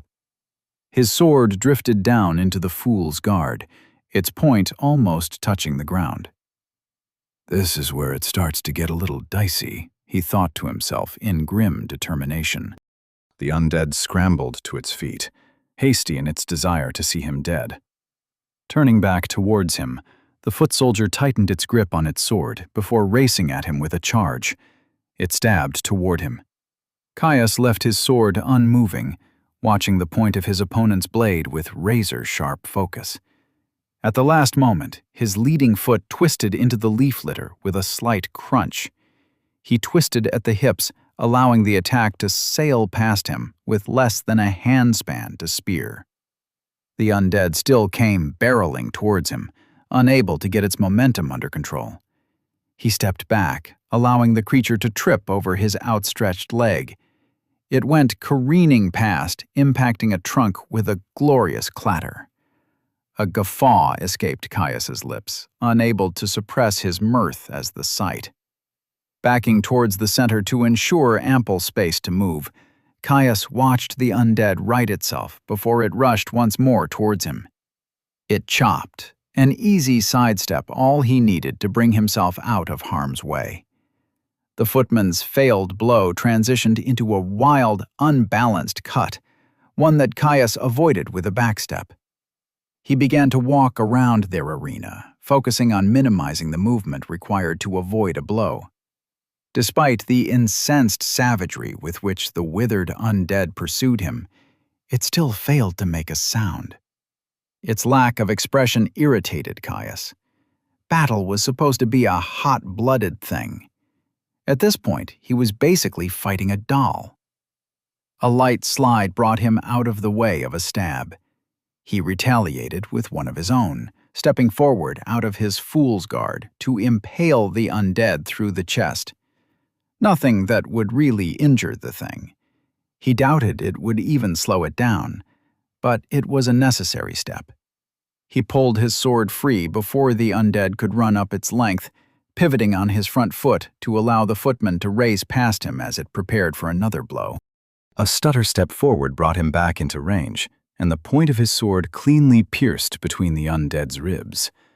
It whirled on him, widening the wound, black blood beginning to seep into the loamy floor.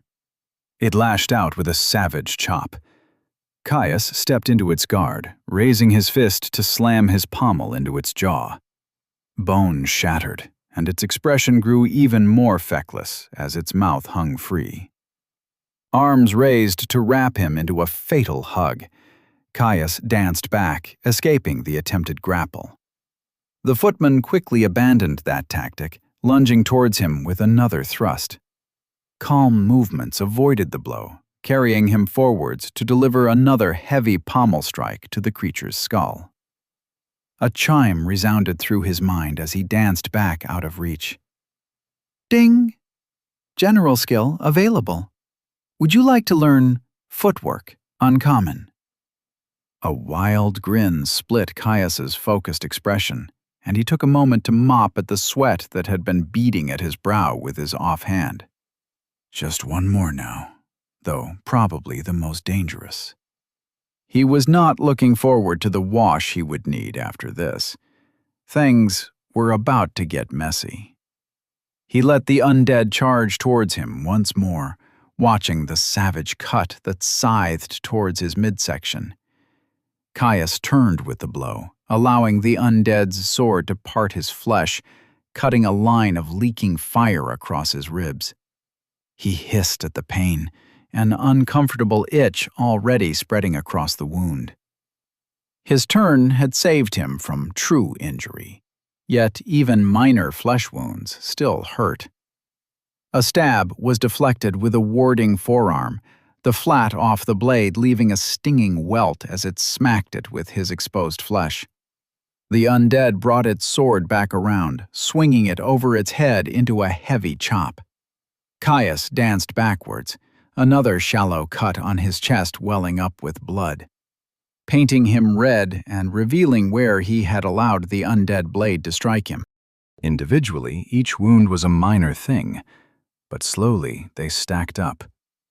A dozen shallow flesh wounds staining his pale skin a bright carmine. His health leaked free, surging into the wounds to seal flesh. Sweat mixed with congealed blood, pale pink rivulets cutting tracks through the gory veneer. The undead seemed to notice the change in the battle, its swings coming faster and more wild with every stroke. Second by second, Caius's minuscule health pool dipped lower. His body moved with every strike that the undead made, twisting and pulling, only ever allowing its sword the slightest purchase on his flesh, minimizing wounds so that they left him unhampered. The only danger, a slow creeping risk of blood loss.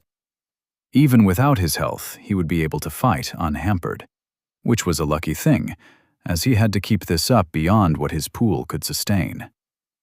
Finally, the dreadful full-body itch of his regeneration abated, its store of power fully spent. Caius continued his macabre dance with the undead. A quick cut nicked his shoulder, followed closely by another to his palm as he slapped away a stab. His chest was riddled with the evidence of a dozen close calls. He could feel the exhaustion creeping up on him, more than the physical exertion his stamina could fuel. Each slow drip of red from his body felt like another hour he had gone without sleep. Another hour spent running at a full clip. Finally, it happened. Finally, he got the notification he had been waiting for. Ding! General skill available. Would you like to learn Toughened Physique, Rare? Yes. His breath came in great, heaving gasps, but it did not stop him from drawing in a breath and screaming at the undead full in the face. He was so goddamn tired of letting the monster wail on him like he was a training doll, regardless if it was of his own volition.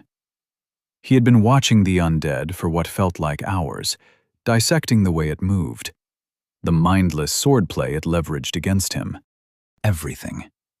It may as well have been as undefended as a freestanding stick. Ding! Explorer's Toolkit has reached level 2. For the first time in a long time, his sword flew from the fool's guard, circling up before he sliced towards the undead's undefended knee with his full body weight behind the blow. Enchanted steel cut through desiccated skin and brittle cartilage, separating the extremity from its body.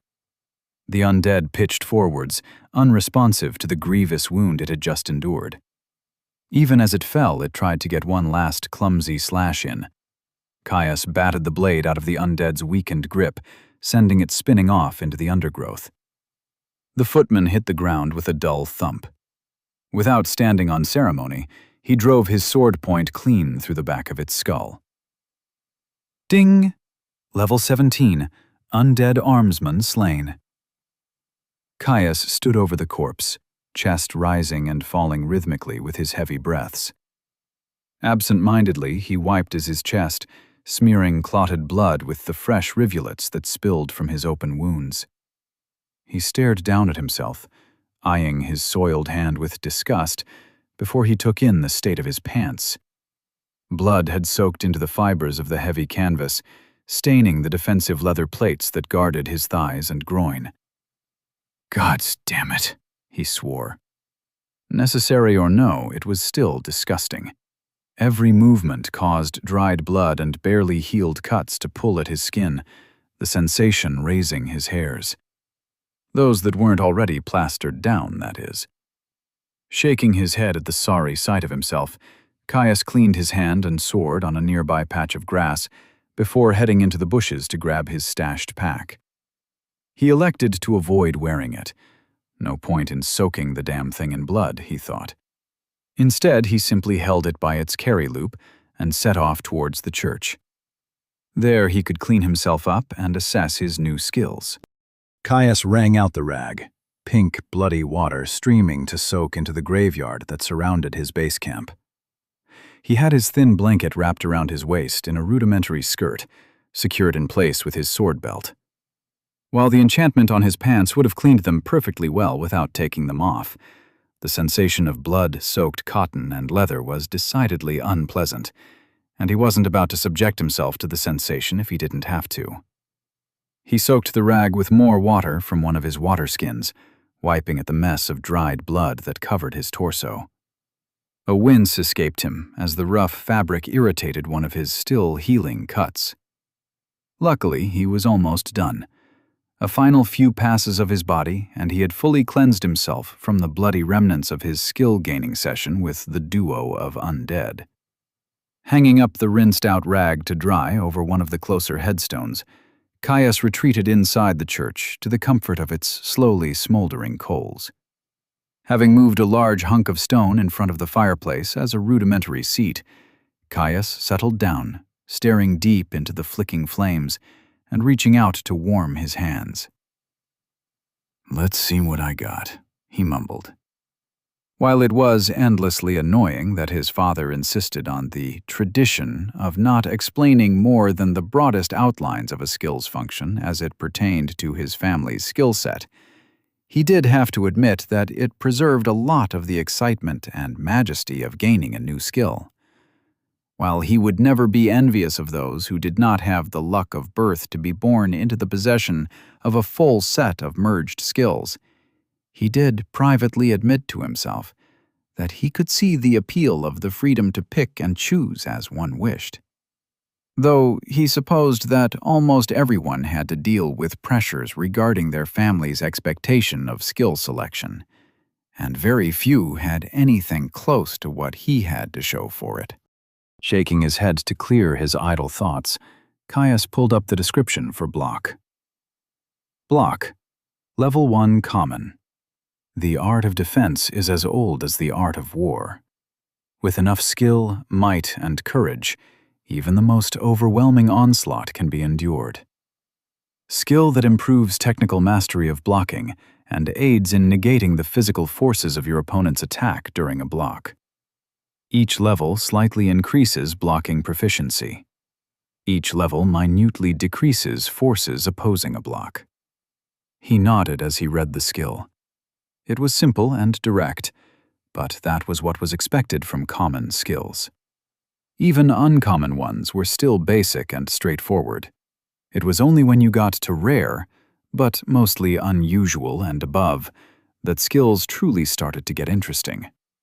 Not that he had heard of anyone getting a skill higher than unusual without a class. Even getting offered one was about as rare as having legacy skills, the well-known ones at least. Still, that didn't mean a common skill was useless. Anything but. If he had had block at a high enough level, he wouldn't have had to be so reactive against the butcher, if what he thought about the skill decreasing the force of collisions was correct. It would be a helpful tool, but he had more to explore. Parry. Level 1 Common. Why endure a strike when you can guide it? Control of the enemy's weapon is control of the battlefield, and those who dictate win. Skill that improves technical mastery of parrying and aids in controlling the physical forces of your opponent's attack during a parry. Each level slightly increases parrying proficiency. Each level minutely increases control over opponent momentum during a parry. Another straightforward inclusion to his skill set. It wouldn't change anything about the way he approached fights, as it wasn't truly transformative. But every level would make him slightly more effective in combat.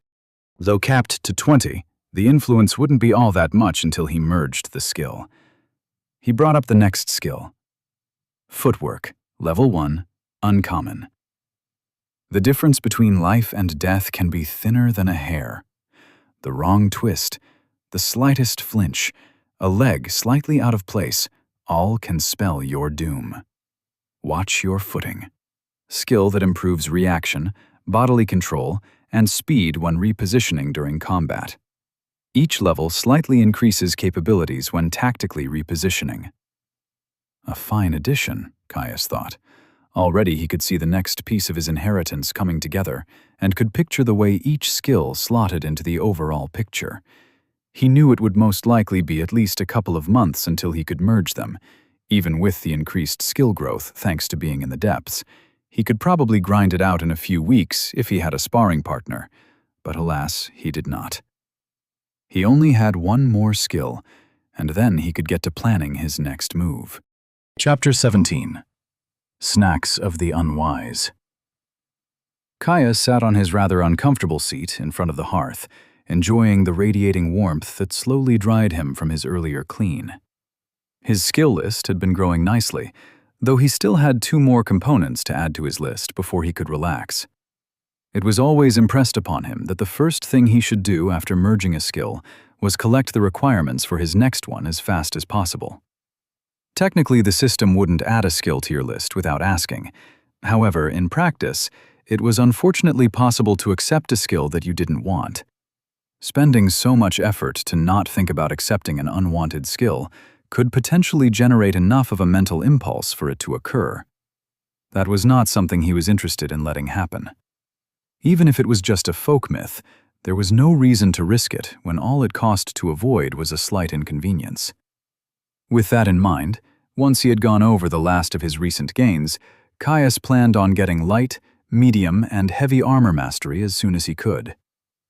Though maybe not by hunting through the center of the glade, he thought to himself.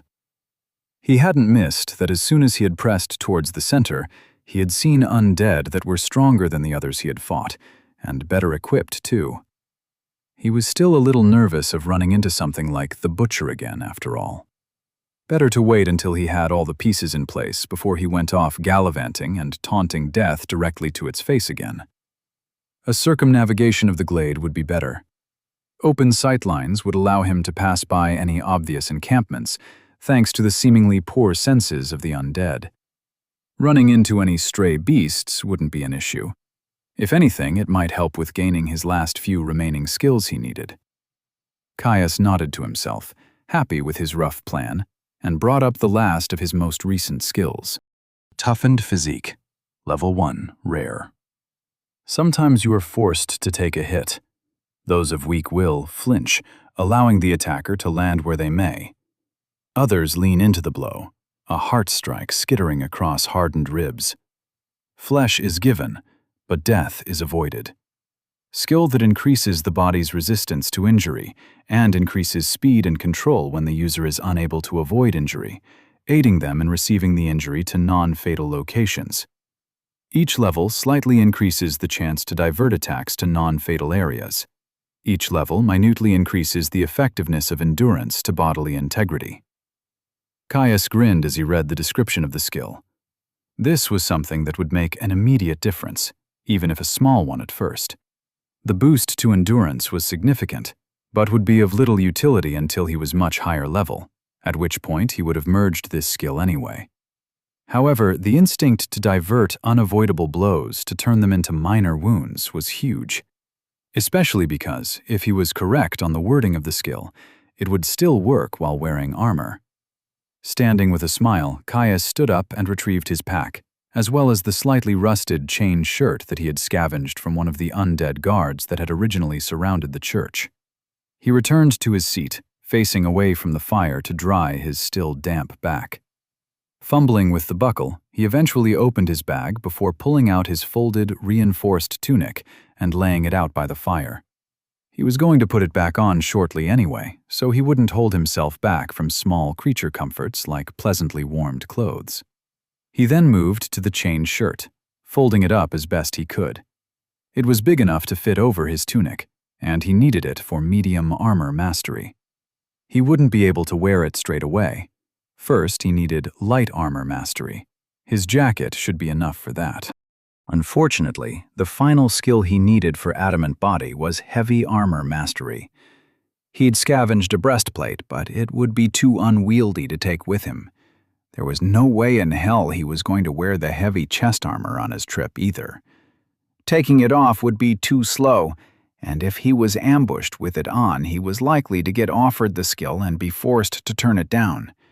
It'd make reacquiring it difficult, the system more unforgiving when you had already rejected its gifts once. Unfortunately, even just bringing the chainmail would be a challenge. It didn't fold quite as easily as canvas and leather. Caius cocked his eye at the sizable lump of metal. "Now, how am I going to make you fit?" he muttered. The weight wasn't much of an issue. At most, it would be a stone and a half. It was his pack that was the issue. It was a big bag, large enough for him to carry all he needed for an ongoing journey. He still needed to empty it a bit first. Caius reached into the bag. The first thing he decided to leave behind was his bulky medical kit. While it was a vital resource, he ultimately still had his natural health regeneration. Plus, he thought that in a true bind, he could always gamble on one of the potions he had gotten for defeating the Butcher. Next was a redundant water skin. While he was definitely bringing it with him, he could always string it to his belt. As Caius pulled the water skin from his bag, something rolled free with a soft thunk. Peering in curiosity, Caius spied one of the strange purple fruits he had found in the glade. Pulling it out of the bag, he tossed it in the air, appreciating its solid weight as it impacted his palm with a satisfying thwack. I'd forgotten about these, he thought to himself. In all the excitement of clearing an undead encampment and slaying a champion, it had completely slipped his mind. Setting the fruit down in front of him, he reached back into the bag, rummaging for its compatriots. 4 more of the almost fist-sized orbs joined the first one. They certainly didn't look dangerous. A thick, almost scaly exterior showed a virulent purple through the cracks. Caius tore at one with his hand, a light and almost bready flesh bleeding a soft violet juice as it revealed a cluster of slimy seeds at its center. He sniffed. It smelled sweet, almost like an apple, but more floral, with a strong, robust, earthy undercurrent. Explorer's toolkit tickled at the back of his mind, pulsing a low and lazy warning about the fruit. Caius eyed the fruit with suspicion. Normally, at least with herbalism, a truly dangerous fruit or berry almost screamed out at you. He licked at a thin trail of juice that had rolled down his arm, an indescribable sweetness radiating across his tongue. Explorer's toolkit pulsed another warning, almost lazily. Caius decided to risk it. He bit into the soft interior of the fruit, a trail of sticky juice streaming down his jaw.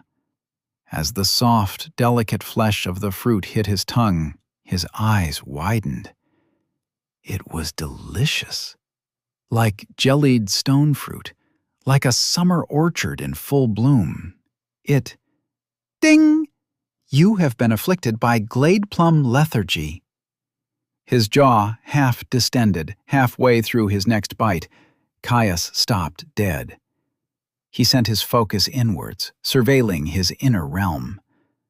The poison seemed to be doing nothing. He pulled up his resources. Resources.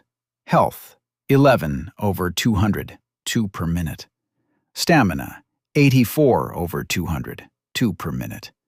Mana, 120 over 120, 2 per minute. His health ticked up before his eyes.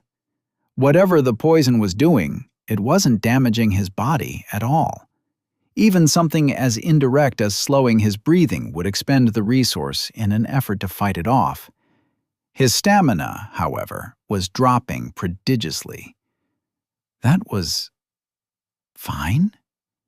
His attention turned to the surge of rapid adaptation, already racing to contain the strange poison of the fruit. It seemed to have it well in hand. Caius had a stupid idea, a grin spilling across his purple-stained face. He took another massive bite of the glade plum, moaning as its floral and sweet juices rolled across his tongue. Barely chewing, he swallowed the bite and took another. And another. Quickly, all that was left of the fruit was a pile of slimy seeds. He snatched up another, devouring it with similar gusto. After weeks of dried jerky, the succulent glade plums may as well have been godly ambrosia for how their sweetness enveloped his mouth. After a few minutes, he moved to the next one. The growing well of mild toxin built up in his stomach, slowly overwhelming the containment that rapid adaptation had created. His stamina bottomed out, and by his third fruit his eyes began to droop. By the fourth, every limb felt like it was weighed down by a particularly hefty oxen. Even chewing became a struggle. Caius could help but let out a large yawn. Slumping off his seat, he sprawled out in front of the hearth, the fire-warmed stone feeling as soft as a fleece-filled pillow. As his eyes drooped closed, Caius's thoughts wandered. I hope this works. Ding! Rapid adaptation has reached level 14. Ding! You have resisted glade plum lethargy. Caius groaned, rising to wakefulness with agonizing slowness. His eyelids felt like they had been cast from lead. His whole body did, really. Forced to squint, he blinked rapidly in an attempt to clear the indistinct blur that coated his vision. He lifted his head, straining against the weakness that held him stuck to the floor. Slowly, control of his body returned to him as his skill eliminated the last remnants of the poison that had incapacitated him. He shook his head to clear the drowsiness, clicking his tongue against the bone-dry roof of his mouth. Need water.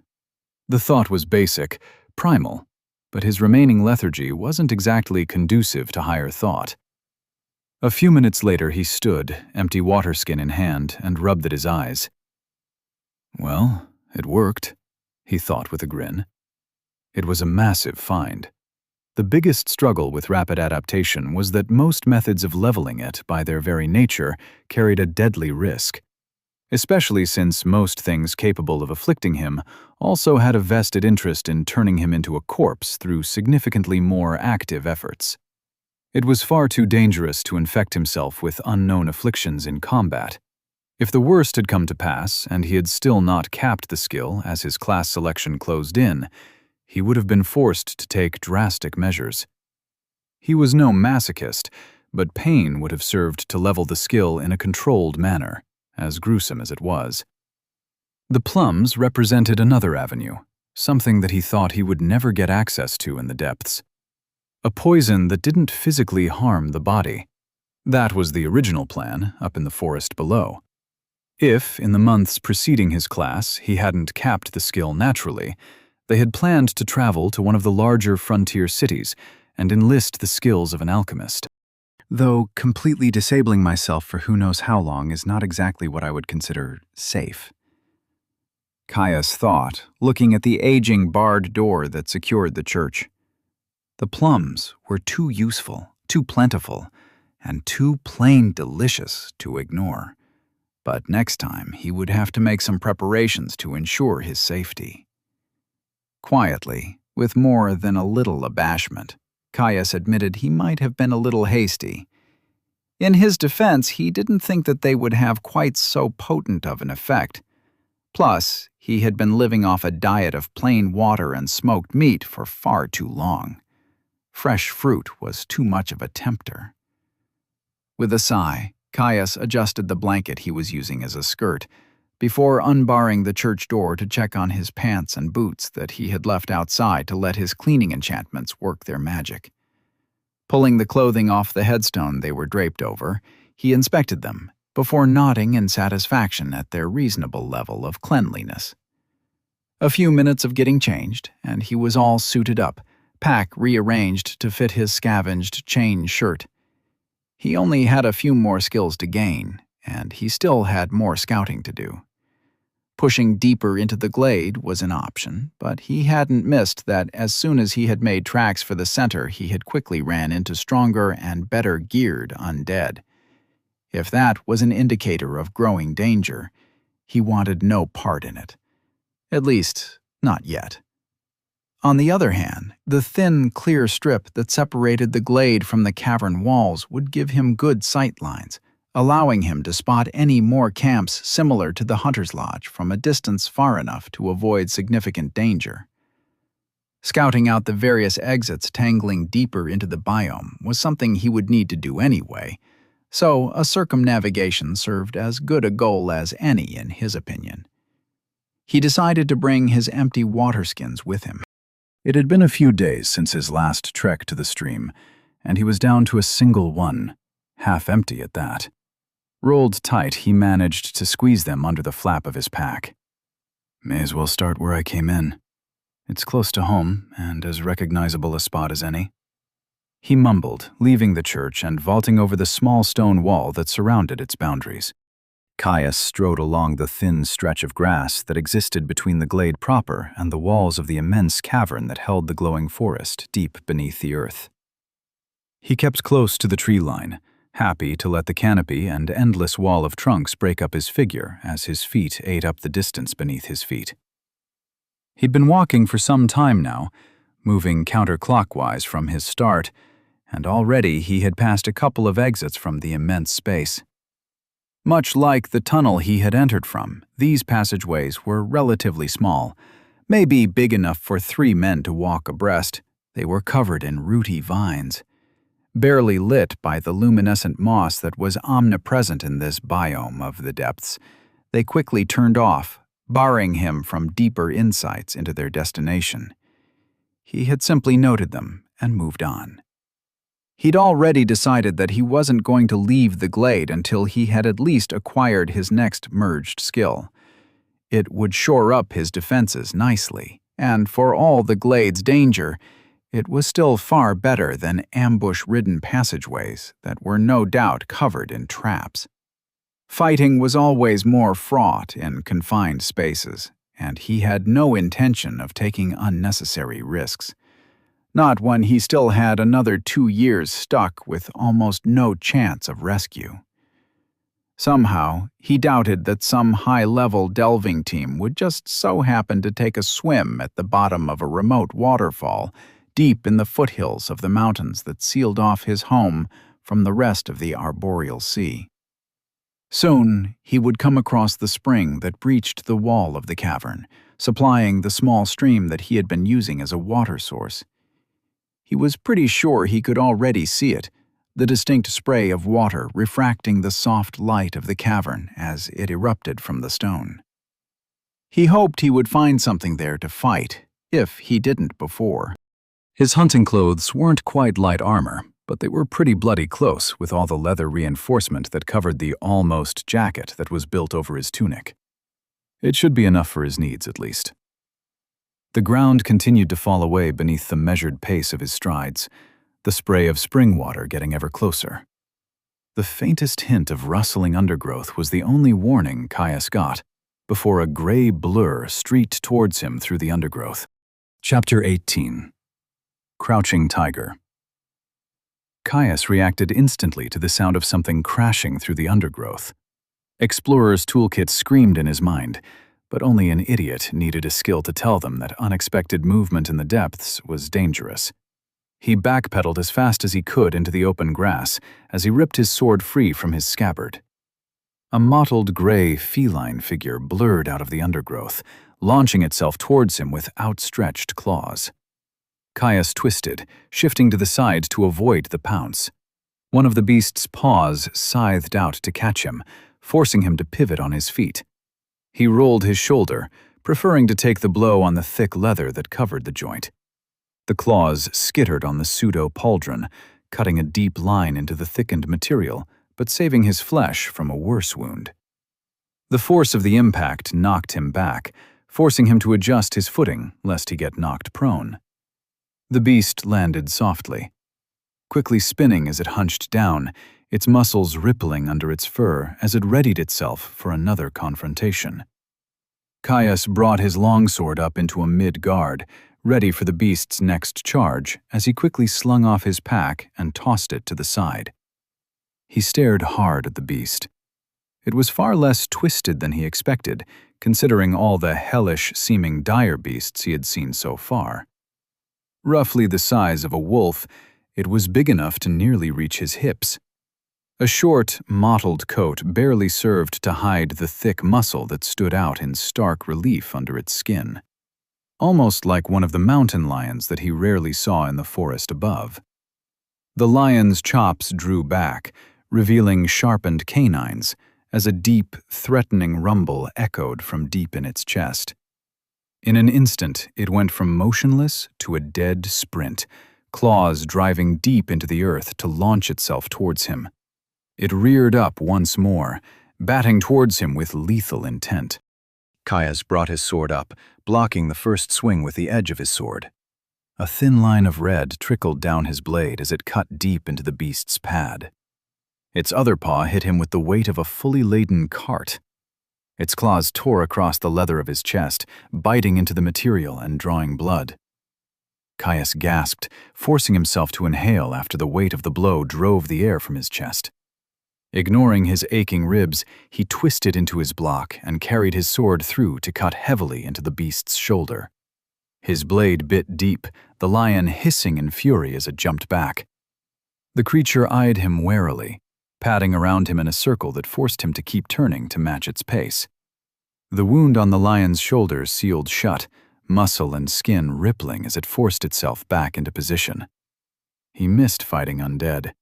It was so much more convenient when your opponents couldn't heal. Caius lunged towards the beast, pressuring it with a false charge. It leapt back with nimble grace, before slowly approaching to circle him once more when he failed to commit to the attack. As soon as its wound was fully healed, it rushed in, this time its jaw yawning open in an effort to sink its fangs into his flesh. Caius sidestepped, returning the charge with a slash to the creature's flank, its dark gray fur staining a darkened red. Incensed, the lion hissed in fury before wheeling towards him once again. A claw-ridden paw lashed out, Caius turning the strike with a flick of his wrist. Ding! Parry has reached level 2. He was forced to abort his riposte. The first paw strike followed up as it tried to claw him with its other arm. Slamming his sword into the offending limb to block, Caius was unable to react as its first paw returned to rake him across the thigh. Ding! Block has reached level 2.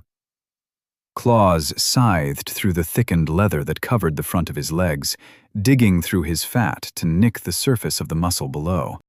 Hot blood flowed down his leg, quickly joined by the burn of health as it started to seal the wood.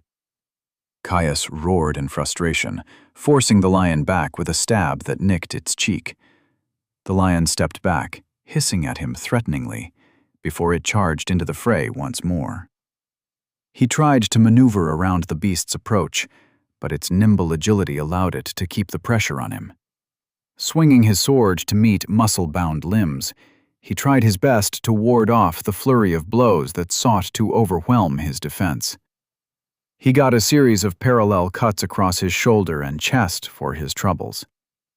The lion pounced at him, one leg batting away his sword as its jaws closed around his shoulder like a vice. Dagger-like teeth sunk into the joint, and with a mighty crack, it closed around his shoulder, the bone crunching like autumn leaves. Ding! Toughened physique has reached level 2. A ragged scream left Caius's mouth. Stunned, his sword slipped through his fingers. With a heaving yank, it used all of the muscles in its neck and back to pull him to the ground. The sudden pressure and movement caused another explosion of pain through his shoulder, his rough impact driving the air from his lungs. Ding! Toughened physique has reached level 3. Ding! General skill available. Would you like to learn Light Armor Mastery, Uncommon? The notification went completely unnoticed. Caius entirely focused on his mortal struggle against looming death. Mounting him, the lion's bloody maw pulled back from his shoulder to go for his throat. Reacting more on instinct than conscious thought, Caius ripped his hunting knife free from his belt with his still good arm. He drove the blade point first into the beast's chest. With a yell of pained fury, he pulled the blade free, hot blood squirting from the wound to cover his face. Ignoring the metallic tang that flooded his mouth, he plunged his knife down once more, burying it in the thick muscle that lined the lion's neck. Red flowed like a fountain. It yowled at the sudden wounds it had taken. Leaping backwards, it tore his knife free from its grasp, leaving the blade buried deep in its flesh. Adrenaline surged through him, washing away the all-consuming agony of his shoulder. He rolled, diving for his sword and wrapping blood-stained fingers around his hilt. He tried to push himself up, screaming in agony as his crushed and bleeding joint tried to take his weight.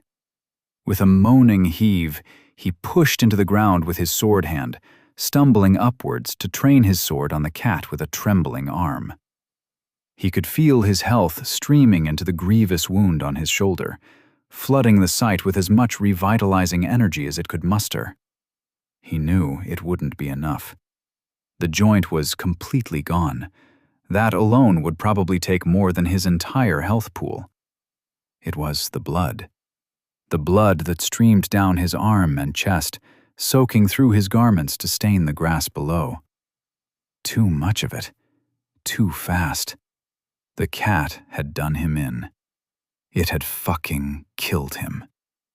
A roar of fury left his throat as he stared at the beast that even now scratched at the knife lodged in its throat as its own lifeblood poured free, only serving to widen the wound, draining away what was left of its health as it continuously reopened the injury. A staggering run brought him forward, pain and blood loss making him feel weak. The lion's eyes widened as it saw him approaching. It tried to hiss, a wet gurgle escaping its throat as it batted at him weakly in an attempt to ward him off.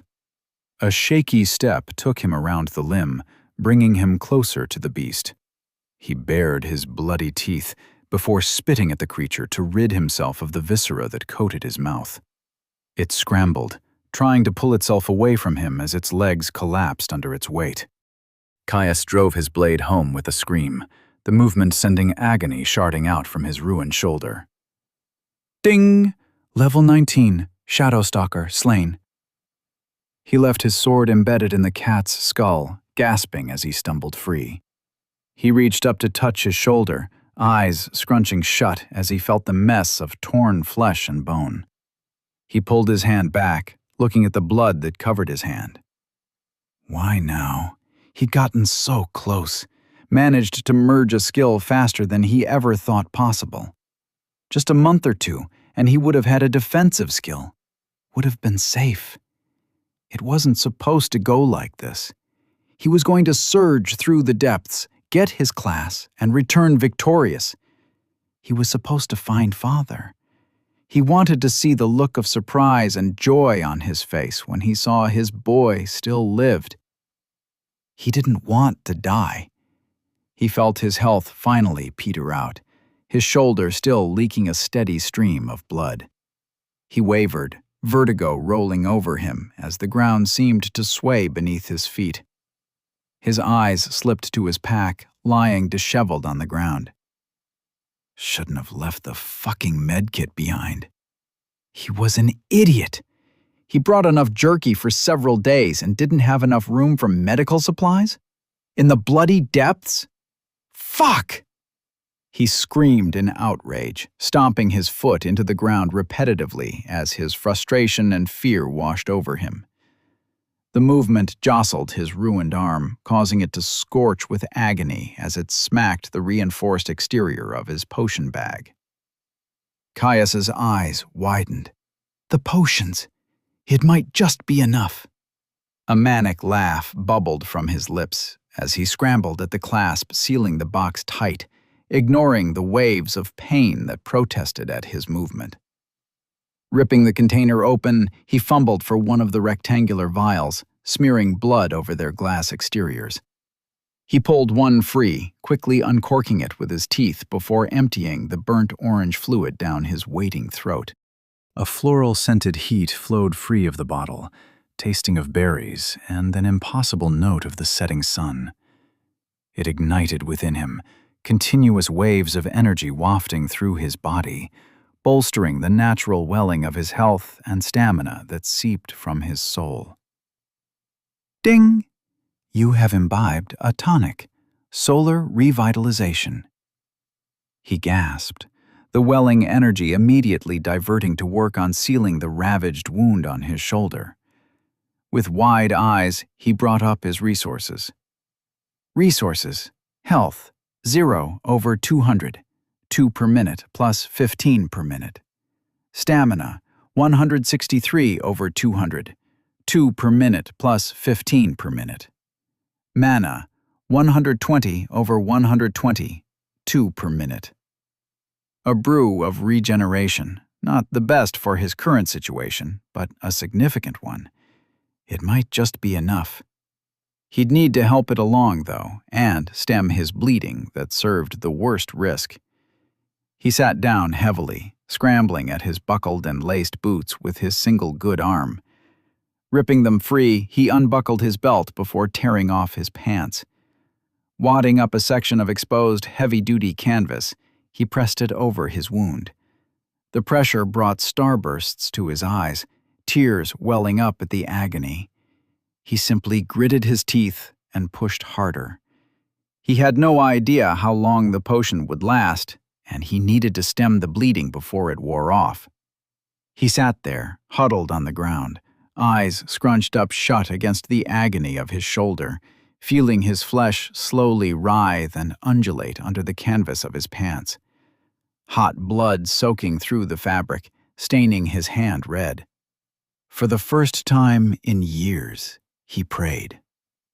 To Ellentir, goddess of the lost. That it was enough, that he had the luck needed to pass through this trial.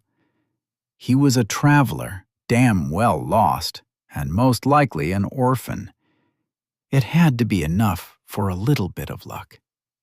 He pleaded that it was enough. He felt heavy, far, far too heavy. A ragged gasp fell out of him, his body betraying him as he fought to keep down the rising panic. It would be enough, he reassured himself. He had survived a fight against a champion. He could survive a brawl with a glorified house cat. His breath started to steady. Caius forced himself to breathe in deep through his nose, extending the inhalation over a number of seconds. He paused. After a slow breath out, he repeated the cycle, helping to pull himself together. Shit happened. He needed to get over it. The lion died, and he would most likely live now that he had consumed a tonic. It was a reminder that just because everything had gone in his favor so far, it didn't mean it always would. He was in the depths. He had to be bloody careful if he wanted to make it out of here.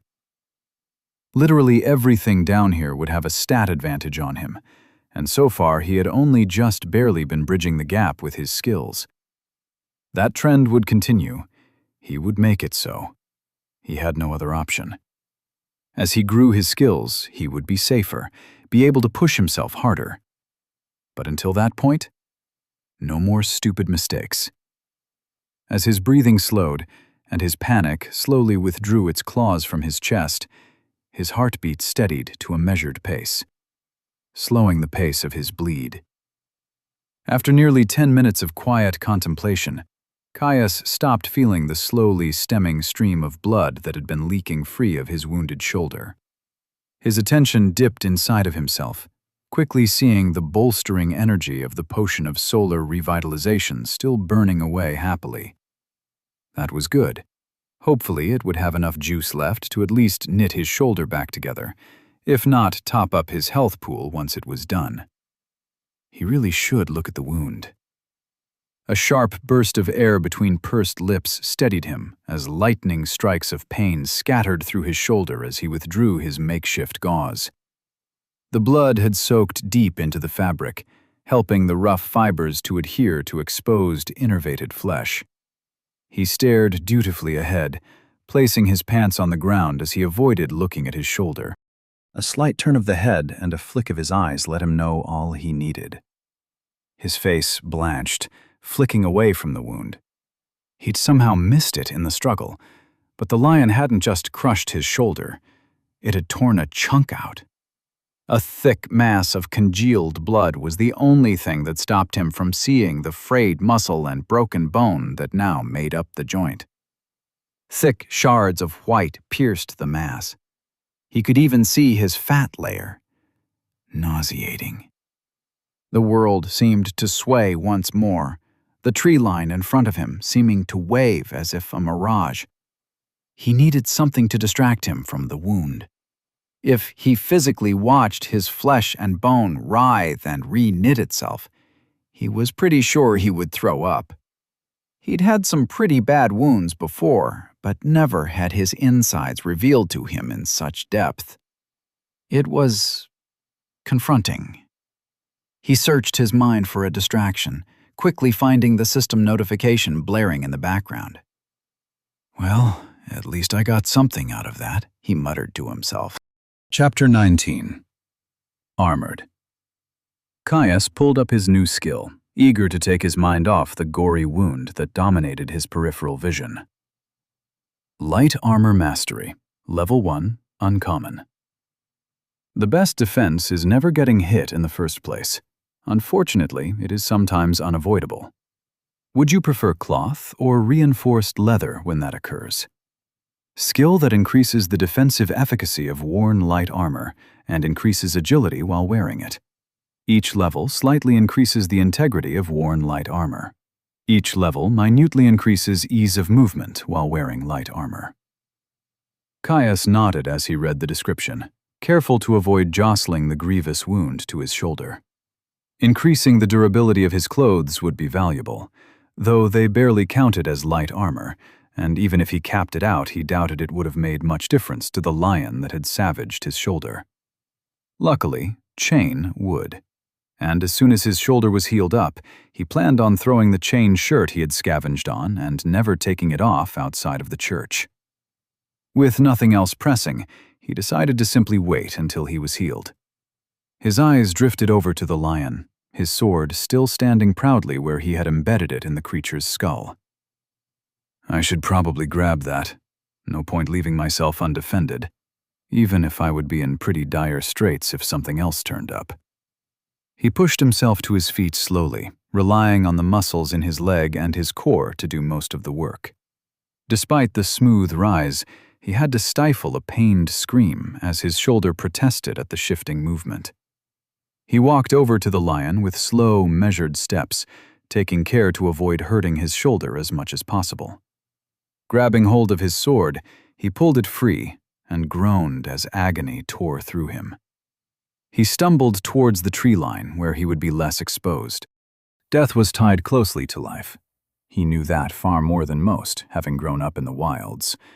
The arboreal sea was a wild place, more untamed than even the frontier. This was not his first brush with his own mortality, not by far, even if it was the closest. He would be okay. He knew something like this would happen eventually. It happened to all delvers. Even if he had landed up in the depths a few years too early and far less prepared than he would like, it had always been his dream. Growing up in the forest had lit a fire in him, one that burned to see the sights his father regaled him with stories of, to forge his own stories, both deep down below and in the wide world above.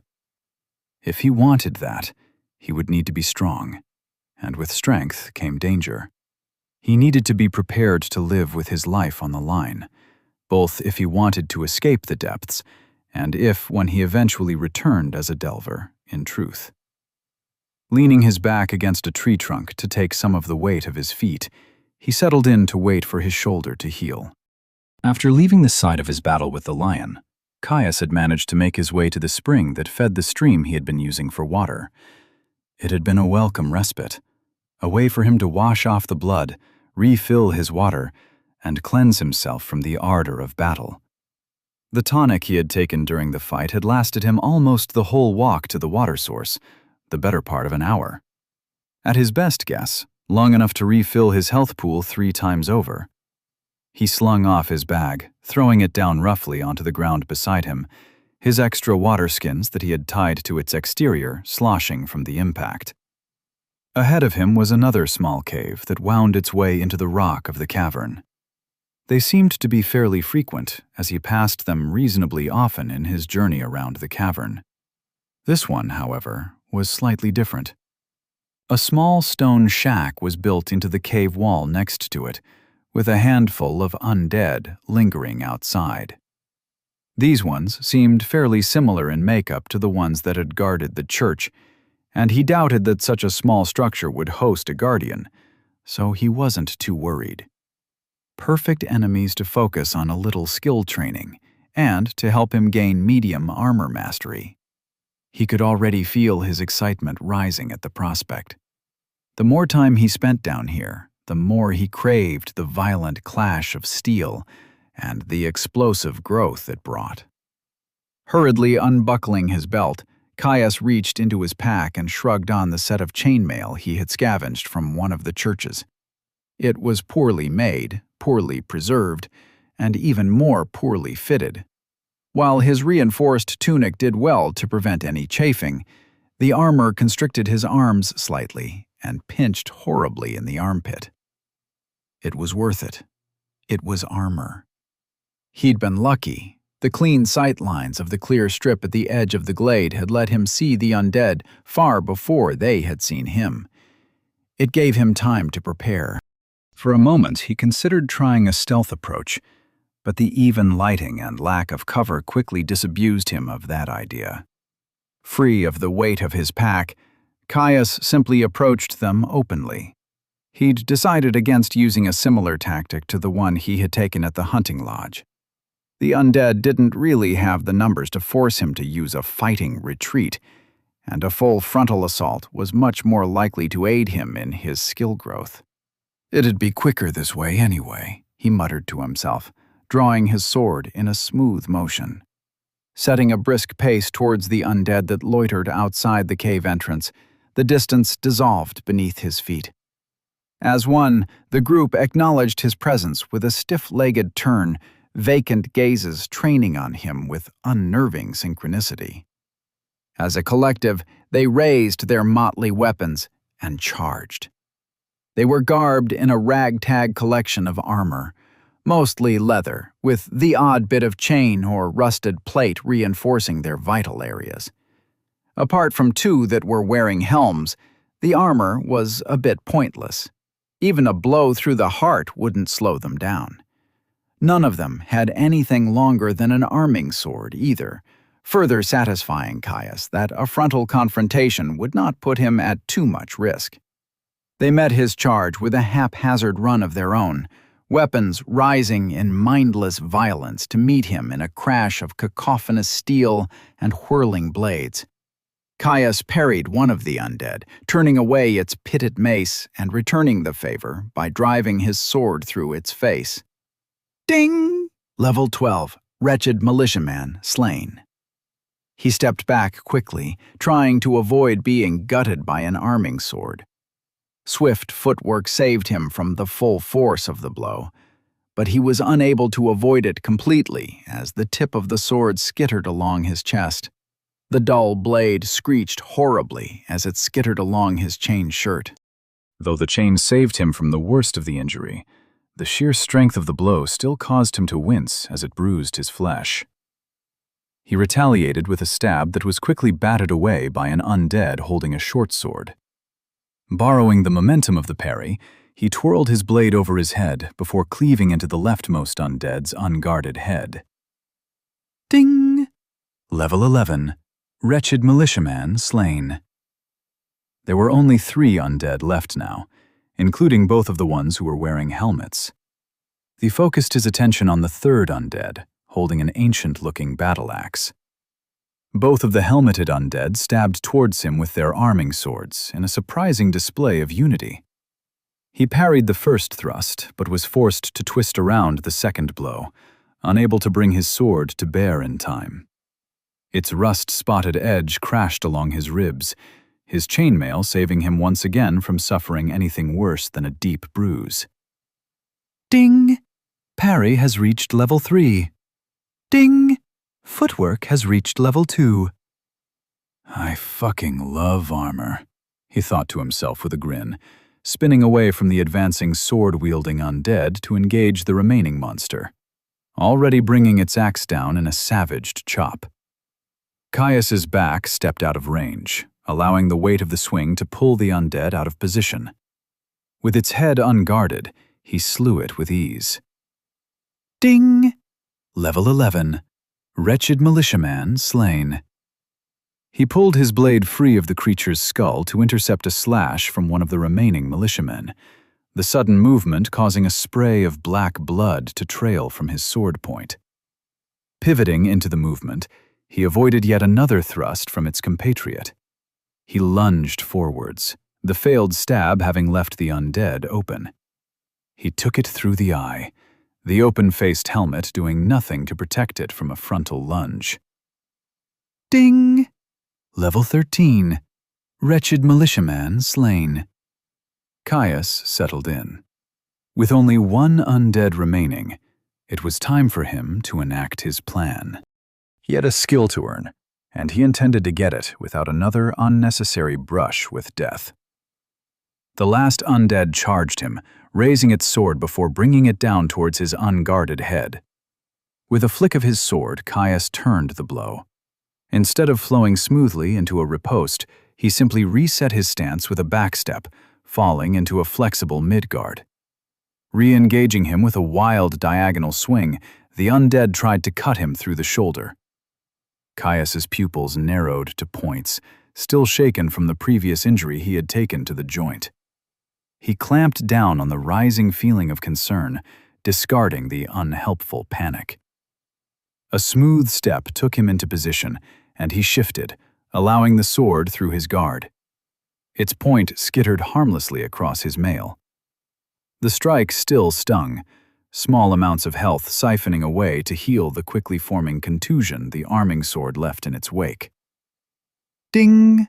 Footwork has reached level 3. Another slash he allowed to glance off his shoulder, while the undead's follow-up thrust cut harmlessly against the chain that defended his ribs. It tried to go for his head again, but Caius simply parried the blow with the extra reach and power a two-handed sword gave him. Immediately, the undead tried to follow up with another heavy overhand chop. Caius decided to try something a little different. After all, he still needed to level his newest skills as often as he could. He stepped into the swing, bringing his sword up to catch the weak of the undead's blade with his strong. The edge of his blade bit into the mundane metal of his opponents, binding their blades. The force of the collision caused Caius to grunt, engaging the muscles in his legs and back to keep himself stable. His legs started to quiver, feet digging deep into the soft earth. Even holding a position of greatly favorable leverage, with 2 arms to the undead's 1, the creature's infernal strength was undeniable. It pushed down harder, Caius clenching his teeth as he fought to keep himself steady. He was at his limit.